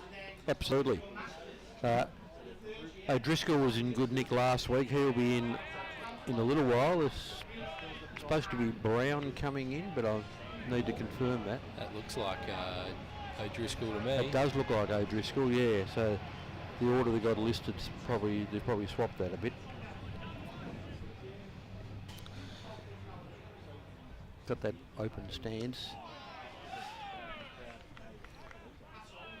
It was a good bit of batting from him last week. It was a disastrous start by Carrum, but he actually got it not to enough to win in the end, but it that kept them competitive in that game. So, yeah, very, very important for him. The wickets, I'm trying to just double up on the bowling figures here. Wilson has 2 wickets and 2 for 11. Take that in a heartbeat. Yep. Right now, 2 for 33. 10 overs have been completed. So 30 overs to go. 141 to get. So just under 5 and over. More than doable. They are going to need to do this in partnerships. Carrum Downs, as Seaford did after a disastrous first session.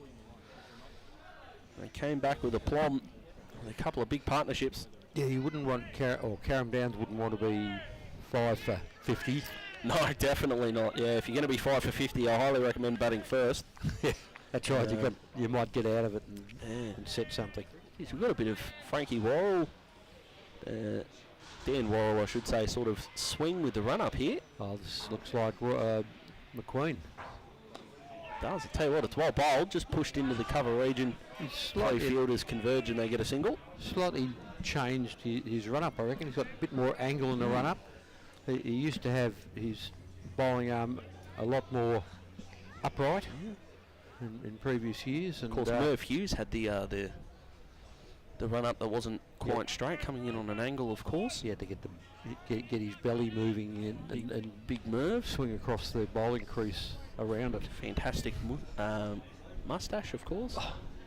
And a great book on food and such he did. Fossey and I interviewed Merv about his barbecue book and cricket. We had a half-hour interview, and I think it was about 3 minutes on the book and 27 minutes on the career. On the cricket. Good value, Merv. Carrum Downs 2 for 34 here. Lockhart 21 not out. O'Driscoll's just joined him. It's a poor delivery. He's going to get off the mark. O'Driscoll with a shot behind square. He'll get 2. Wilson has the 2 wickets, 2 for 11.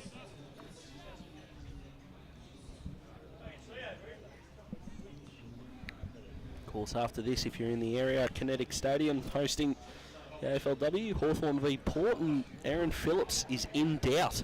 Ooh. What a huge out that would be for Port. Ooh. A couple of expansion teams, of course, playing, and nothing screams Hawthorn like home games at Frankston. Nilo, probably not where I would associate my Hawks, but that's going to be a belter of a game. You probably wouldn't want to send them to Glenferrie Oval, though. No, that's true. It looks like Ryan McQueen's broken down as well, guys. Yeah. Oh, no. He has. This is the... well, he said he had a side strain and no sleep for 2 days.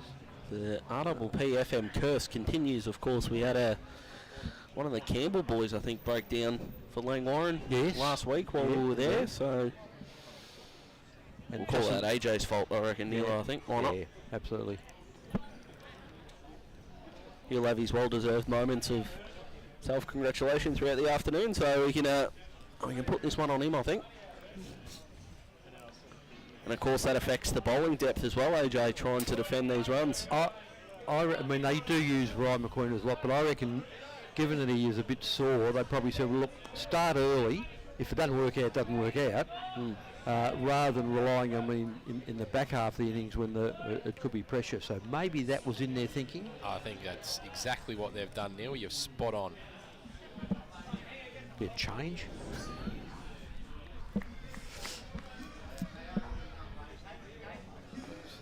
So Dilpagini's finishing the over because Dill's a handy bowler. He's been an opening bowler for many years in the day.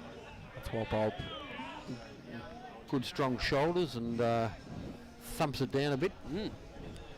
More and more locals working their way out to the balcony here. Out on the sun. Oh, it's magnificent here, isn't it? How good has today been? Yeah, that's right. An absolute flood, literally in the Frankston area especially. Yesterday it's been fantastic as that's left outside the off stump. AJ was a bit nervous about some of the clouds around, but we overcame that, which was good. And the train? That was just a talking point. Yeah. 4:28 to Frankston. Steaming past. Yeah, we've got, I think Daz is going to organise a list of 35 talking points for us during slow times on the Saturdays. We are? I am. Especially 2-day cricket. Wait till the 2 days start next week. You're going to... Gee, some of the things we talk about over the years, I tell you what. I could talk underwater with marbles in my mouth. I'm not going to have a problem with that. You'll fit in well. You know, at some stage, AJ and I have a break, and you and Rob Bowen can just go for it. You know? Absolutely. Yeah. Now, I've got a couple coming up. That's for sure. Yeah. Of course, end of the month. Don't know if you know this, Nilo, but AJ's leaving us and heading down to Torquay. Is he? He is. For a few nights. I knew he was missing one of the days. No, I'll be there. That's a later one. Oh, you're right in the day? Yeah, I'll head off after that. Right, right. That's dedication to the team. Thanks, AJ. Appreciate that. The week after, I'm in South Australia. There you go. My life will go back 10 years. No loyalty there to RPP. Good to see. Well, they've got that sign. You driving or flying? Flying. Oh, because I was going to say, if you're driving, there is that sign on the border which says you're in South Australia. Please turn your watch back 30 years. Oh, no. Got a wedding to attend to, Dad. So Very nice. Oh, fair enough. Got to keep the bride happy.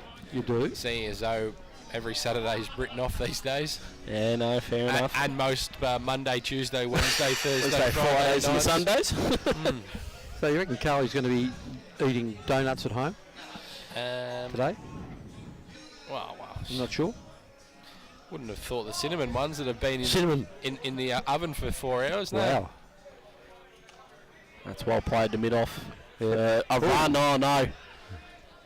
Oh, that and the poor stumps again. Oh, that's right. That was Dilpagini, he threw those down. The guy mid-off there, he hasn't picked any up clean. I mean, that's the first one that's actually got away from him, but he's been a little fumbly on the pick-up there, so that clearly the batsman had been ready for that. He has. Well done to O'Driscoll, scampering through. On the screen now, good to see the past players, they in full swing on the balcony. Indeed. Absolutely. Yep. And they'll be getting readier and readier the closer this run chase gets.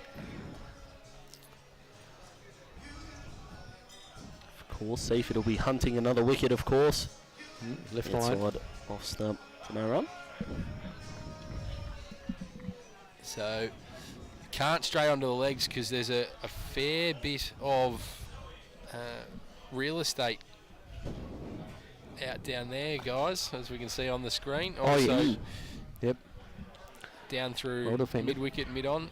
Could have a kick of the footy with the amount of space down there. A fair bit of real estate going on there. Yeah, if you've got to pass those two blokes in close, then it's wide open spaces and no one around. Somerville, off 17 overs and now 3 for 41, chasing 120 from Heather Hill. So that's a battle. One more before drinks would make that, and wouldn't it? Absolutely. Yeah, very. You'd think Heather will be disappointed with the 120, but they keep themselves in the game. Absolutely, they are. And if Seaford can get another one, if they can get another one before drinks, they'll be relatively happy. If they can get two, I think they would be looking at this, saying we are in charge. We've had 12 overs complete, 2 for 38. Is the score? It's 136 off 28 required. It's still under 5 and over. More than doable on this ground, AJ. Absolutely right, Daz. For all the listeners and viewers out there, we'll try and get some more scores from around the grounds. Yeah, ones I've got, Mount Eliza 1 for 62. Somerville I just mentioned 3 for 41. Why, a short time ago, were 2 for 59. That's close. Oh, he's given him! He had a think and a look. Oh, he did. If you're the batsman in that situation, as soon as you get hit, move out the way.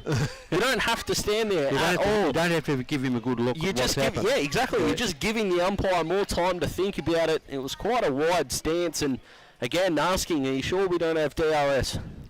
No, I can assure you do not. 3 for 38 is the score. And that's the end of O'Driscoll, who was top score for them last week. And the momentum is firmly on the home team. And the balcony are up and about as well. Baxter have fallen to 4 for 52. Ooh. Langwarren 1 for 91. Chris Brittain 39 not out. Matt Prosser 29 not out, chasing Red Hills 200. Did young Jamison open the batting in that one, AJ? Do you know? Is he the man out? I'll just get that for you there, Daz. No worries. Would have made about 20 odd given the... Correct. Yep. He did, okay. He opened the batting. He got 9. 9. Okay, a few extras in that game so far. Anyway, 14 to be precise. That would be a few. I'll take that. I've got that Baxter being off 18 overs. You got that as well. Baxter 4 for 52 off 18. It's the score I've been given.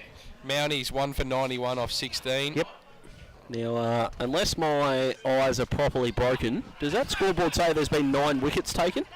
9 for 38. It says 9. We can assure you that's not the case. It is 3. Yeah, we'll go with 3. Someone's pressed the wrong button. Yeah, we're not. We'll just zoom it in on that one. Yeah. Yeah, not 9 for 38. That's a faux pas. 3 for 38. Seaford definitely with the momentum. And that's well bowled. It's a follow-up, just patted back down the pitch.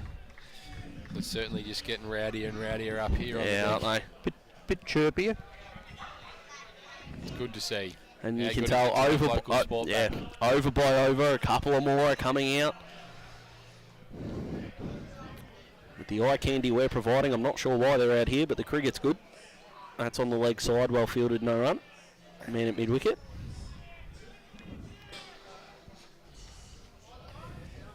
So still 136 to go. Scoreboard attendant still struggling a bit, says 1, but it is 3. There. Yeah, it is. We're closer. So we'll take that for sure. 3 for 38 is the score. Carrum down still. They would have learnt from Seaford. All you need is a partnership or two, and they'll be right back in this. Tigers 1 for 70, chasing 1 to 2 from Flinders. So the new batter here is Broomhall. Yep.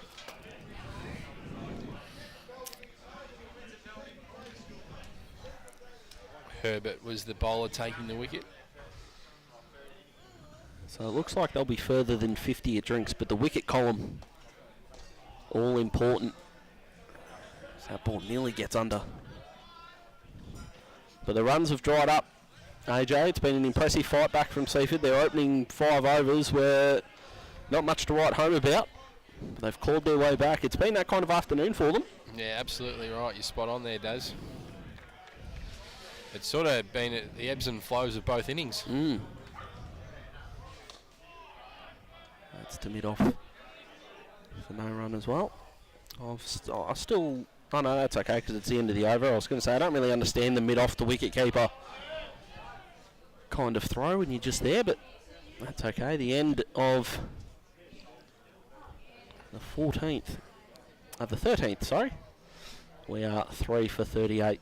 So 136, a maiden in that over. 136 required. Yeah, nice bit of bowling from the skipper there, bringing himself on, taking the wicket. Yep. We have Lockhart's on 22, and as you said, Broom Hall has just come in to join him. So 27 overs, so the run rate is now above 5 for the first time of the innings. That's outside off stump and left alone. Again, new over, couple more trickle to the balcony. They're picking up what we're putting down, and sure, there's a game of cricket on too.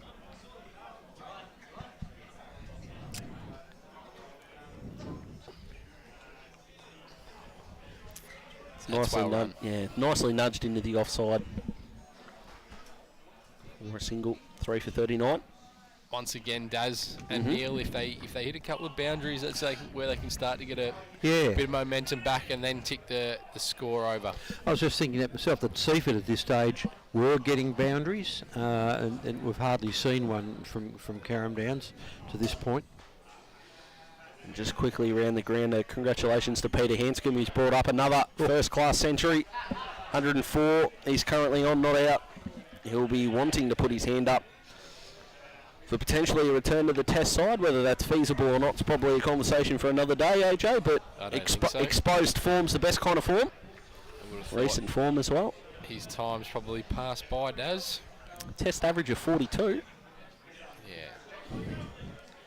If there was an Australia A team, seconds team, I think he'd definitely be in there. Probably not as the keeper, but I think he'd definitely be in that middle order. Yeah. The batsman out for Baxter.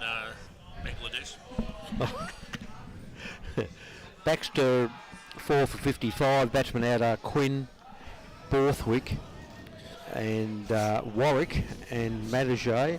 England not out. Harvey not out. England only. Oh, they're both on naught.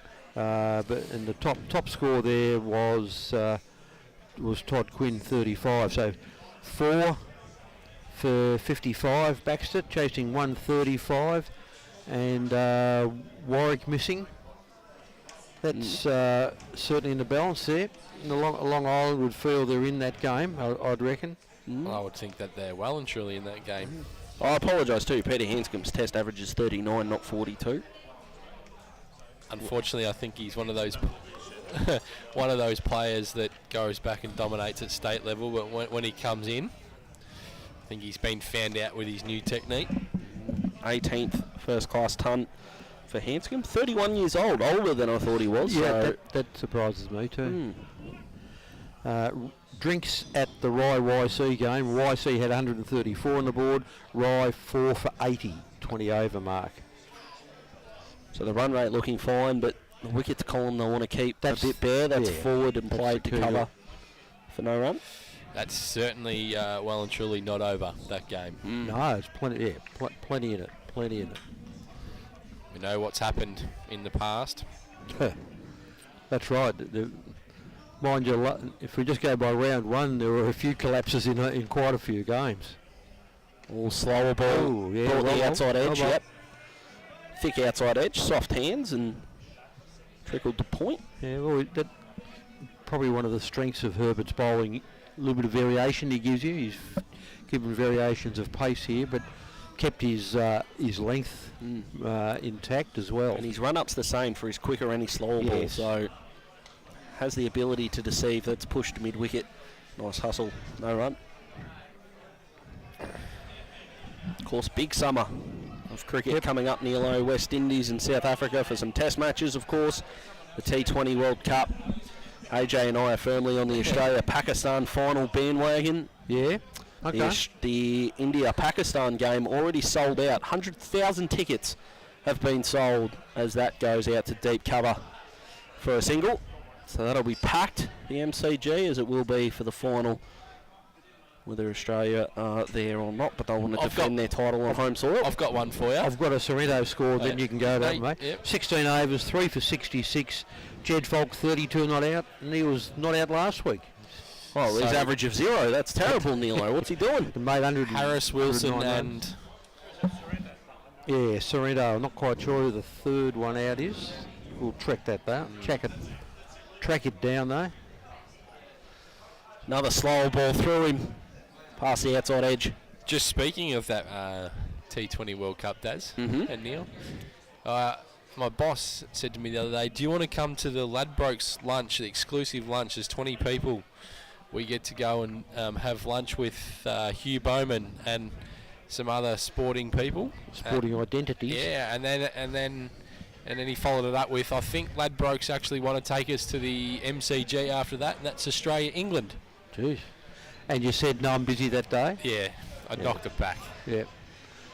Did you ask them whether they give donuts on the cinnamon donuts on the tray? No, I didn't. No, there's the question. I don't think it would affect whether you're going or not, but it's always worth knowing what they're going to serve. Oh, well, it's a very upper-class restaurant in South Bank. Oh. Hey, come on, our man wouldn't be going to anything that's not upper class. Are you kidding me? Come on. True. Yeah. Fooling no one is our man. He thinks he's a man of the people. Well, they've opened up a new pie face in South Bank.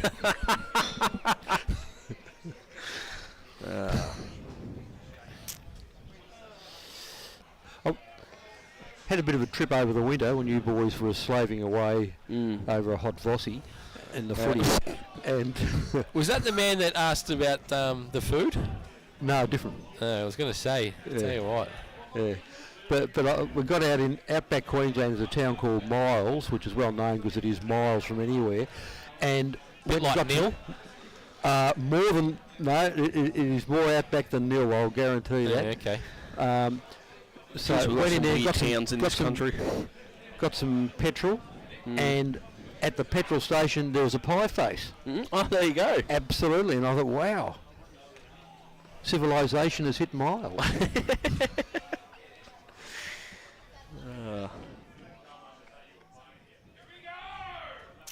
Couple of more of the locals out on the balcony.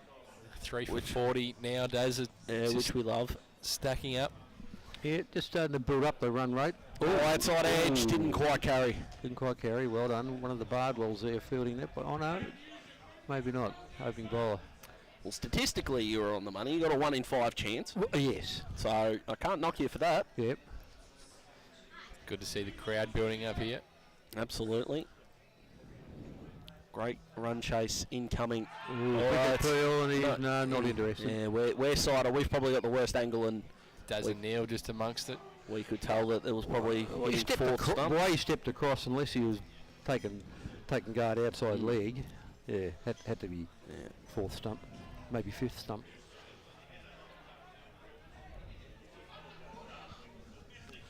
It's going to be interesting when they get on the other bowlers. They have some interesting spinners.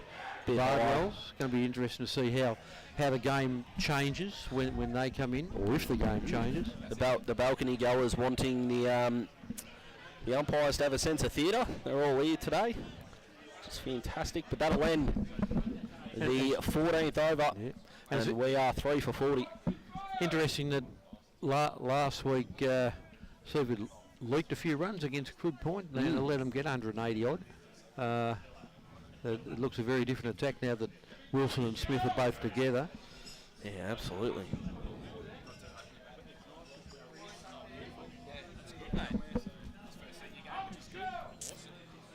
So, the 15th over set to begin. Full toss, crunched, but they've got some coverage. Little misfield will sneak through for a single. You don't want to be giving too many of those away, Neil.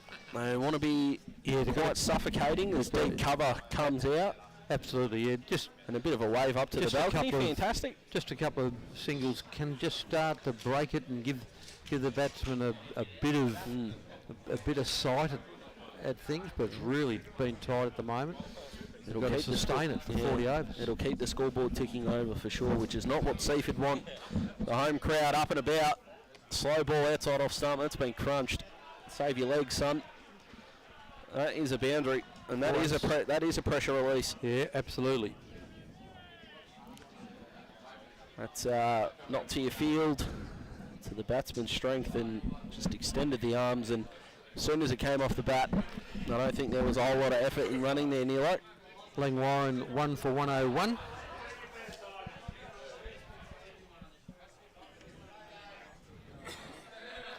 And we said Pearsdale 128 with a late start in that game. Bonio 3 for 22, not where they wanted to be at this point. Yeah, game on. That's a better follow-up delivery.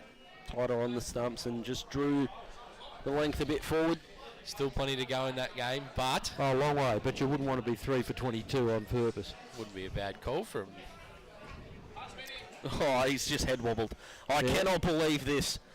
Did he pick it? All aspects he did. He picked it. All aspects of AJ's just been extended to 7 hours. Yeah. Extraordinary. And they'll come back for 2. No, hesitation on the arm. Just a single. He did put on the, it is a little early. He put the proviso in. Yeah, he did. Yeah. Of course, the Bendigo Bank Mpca show, you can catch us live. A new definition of the meaning of live when you see us three on the camera, but yeah.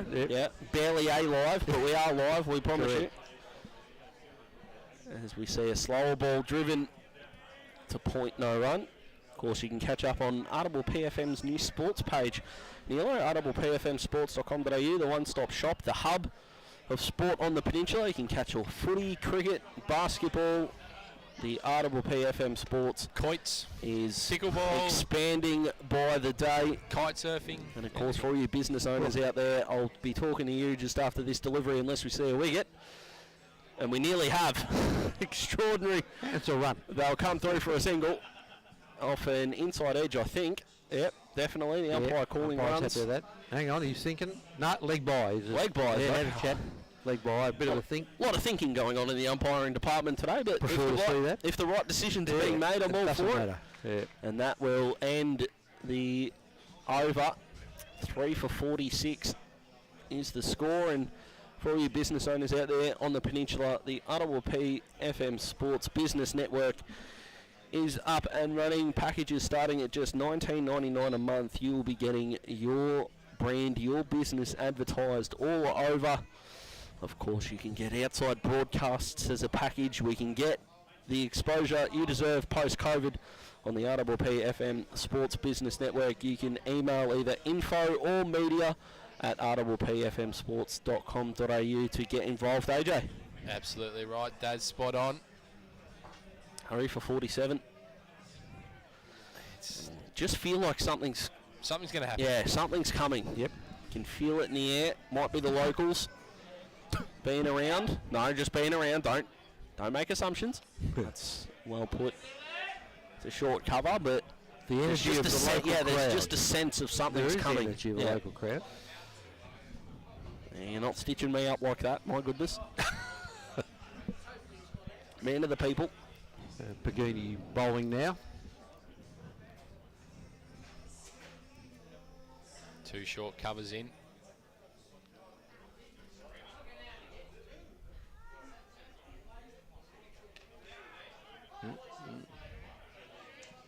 So certainly feel like something's just going to happen before drinks here.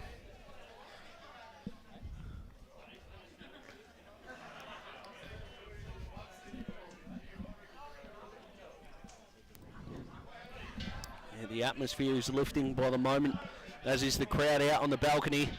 That's a quicker ball that's been edged in between a second slip and the keeper, and that's going to run away for 4. It has. Into the fence. And that brings up the 50 for Carrum Downs for the loss of 3 wickets.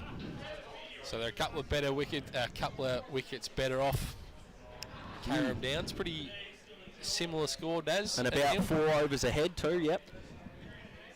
Yeah, Seaford were 5 for 45 off 17. So yeah, they've got their nose in front of that.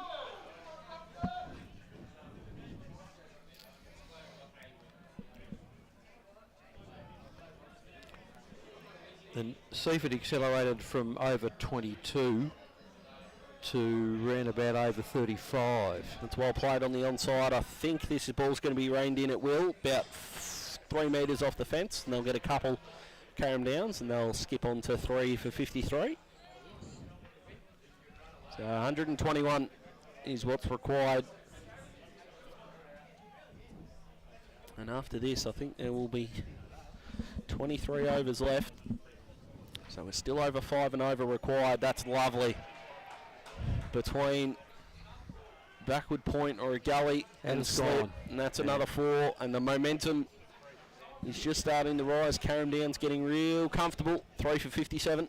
So this is a point where Seaford have to decide when they're going to use the barred balls with their slower stuff. Do you give them a couple of overs before the drinks break? I'd be tempted to. I would have even brought them on earlier. To be fair. Yep. Yeah, definitely think an over at least before drinks. So I mean, they brought Carrum Downs brought Waterfall on for an over. Yep. And although he didn't take a wicket, I think he only conceded 1. So if they can make something happen, it would be a fantastic move before the drinks break. That's short. Swattos and called. Swat. Nothing. Umpire's having a look. Is he going to call that wide? No. No. That's probably the first short ball we've seen in. And the umpire saying no, it's just about at the shoulder, wasn't over the head. So, and that'll end the over. Bit unlucky because I reckon if you bowled 6 of those, it'd be very hard for the batsman to get onto them. So it did look like very late, but that's 18 overs gone. 3 for 57 the score. So 22 overs left and 117 on the cards. So the run rate still over 5 and over. But with just 3 wickets down, it's still Carrum Downs' game to lose, boys. Big shout out to the big chief who's on the screen right now for doing a great job. Double P. There he is. He is the man that makes it happen. Yep. So that's down the leg side. Half an appeal, but a wide given. Yep, and that's what the appeal was about, trying to distract our players from thinking about the leg side wide. It was definitely a leg side wide. Nice little stumping attempt, batsman well in the crease. And we know how that went in Carrum Downs', Seaford's innings with a stumping down the leg side. Yes, in the end, nothing happened. Well, yes, in the end, a dot ball.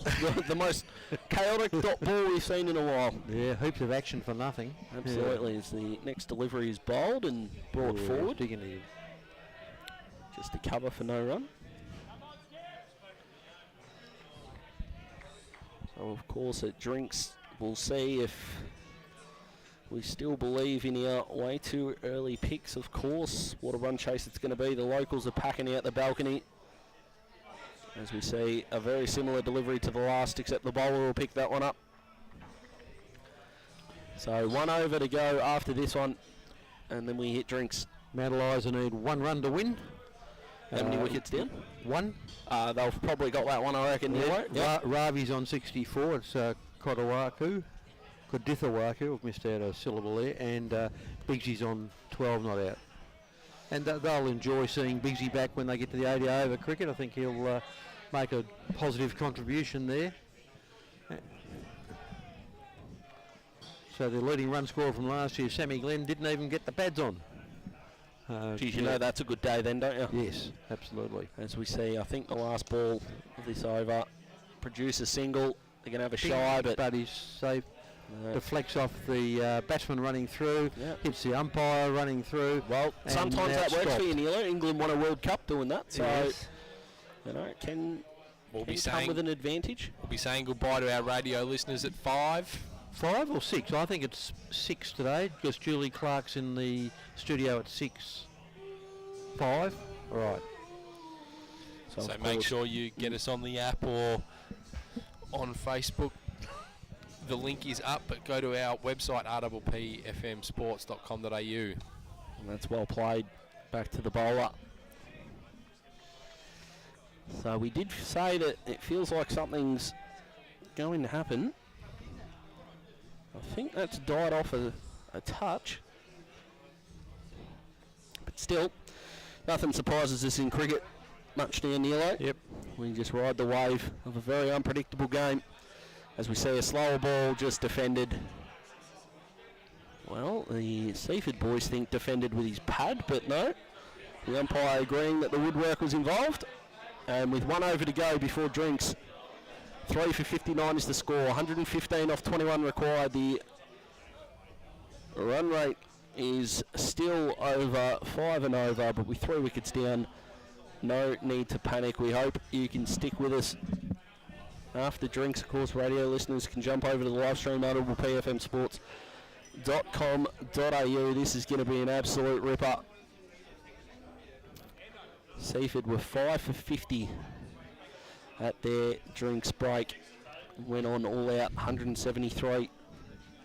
Carrum Downs, who only made 117 last week, Neilo, currently 3 for 59 and looking okay without looking ultimately fantastic. Yeah, making a better fist of it for sure. Bardwell coming on.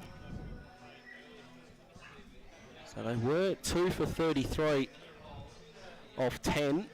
1 for 26 in the 9 overs since. Pity Rob Bowen's not here, you know, he'd love to have a head of hair like Bardwell's got.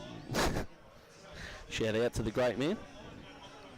Hope you can make it into Sorrento next week, doesn't get lost on the way. No, I think we're at Somerville next week, Neil. No, I think Sorrento might be. I think Sorrento changed. Might be. I reckon you might have the old schedule. I do have the old schedule. You've made a good point there. Yeah.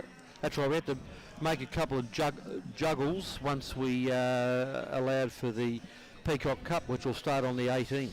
Well, of course, Neilo, if we're at Sorrento, it'll just be you and me on that day because AJ will be going around handshaking, kissing babies.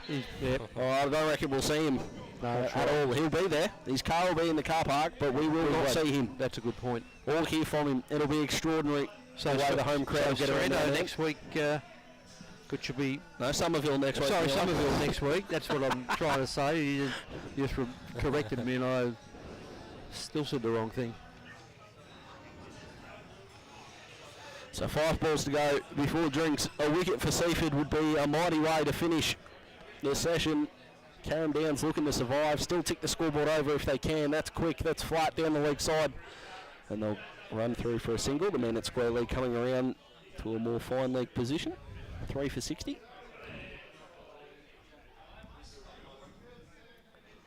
I mean, what a shifty momentum a wicket would make.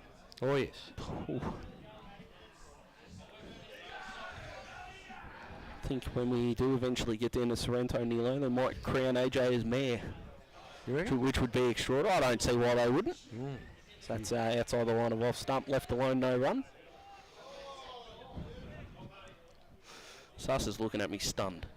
It's just banter, Sus. That's all it is. I mean, AJ, the king of Sorrento. So we see actually the king of Sorrento. The king of Sorrento. Oh, it was right there. Yeah, it was right there. Yeah, we can get with that. Yeah. Might have been an article or two that had a headline like that. I'm going to throw up, seriously. If you haven't read it, he's got a copy. Yeah, he's got it framed in his hallway. Oh, extraordinary. We're about to say goodbye to our radio listeners. And to hear more about AJ's exploits, please join us on the live stream at audiblepfmsports.com.au. And well, I'm only speaking the truth. The drinks break will be AJ's top 10 finest moments at Sorrento, so I'm looking forward to that. Absolutely. And that will goodbye be to our it. radio listeners. Hopefully the Tune in drinks on the break is long enough for that. And they're just about to have that now at 3,460, so slightly better position than Carrum than Seaford were in, but let's see how that goes after the break, whether they can have that same level of acceleration. And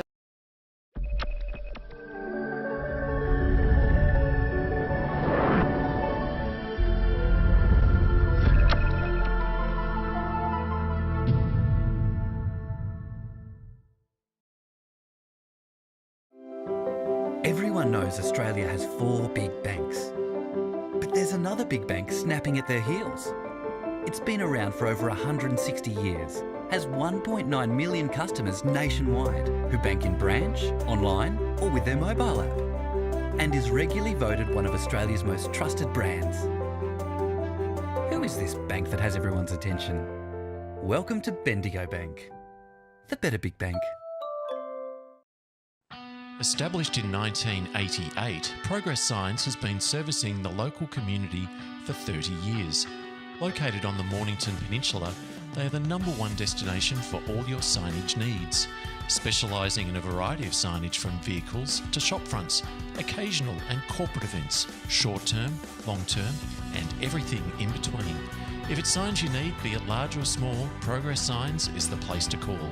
Available 24/7 at progress-signs.com.au or call the team on 5975 9188.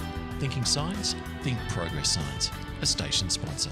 Battery World now open in Mornington. We know batteries. We know our 75 D23Ls from our DIN 65 LHs. And we know which is best for you. We have the range and a spark no one else can match because we live and breathe batteries. Those beautiful boxes and cylinders that power our lives and our passions. That's why we're the batteryologists. We're Battery World. Battery World Shop 1, 43 Mornington Tyre Road, Mornington.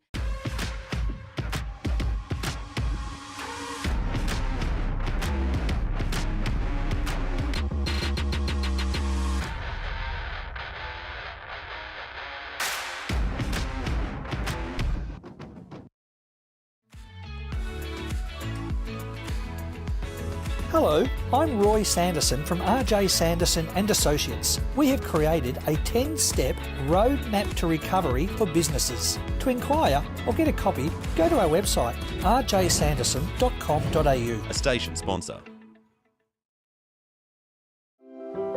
Everyone knows Australia has 4 big banks. But there's another big bank snapping at their heels. It's been around for over 160 years, has 1.9 million customers nationwide who bank in branch, online or with their mobile app, and is regularly voted one of Australia's most trusted brands. Who is this bank that has everyone's attention? Welcome to Bendigo Bank, the better big bank.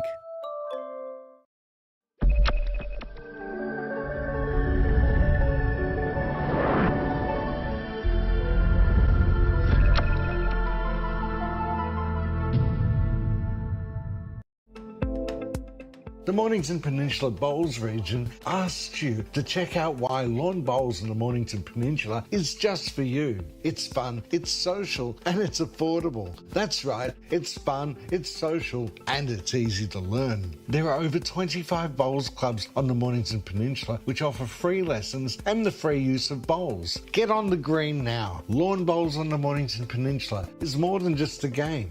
Station sponsor. And welcome back after the drinks break here. Carrum Downs 3 for 60, chasing Seaford's 173. A lot more people rocking up to the Seaford Cricket Club past Players Day. It's great to see the atmosphere out on the balcony. Daz, we've got a game on our hands here. Yeah, we really do, mate. We really do. I'm looking forward to the end of this run chase immensely. 114 to get 20 overs. So not quite a runner ball, but over 5.5. And I do have to make an apology, Neil, to the people listening beforehand when I claimed that AJ had the articles about himself framed in his hallway. That is in fact wrong. He has them on his phone. Correct, I noticed that. And just pulled them out on a whim in the drinks break. Yep. And it's, absolutely. Did you get a date on that? It was about 12 years old. You still got it. Yeah, absolutely. It's, my goodness. I reckon it must have been pretty early because Carly tagged me in that, and it wasn't too long after we'd got together. So. And you just kept them. Yep. I don't know. Yeah, interesting. I don't know why it's Oh, I do. No, I've got some theories. We can run through. But the first ball after the drinks break is a full toss. It's on Facebook, that's why. Yes, right. That's why I was tagged. Yes, but you could just access it so quickly. I went looking for it. Boys, Lang Warren. Trust me, there's not many photos of me on Facebook, that's why. Lang Warren scored 2 for 129 off 22. Chris Brattain 65 not out. They're chasing Red Hill's score of 6 for 200. They should get there from there as long as Brits sticks around. So a ton in sight. Good run chase, and yes, should get a ton. I think I backed Lang Warren in that one. I think he might have too. Yep. There's another full toss, so that's 2 and 3, but no runs off the over. So however you get a dot ball in this caper. Tigers are 1 for 98. Chasing Flinders' score of 122. That's also a 20 over mark. The swing and the crowd are into it. And Mount Martha. We're not 100% sure what happened in that drinks break, but let me tell you, they're up and about.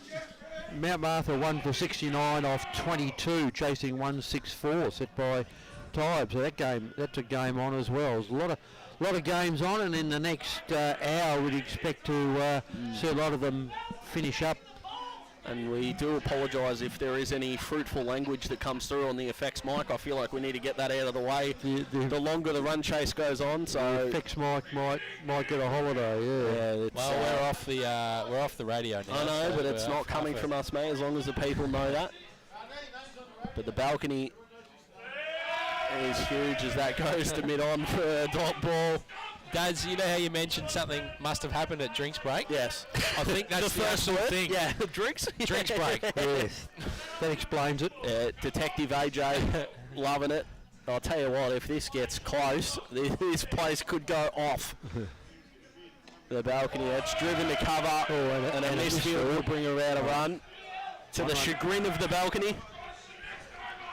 Baxter, another score update, 4 for 75 off 26, so they're chasing 135, so need 60 off 14, and the batsmen batting at the moment, Nick England and Harvey are in at the moment. The equation's pretty simple from here, boys. Run a ball. A run a ball. 114, 19 overs to come, I should say. A run a ball. Doesn't get much simpler than that, mathematically.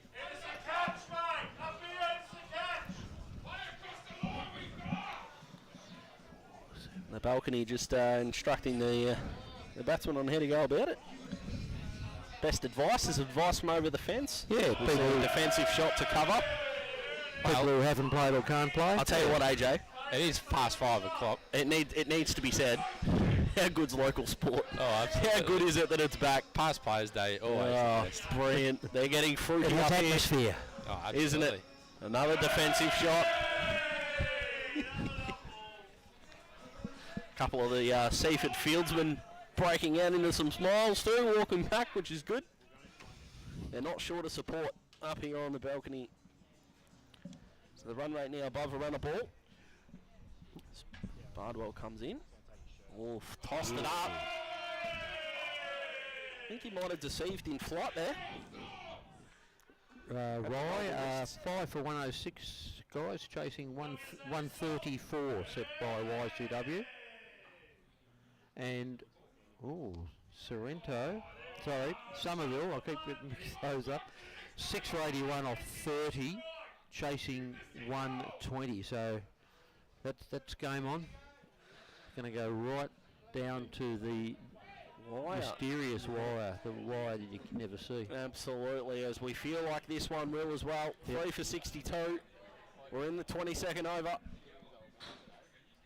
And the atmosphere on this balcony, there's only one word for it. It's rowdy. Rowdy, yes, that's a good one.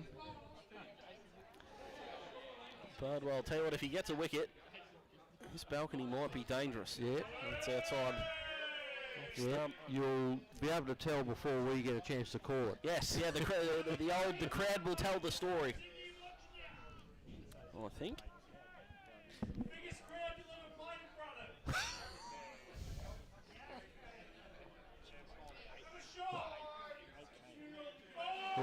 Big swing, big waft outside the off stump. Dot ball, that'll finish the 22nd over. So 18 overs left and 112. The runs to get. That run rate, AJ, it's getting higher. It's at about 6.15 now, about that. Absolutely does. A couple of boundaries here and there. Just get it going. At the same time, Seaford 5 for 54. So they did accelerate very nicely from this point. And that's the sort of thing that Brunel and Hartford be looking to do. Lockhart would be looking to do here for Carrum Downs. Absolutely. So 6.2, that's the run rate required. That's on the pads. That'll get through mid-wicket just, and they'll come through for a single. Dill Pagini did everything except stop it then. Yeah, he did, didn't he? I'm loving the logic of the balcony, AJ. They wanted him on strike for the next over, and then they wanted him off strike because he didn't want to face. It's extraordinary. Yeah, good local sport. It feels like all the COVID restrictions are somewhat behind us. Comes in slow ball outside off stump. Bit of Ringfield here on the offside. The acceleration factor with wickets in the shed is not going to be too much of a concern, but a wicket falls and the urgency will rise, as will the volume on this balcony. Pass play, that one away. Shot. Yeah, through sort of a square mid-wicket. I don't think it will. Yes, it has. Jeez, that's gotten quicker as it's rolled along the turf. There's a pressure valve release. 3 for 66 is the score. And AJ picked up the green, was running fast. Absolutely. Yeah. I had the stint meter out earlier. Yep.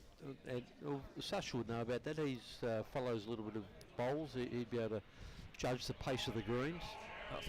I feel like he knows a little more than about 14. He reckons it's a 14. Okay. Whatever that means. Sus. Yeah. Out of 10. Is that what we're doing here?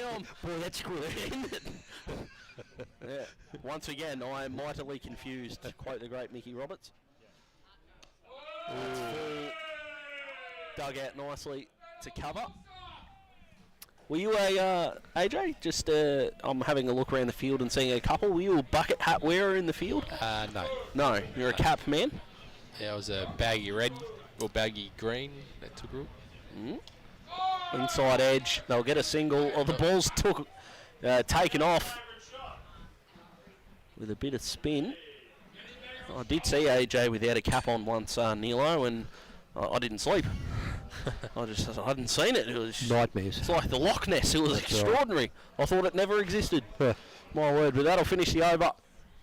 3 for 67, I think. I've got a message here on Sorrento. 4 for 87 off 25.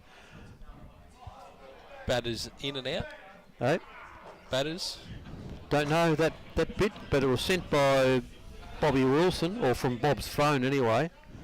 Last we knew, Falk was still there. I'm not sure whether he's still there. Have to be out. You'd think he would.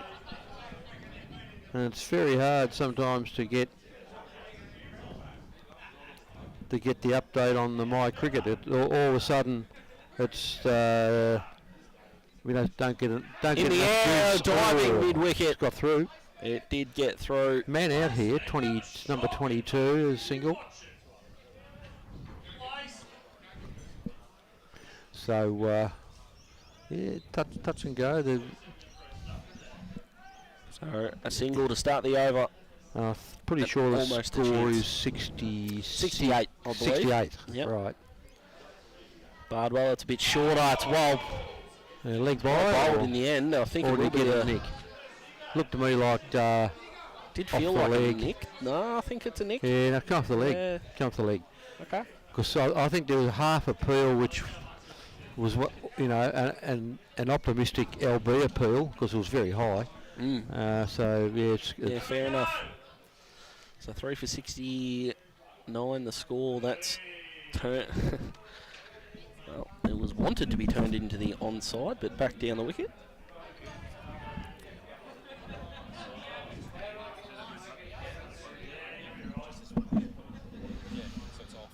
So the scoreboard needing to be updated ASAP. That's a big hit. There's a man out here, but it's not going to matter. I think it's gone all the way. Into the cards. Yeah, it has.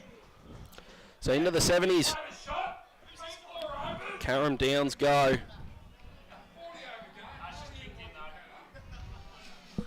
That's a fantastic shot. AJ just asking the question, can they get a couple of boundaries away, release the pressure? Well, they have 3 for 75, so the run chase now, under 100.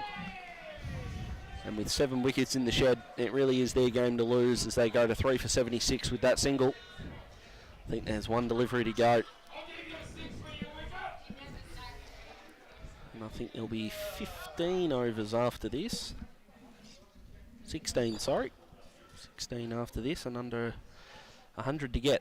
That's a big hit as well. Into a hole. And that's 6. And it's over top 6. That's over the fence, let alone the rope. Yep. That's a fantastic shot. And it was a pretty flat hit too. Yeah, wasn't it? Yeah. Rocketed off the bat. So that should take them to 3 for 82. So that's 92 off 96 required. So back under a runner ball. Toot. Fantastic over. Toot have had a win over Sky. 1 down. Pick that. 1 for 140 off 22. Oh, Neilo you went Sky, didn't you? No, I think you did go 2. Yep. Did you? Yep. Oh, you said.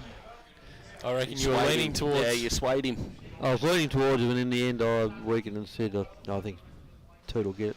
So I've heard of a man taking credit for his own tips. Adrian's trying to take credit for your tips now. Well, that's right. But both, if you say it right, you can claim both. And of course, with his work in the property market, our man can sell anything. Let me tell you.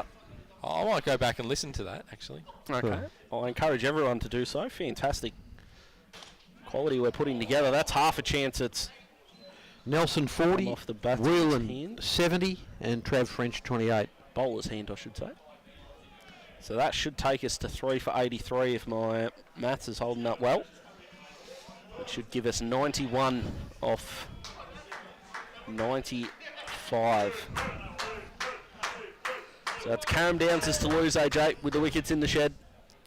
Under a runner ball. It's certainly feeling very similar. It is, isn't it? That's bunted. Half a chance. He's out. No. Oh! No. It looked out from here.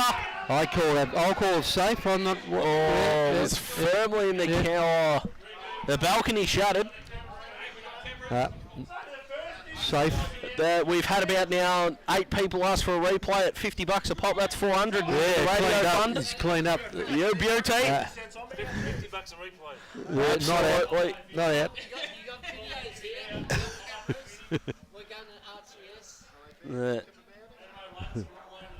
The balcony not easy. Safe. Easy. I'm in the out camp, and it's Are not you? just because I'm. It's not just because we're surrounded, Neil. Let me I was tell going you. to say you're closer to the. Yeah, I am. To the crowd. Yeah. Everyone's frustration's going to be at Dad's first. Let me tell you. But Carrum Downs are taking the sting out of this run chase. With every run. At the moment, going nicely. And with every comfortable delivery. But that can all change. That's played into the onside. Shouldn't get a run, and they won't. So we talked about, Neil, that Seaford were pretty strong in their boundary hitting on the leg side, whereas I've been really impressed. Both sides of the ground. With the both sides for Carrum Downs. They've been able to hit the ball 360 degrees, and it's caused the field placings to be manipulated. Good point. Scoreboard's starting to catch up now. Yeah, it is. And if I'm 3 right, for it should be 84. Yeah, which is exactly what you had. Oh, mate, dazzling maths, let me tell you. Which is good because our score book. Yeah, I gave up a life of being attractive for a life of being good at math, Neilo. You can't have both. Excellent. No, that's right. Absolutely. AJ probably could. Oh, that's close. Oh, the umpire said no straight away.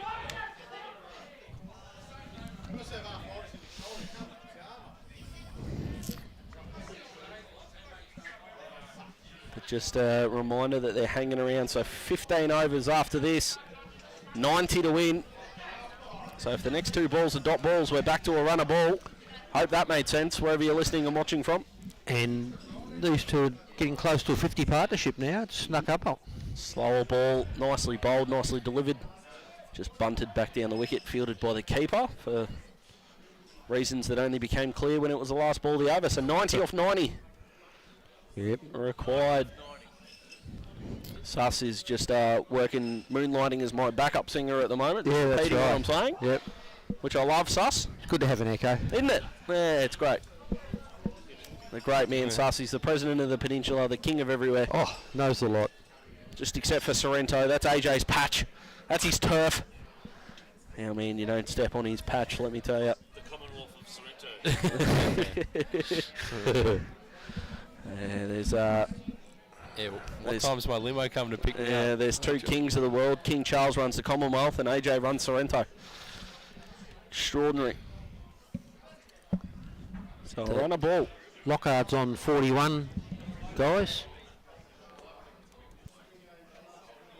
And pretty patient innings from Brad Lockhart it has, today. and I reckon Broomville's on 25. I'm surprised that he's that high a score, but he's been ticking along a little more than we realised, I think.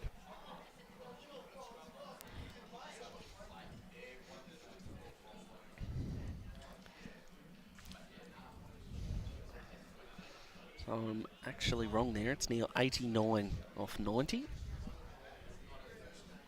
As the 26th over begins. A huge booming shot down the ground. Long on will come round and pick it up. They'll want 2. It's a long ground. They'll get 2. Broomville a bit slow going, but it wasn't a problem. It was pretty deep down there. Absolutely. Tell you what, a few of the balcony folks have got some hot chips and they're smelling magnificent, Neil. Absolutely. Making me hungry. They've looked after us magnificently here at the Seaford Cricket Club. And they're going to want to look after their past players with a resounding win. Right now, they're going to need to get the momentum back with a wicket or 2. They'll settle for 1 at this stage. Oh, that's... Appeal from all the people square of the wicket. Yes, correct. Yeah, they all look out square of the wicket, Neilo. Yeah, that's right. One bloke at point, one bloke at deep cover, and they've had an appeal on that LB. That's why the umpire is firmly between mid-on and mid-off. Correct. For that, the square leg umpire not paying a lot of LBs these days. Not a lot. No, not a lot at all. Some would argue none, but we'll go not many. But a couple of dot balls, and that's going to continue.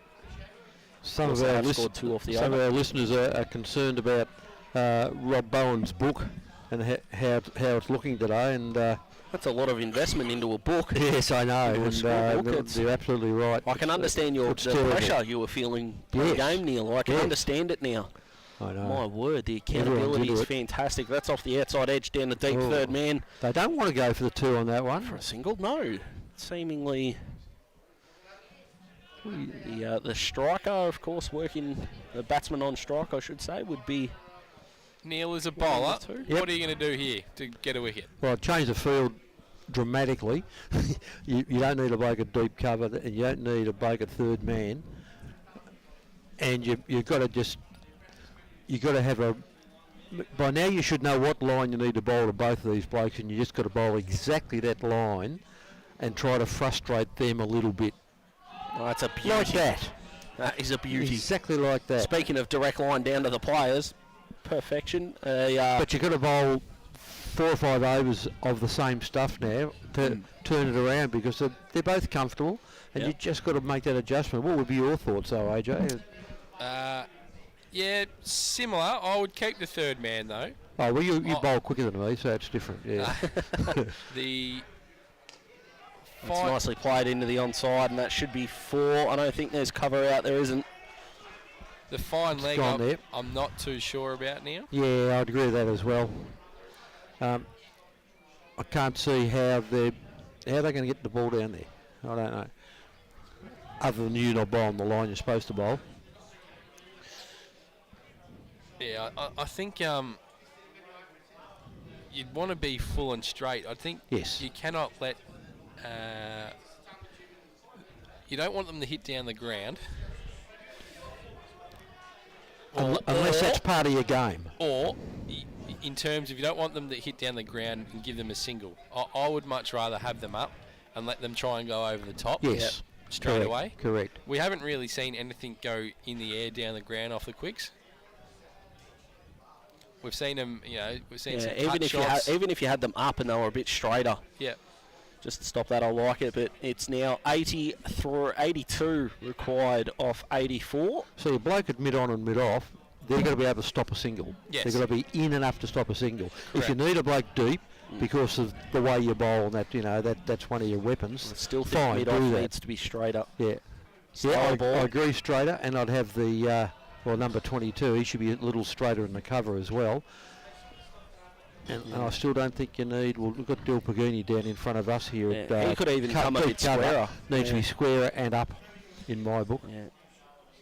Otherwise, you're just trying to defend 4s where you should be trying to get them out. That's why he needed to be squarer, but he will cut this off. Misfield will cost them a run, and they'll pick up 2.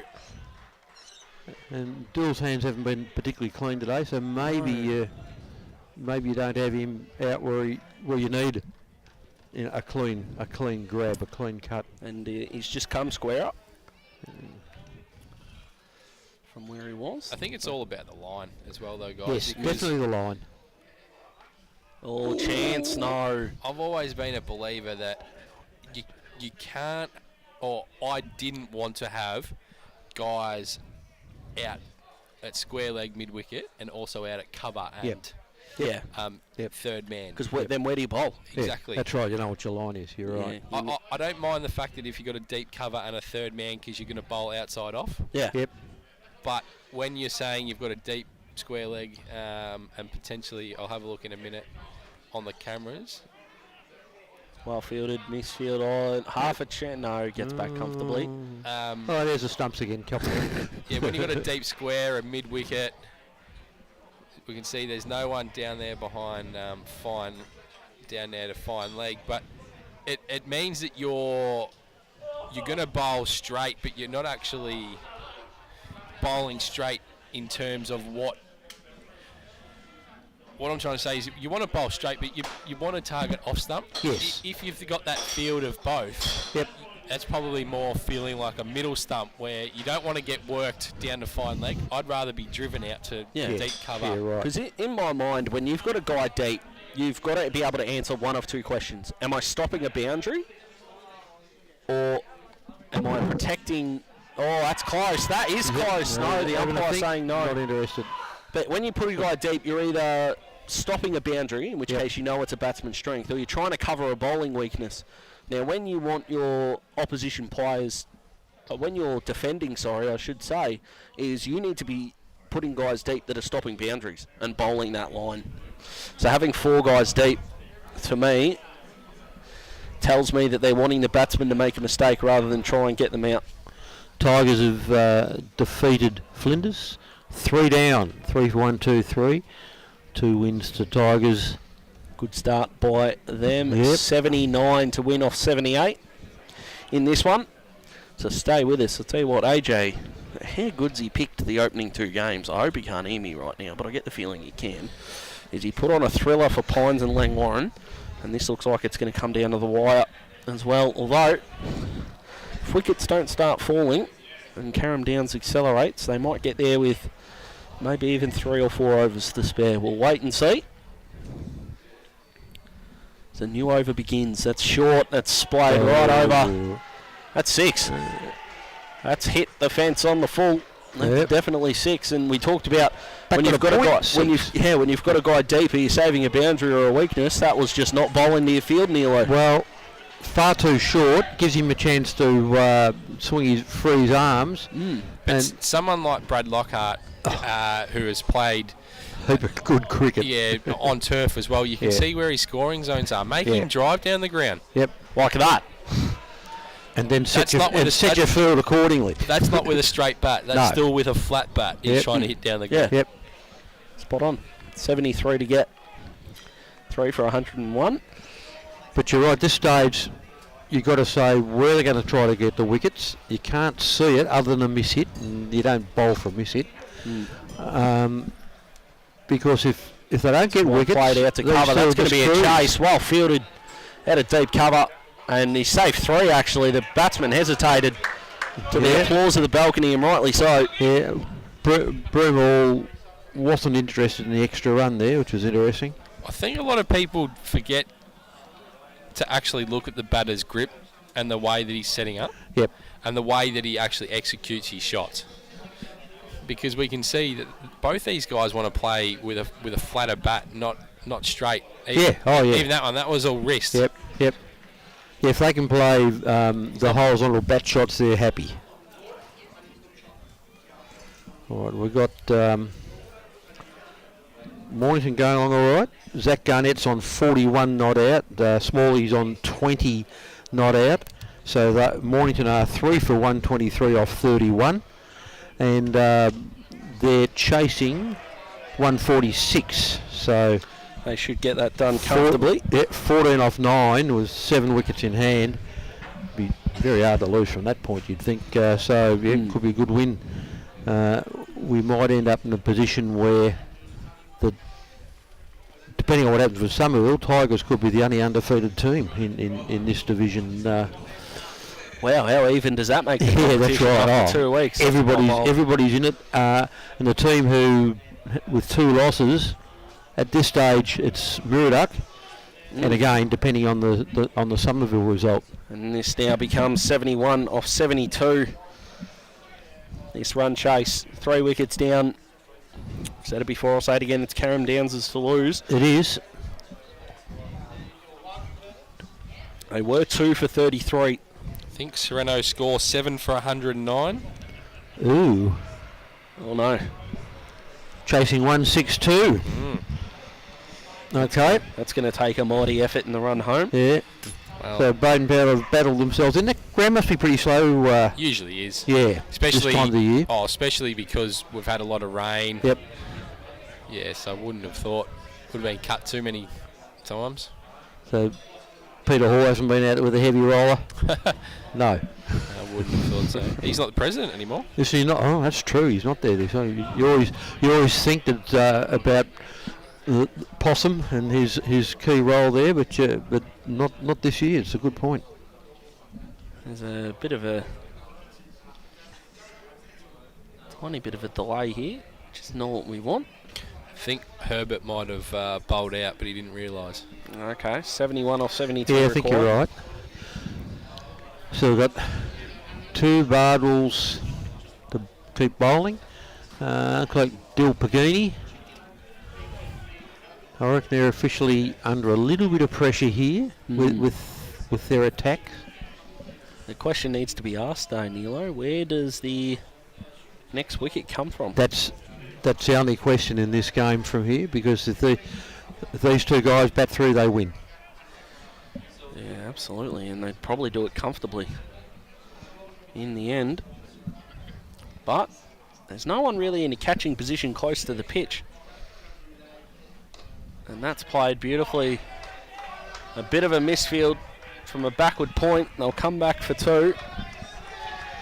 That's not what you want. That's a rocket arm. That's not what you want in a run chase. I'm not sure what the wicketkeeper was trying to achieve with that behind his head backwards kind of underarm throw there. But anyway, Things like that bring a delay in game, and we know how much that makes AJ smile. He loves a good delay. He does. He just loves a really long game Dragged of out cricket. game. Absolutely. Yeah. Daylight savings. The sunshine will be out. Oh, is that's just a swat. Broom Hall. And I mean, yes, he's made a few runs, but he's played a few just untidy shots They've too. either come out of the middle or he's been nowhere near it. Yeah, There's that's probably right. been no in between. So 69 to win. Scoreboard not updating after that too. As we see the next delivery a bit shorter. Drivable length. He does so to cover no run. So the next half hour, it's going to be a crunch game in a lot of games, including this one. Both of these guys play predominantly with their bottom hand. Yep. So that's why we're talking about make him drive Force down and the ground. drive, yep. And that's... So that was pretty full. On the offside, but you're right, he worked it square and not... Well, he did it with the bottom hand, which you can sort of do a square shot either hand, but a lot of bottom hand in that one. Yeah, I think you're right. You've got to try and get him to drive down the ground, set your field accordingly.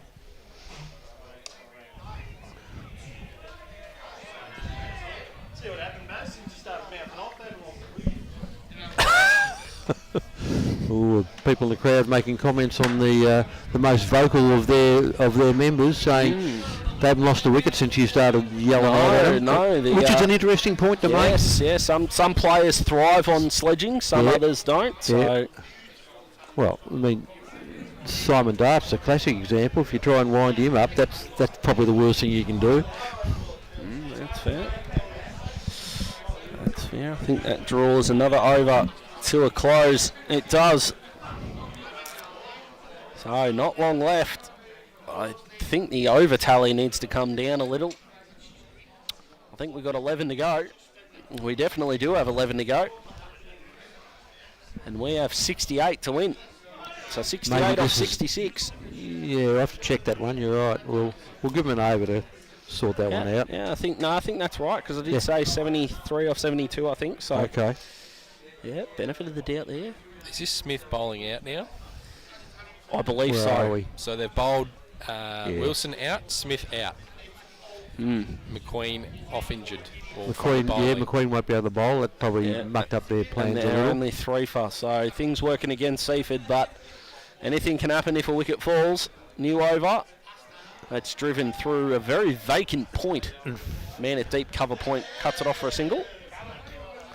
And really, is the pace the blokes with their eye, and you can just work it. And if you're going to have the bloke square way back there, it's an easy single, sometimes a two, every time. Yep.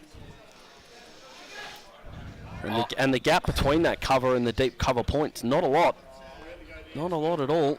He's walked. It might be perfect. Oh, it's over the top. Straight through him. Over the top. Definitely a 4. Maybe a 6 over the top. It's 6. Definitely 6. Yep.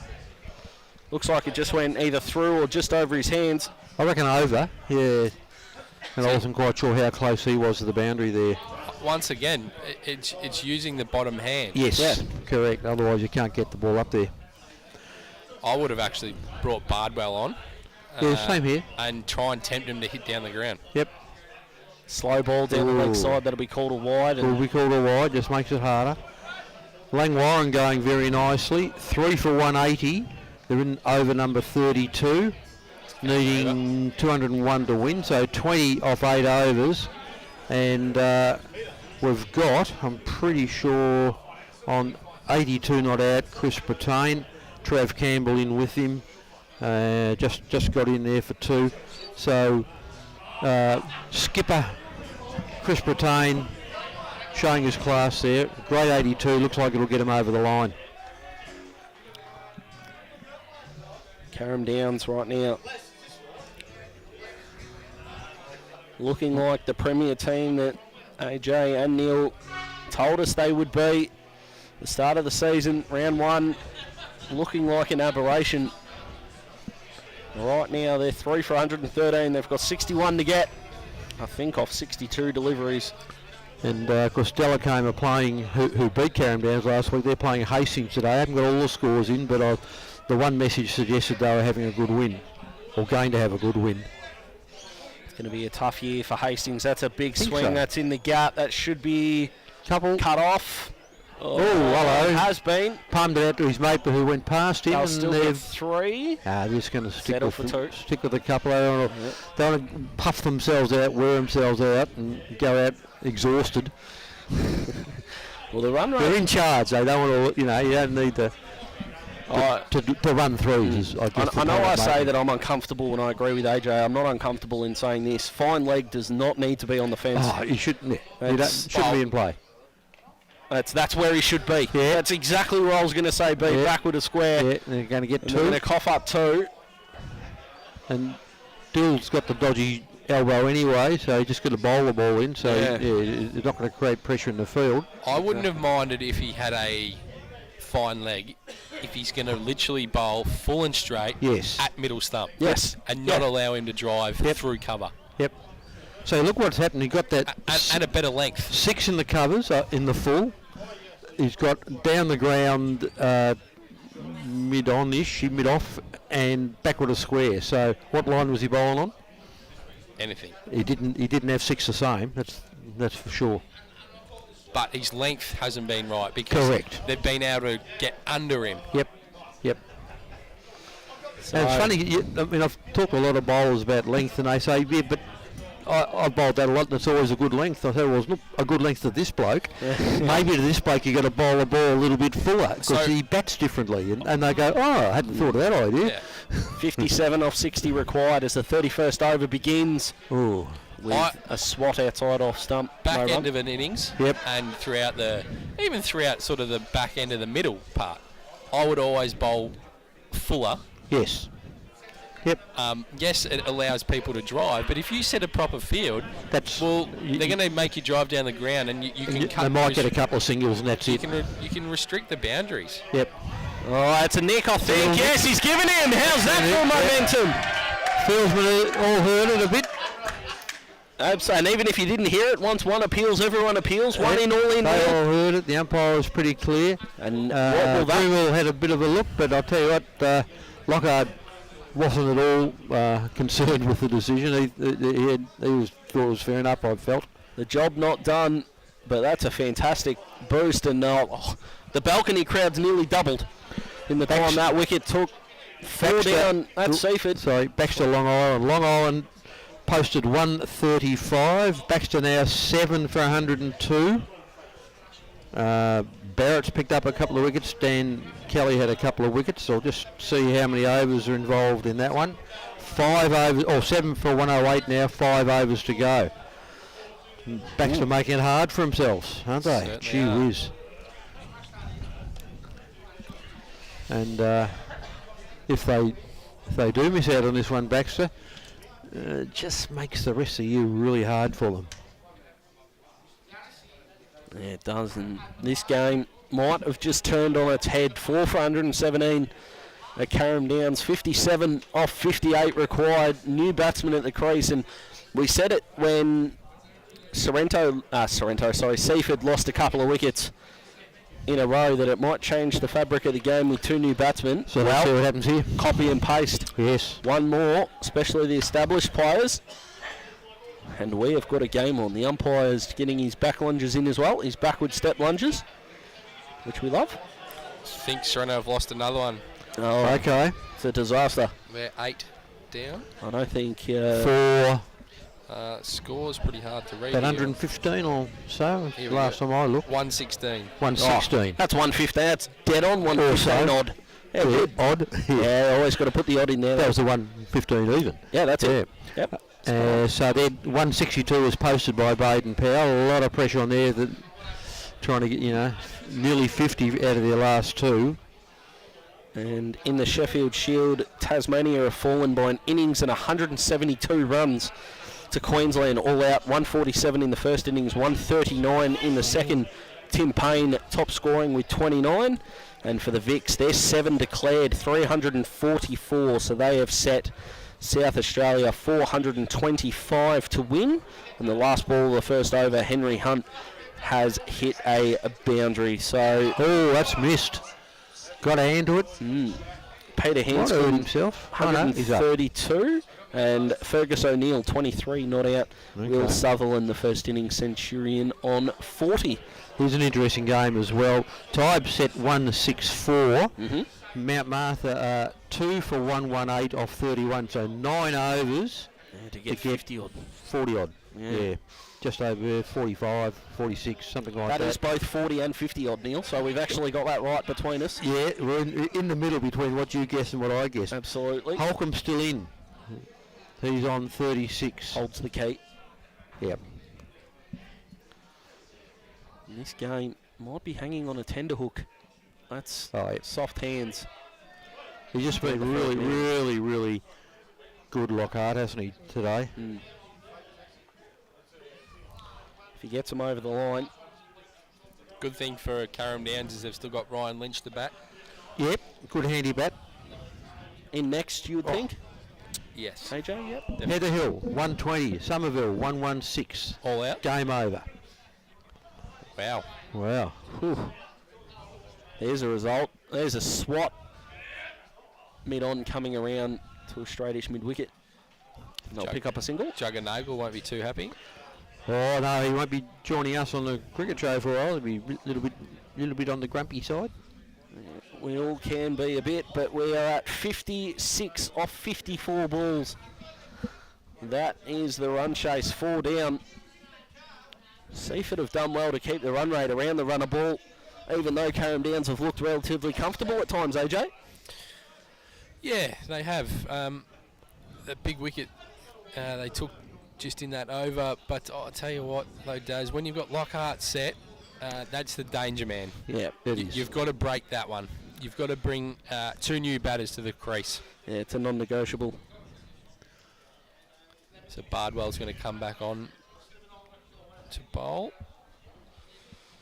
AJ asked for it an over ago.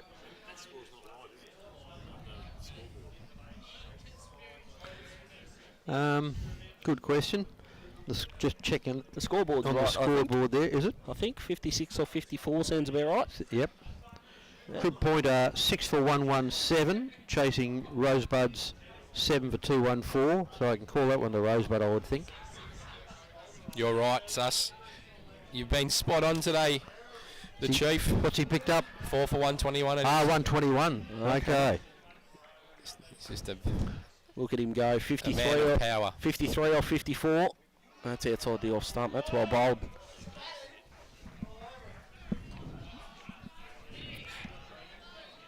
So 53 or 53 now. Pretty easy maths, that one, for everyone playing along at home. Around the wicket. Oh, big swing outside off stump. That was going to go down and find Michael Voss. Run. He's still smiling about Moynton's. Did we hear how Bryce McGain went? No mention. I can look up something. That nearly would have hit But the 547. I don't think he batted, put it that way. I haven't got any. Oh, there's a chance. Bowler's end. Good fielding. That is just ridiculous. Just put, and they're going to get an overthrow. Oh, it's all happening. Keeper's end. It is all happening. Wow. And in the scorebook it goes down as 2. Your buys. Yeah, bails off at each end and muck up. So dear. Should be 2 buys. There was a little bit of Benny Hill music. And no involved in ball. that. I think it's been paid a no ball. No buys. Buys. Okay. 50 to win. Broomhill made 34 too, guys. We didn't really say that. No, that's a fair point. Okay. And Imlak, the new batsman. And there's a swing in the gap on the offside. Pretty much through. Cover point. It's well fielded. And they'll pick up a couple.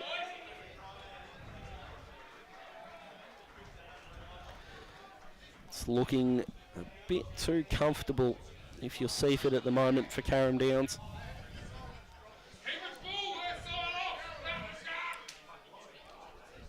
One more wicket. And this balcony, let me tell you, he's going to go right off. That's a big swing. Well fielded. Good fielding. Yep. Beautiful fielding. Okay, Sereno 8 for 1, 2, 3. They need 40 off 30. Ooh. 2 wickets left is the big worry there for AJ's patch. As we see it outside off stump. No run. I wonder if the King will put out a decree tonight at all. Oh, what do you think? He shout, you reckon, if they get across the line? If they get across the Yeah, line, I think so. He might. I think so. Going to be a good finish to this one. Still feels like there's a twist or two. And believe me, we're hoping for one. And Mornington have had a win, 3 down. Mornington have had a win, and that's the end of the over. So 8 overs to come.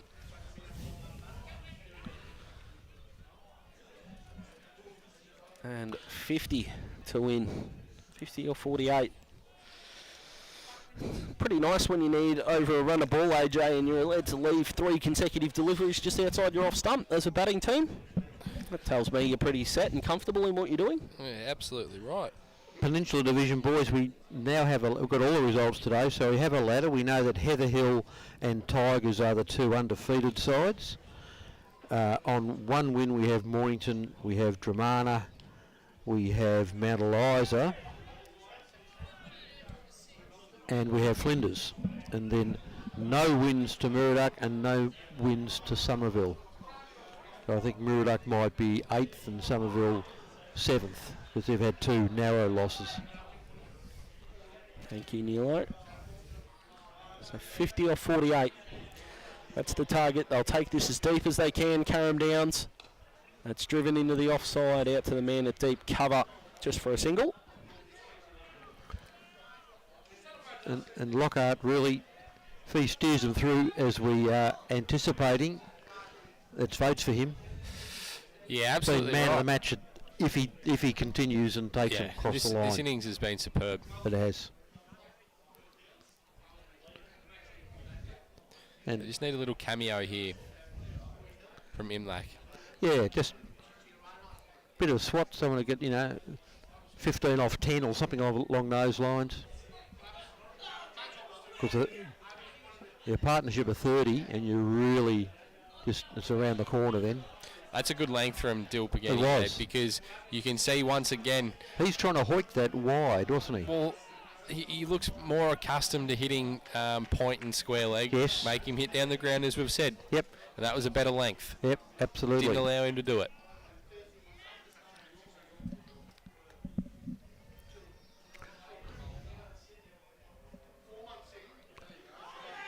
I'll bowl once again. Good bowling. This is what we've wanted. Yeah, and it's exactly what we've been talking about. He's Lockhart at the other end just sort of saying, just get bat on ball. Just get bat on ball, because I reckon he was a bit, I don't quite know where he was thinking about hitting it, but he didn't sort of come purposely trying to work it anywhere. That's better. Can't get past the firstman, but looked a little better than the hoikey miss from before. Followed up with a big, full, slower ball. Yeah, good point. It's a risk, but it can be a reward. It was well bowled. Full in the block hole. Pagani certainly showed his teammates the length he needs to bowl. Yeah.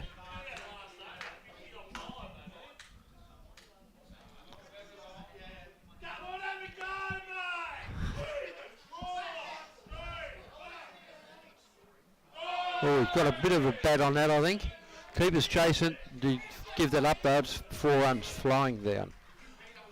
Bit of bat on it, enough bat. That's the time where you need to have a fine leg, because you know yes, you're bowling full, yes. and that's what happens. Yes.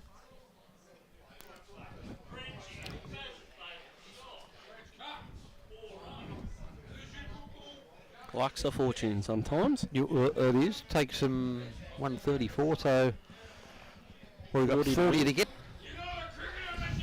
Or 42.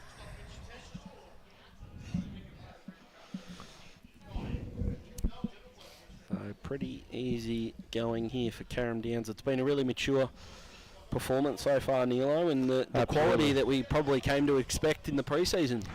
Yeah, and you know, you're always a bit rusty early on and no in that first round, but they even got something out of a poor position last week, 117, and they kept themselves in the game and made Delicon Park really work for it. And today you're getting at this stage a good run chase, and they've got a couple of good bowlers to come back during the season. So if they get over the line here, it's looking good for them. Seaford not out of it yet. They feel, the pressure's on. Yeah. Only takes a wicket. It only takes a wicket, loose shot, great catch, something along those lines. It doesn't need much at this part of the game.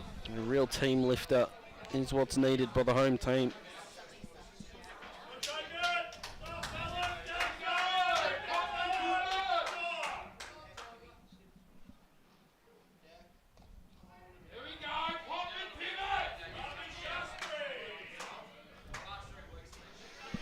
The readiness of the local crowd is fantastic. Love the passion, love sport being back on the peninsula. Catch, well just placed, over, it's 4. Yep. Oh, well fielded. Gee, you've chased That's hard. Extraordinary fielding. Just the two, and Lockhart wants to keep the strike. Absolutely brilliant on the fence. Rye win 8 down. Oh, that's a thriller. It is. Who's that against, Nilo? YCW. YC. Poor start for them, 0-2. And sometimes that can happen when you come down a grade, that you've forgotten how to win. And that's in the gap too. That does get to the boundary. That's another grade.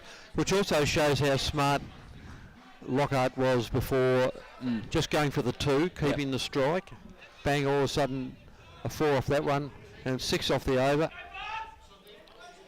He hasn't made him come out of his crease at all. Not at all. It's just been too full. Yep.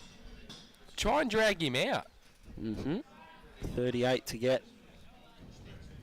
Like, all he's doing is just standing and delivering. Like that. Yep. That one's a bit straighter, so that should be picked up. In the field it is, just for a single.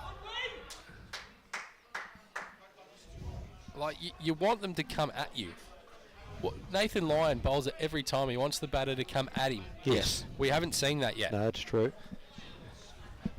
And that's where a mistake can be made if you're running at the bowler, trying to hit him back over his head. There hasn't been a whole lot of variation, memorable variation anyway. And now the field is largely trying to defend some of the boundaries. That's up-ish. Now this guy's a new batsman in, and he looked pretty scratchy early on. The pace has just been too quick as well. And I reckon with the field settings, there are chances for singles there for him. Yeah. Oh, that's a half chance, but that's 30. Yeah, if he hit that, on my driveway. It would have. Yeah. 37 off 36 required. And I reckon he gave himself a free swing because last ball the over, it wasn't on the stumps. I'm just going to have a swat at this. If he had swung any harder, the bat would have fallen out of his hands on it. But he didn't make contact, I guess. But Dill Pagini going to continue the attack from the Seaford Road end.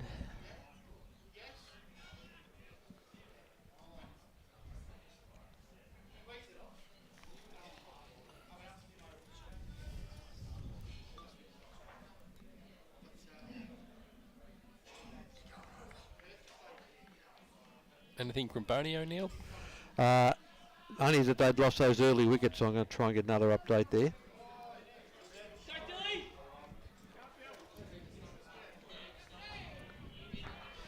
So 37 required, 36 deliveries left.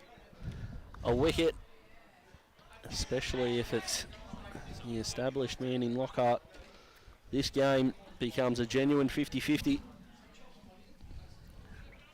Long on, long off, deep, straightish mid-wicket. Mid-wicket up, cover up, deep cover. That'll go out to deep cover for a single. Okay, potentially can work in Seaford's favour if we can now string 5 dots together. Yeah, absolutely. So it's going to be important for Mpca to have a clear thought about what he's going to do. I mean, there's heaps. He just needs to get Lockhart back on strike. And there's heaps of gaps. That's the thing. They're going to give him singles. You know, if you're trying to win the game from here, Seaford, you've got to shut it down, stop the singles. Okay, if he gets one through, well, you know, they're looking all right anyway. But if you can stop it, you got a chance of doing something. If you can make some dots round the wicket, that's a mighty shot. That's 6. That's almost a goal. Oh, it's not 6, it's stopped, it's 4. Just plugged and got 4. Yeah, that's a magnificent shot. Yeah. That's how long the ground is out here. It came off the bat, looked like 6. But it's gone for 4. Magnificent shot. Was able to just clear the front leg even from the angle around the wicket. And he just didn't overhit it. It was just beautiful timing. And long on goes back. So another delivery like that, it'll go straight down his throat. Oh, that's bowled him! There's the wicket. And the question gets asked of Carrum Downs again. Yeah, Ryan Lynch has to come out now, AJ. I think we'll find him, he will come out. Pretty confident of that. So 5 for 141. 33 required. The experienced Lockhart is still in. He should be joined. It is Lynch. By Ryan Lynch. It is, yep. So these two will be looking to finish the job. Seaford, they probably know. They're only probably a wicket away from genuinely being not only in the game, but potentially favourites. Bonio, break this partnership. 6 for 66, AJ. And that's not a good score. 120 they were chasing, so 128. So, yeah, again, you're in a stage where a partnership, you're okay. Sorrento all out for 140. So end up going closer than we thought there. Yeah, for a while there. Yeah, at least they wagged a little bit towards the end, so that was a good effort, but a win to Baden Powell.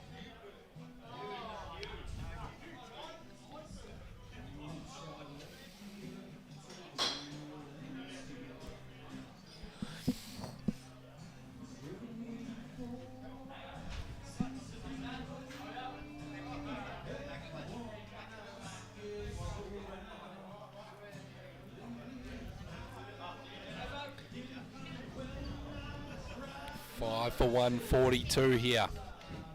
32 to get. And this partnership get them over the line. And for Bonio, 27 overs gone, so 13 overs to get 60. That'll be a good click. Just under 5 and over. Well, they've got 2 blokes who are very hit and miss, but if they manage to hit, could get it closer. So, but you'd be happy if you're in Pearsdale's position there in that game. Soft hands down the deep third man for a single. Just when you said 2 blokes there, Neil, you mean your son? Cameron would be one, and I reckon Strawny would be the other guy. Not you wouldn't want to have him batting for your life, but you know, pushed into the gap for another single. And it depends a bit. I mean, if Anderson is still in there, he's a really good bat. And Jackie Beale would fight hard if he's around. But there'll be one of those middle order guys would be there.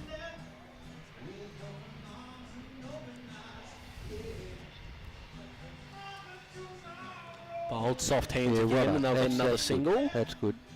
That's come off the batsman's foot, so he probably shouldn't run, but we're not in England, so I don't think he'd be looking for a 2 anyway. He's looking a little weary there, Brad. I wouldn't have thought so. But that is the end of the over. 30 deliveries left. 30 for victory. Pretty easy maths that, Nilo, 30 or 40. Yeah, you got it. You got it beautifully summed up. Of course, the fantastic documentaries, 30 for 30 as well. Highly recommend checking out. Something for everyone. Of course, the Greg Norman 30 for 30. We'll never forget that as Australians. I wasn't alive at the time and it still hurts. Lockhart, 75 from 95. Wow. I didn't realise he got up that much, but it's been fantastic innings. He's been the anchor for sure. Yep. They get across the line that. He's the man of the match, the votes. absolutely. Yeah. The Chief's going to join us for a moment. AJ's... I don't know where AJ's gone. Little general's room. Ducked in. Yeah. Okay. He's getting a bit nervous about the result, which is extraordinary, considering this is probably one of the only games he has no emotional investment in. He's got his fingers in many pies, does our man, but Bardwell again. Ooh, that's close. Was his foot up? Umpire says no. I'm just wondering about line now, these guys. I mean, anything off the stumps that gives batsmen a chance to have a swat at. It's a free swat. If you think of the previous guy who hit the big hit down the ground, and all of a sudden Dill bowls one at the stumps, he missed that and he's out. I think they've got to bear that in mind for the other batsmen.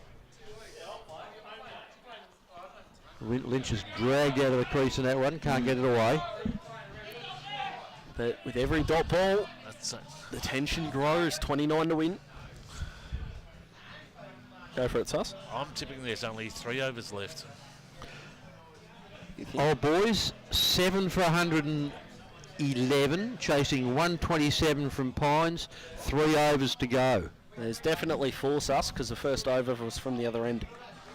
So it has to be even. Love your work. Thank you. For the single there. Sorry, can you repeat that score, Neilo? Yeah, it's our mates for your mates from Pines. My mates. Made 127, well, you know. Yep. And old boys are 7 for 111. Ooh. 3 overs to go. 17 off 3 overs, 17 off 18. With 3 wickets in hand. My word, the Pines, they want to give me some heart attacks, Collingwood style. In the footy, of course. That's a big swing. That's 6. It's got to be a 6. That's a good clean hit. Brad Lockhart moves into the 80s. You'd have missed that one, AJ. Old boys, 7 for 111, chasing Pine's score of 127, 3 overs to go. Because it was a 20, the game was reduced with the late start, so Pines are in another cliffhanger. Absolutely. 22 to come, 4 overs after this. That's short. Another one. That's It's carry. It's enough. It's enough on it. Yep. More than enough on that. He wants this game finished. He's got a 7 o'clock dinner reservation. He wants out. 87. 16 off 84. 87 or 88. He had 70. Started his over. He was 75 off 95. 16 off 25, I should say. My apologies. So he's now deep into the 80s. Bardwell in. Bit fuller. Here's another one. That's another one. That's gone again. That's bigger. That's big. That's the biggest of the lot. Gone to a longer part of the ground, and that's 3 in a row, the Brad Lockhart. And all 3 deliveries are pretty much in the same spot. Yeah. And you know why, Daz? He's fired them in. Yeah.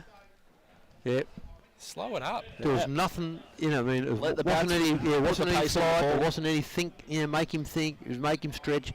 But He hasn't dragged him forward at all. Oh, his back foot was still in the crease. And all of a sudden, we're 10 off 24. Like swept him 3 times. And we're thinking about 93.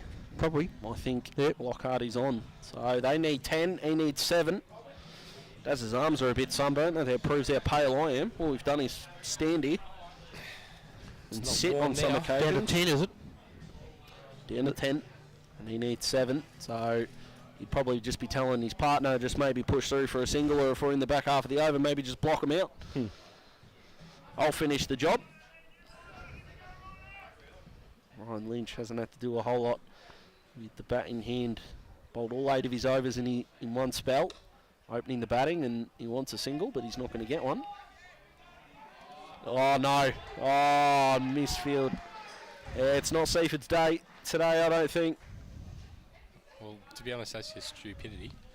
Yeah, you don't really need to have a shot at the stumps there. I'm with you.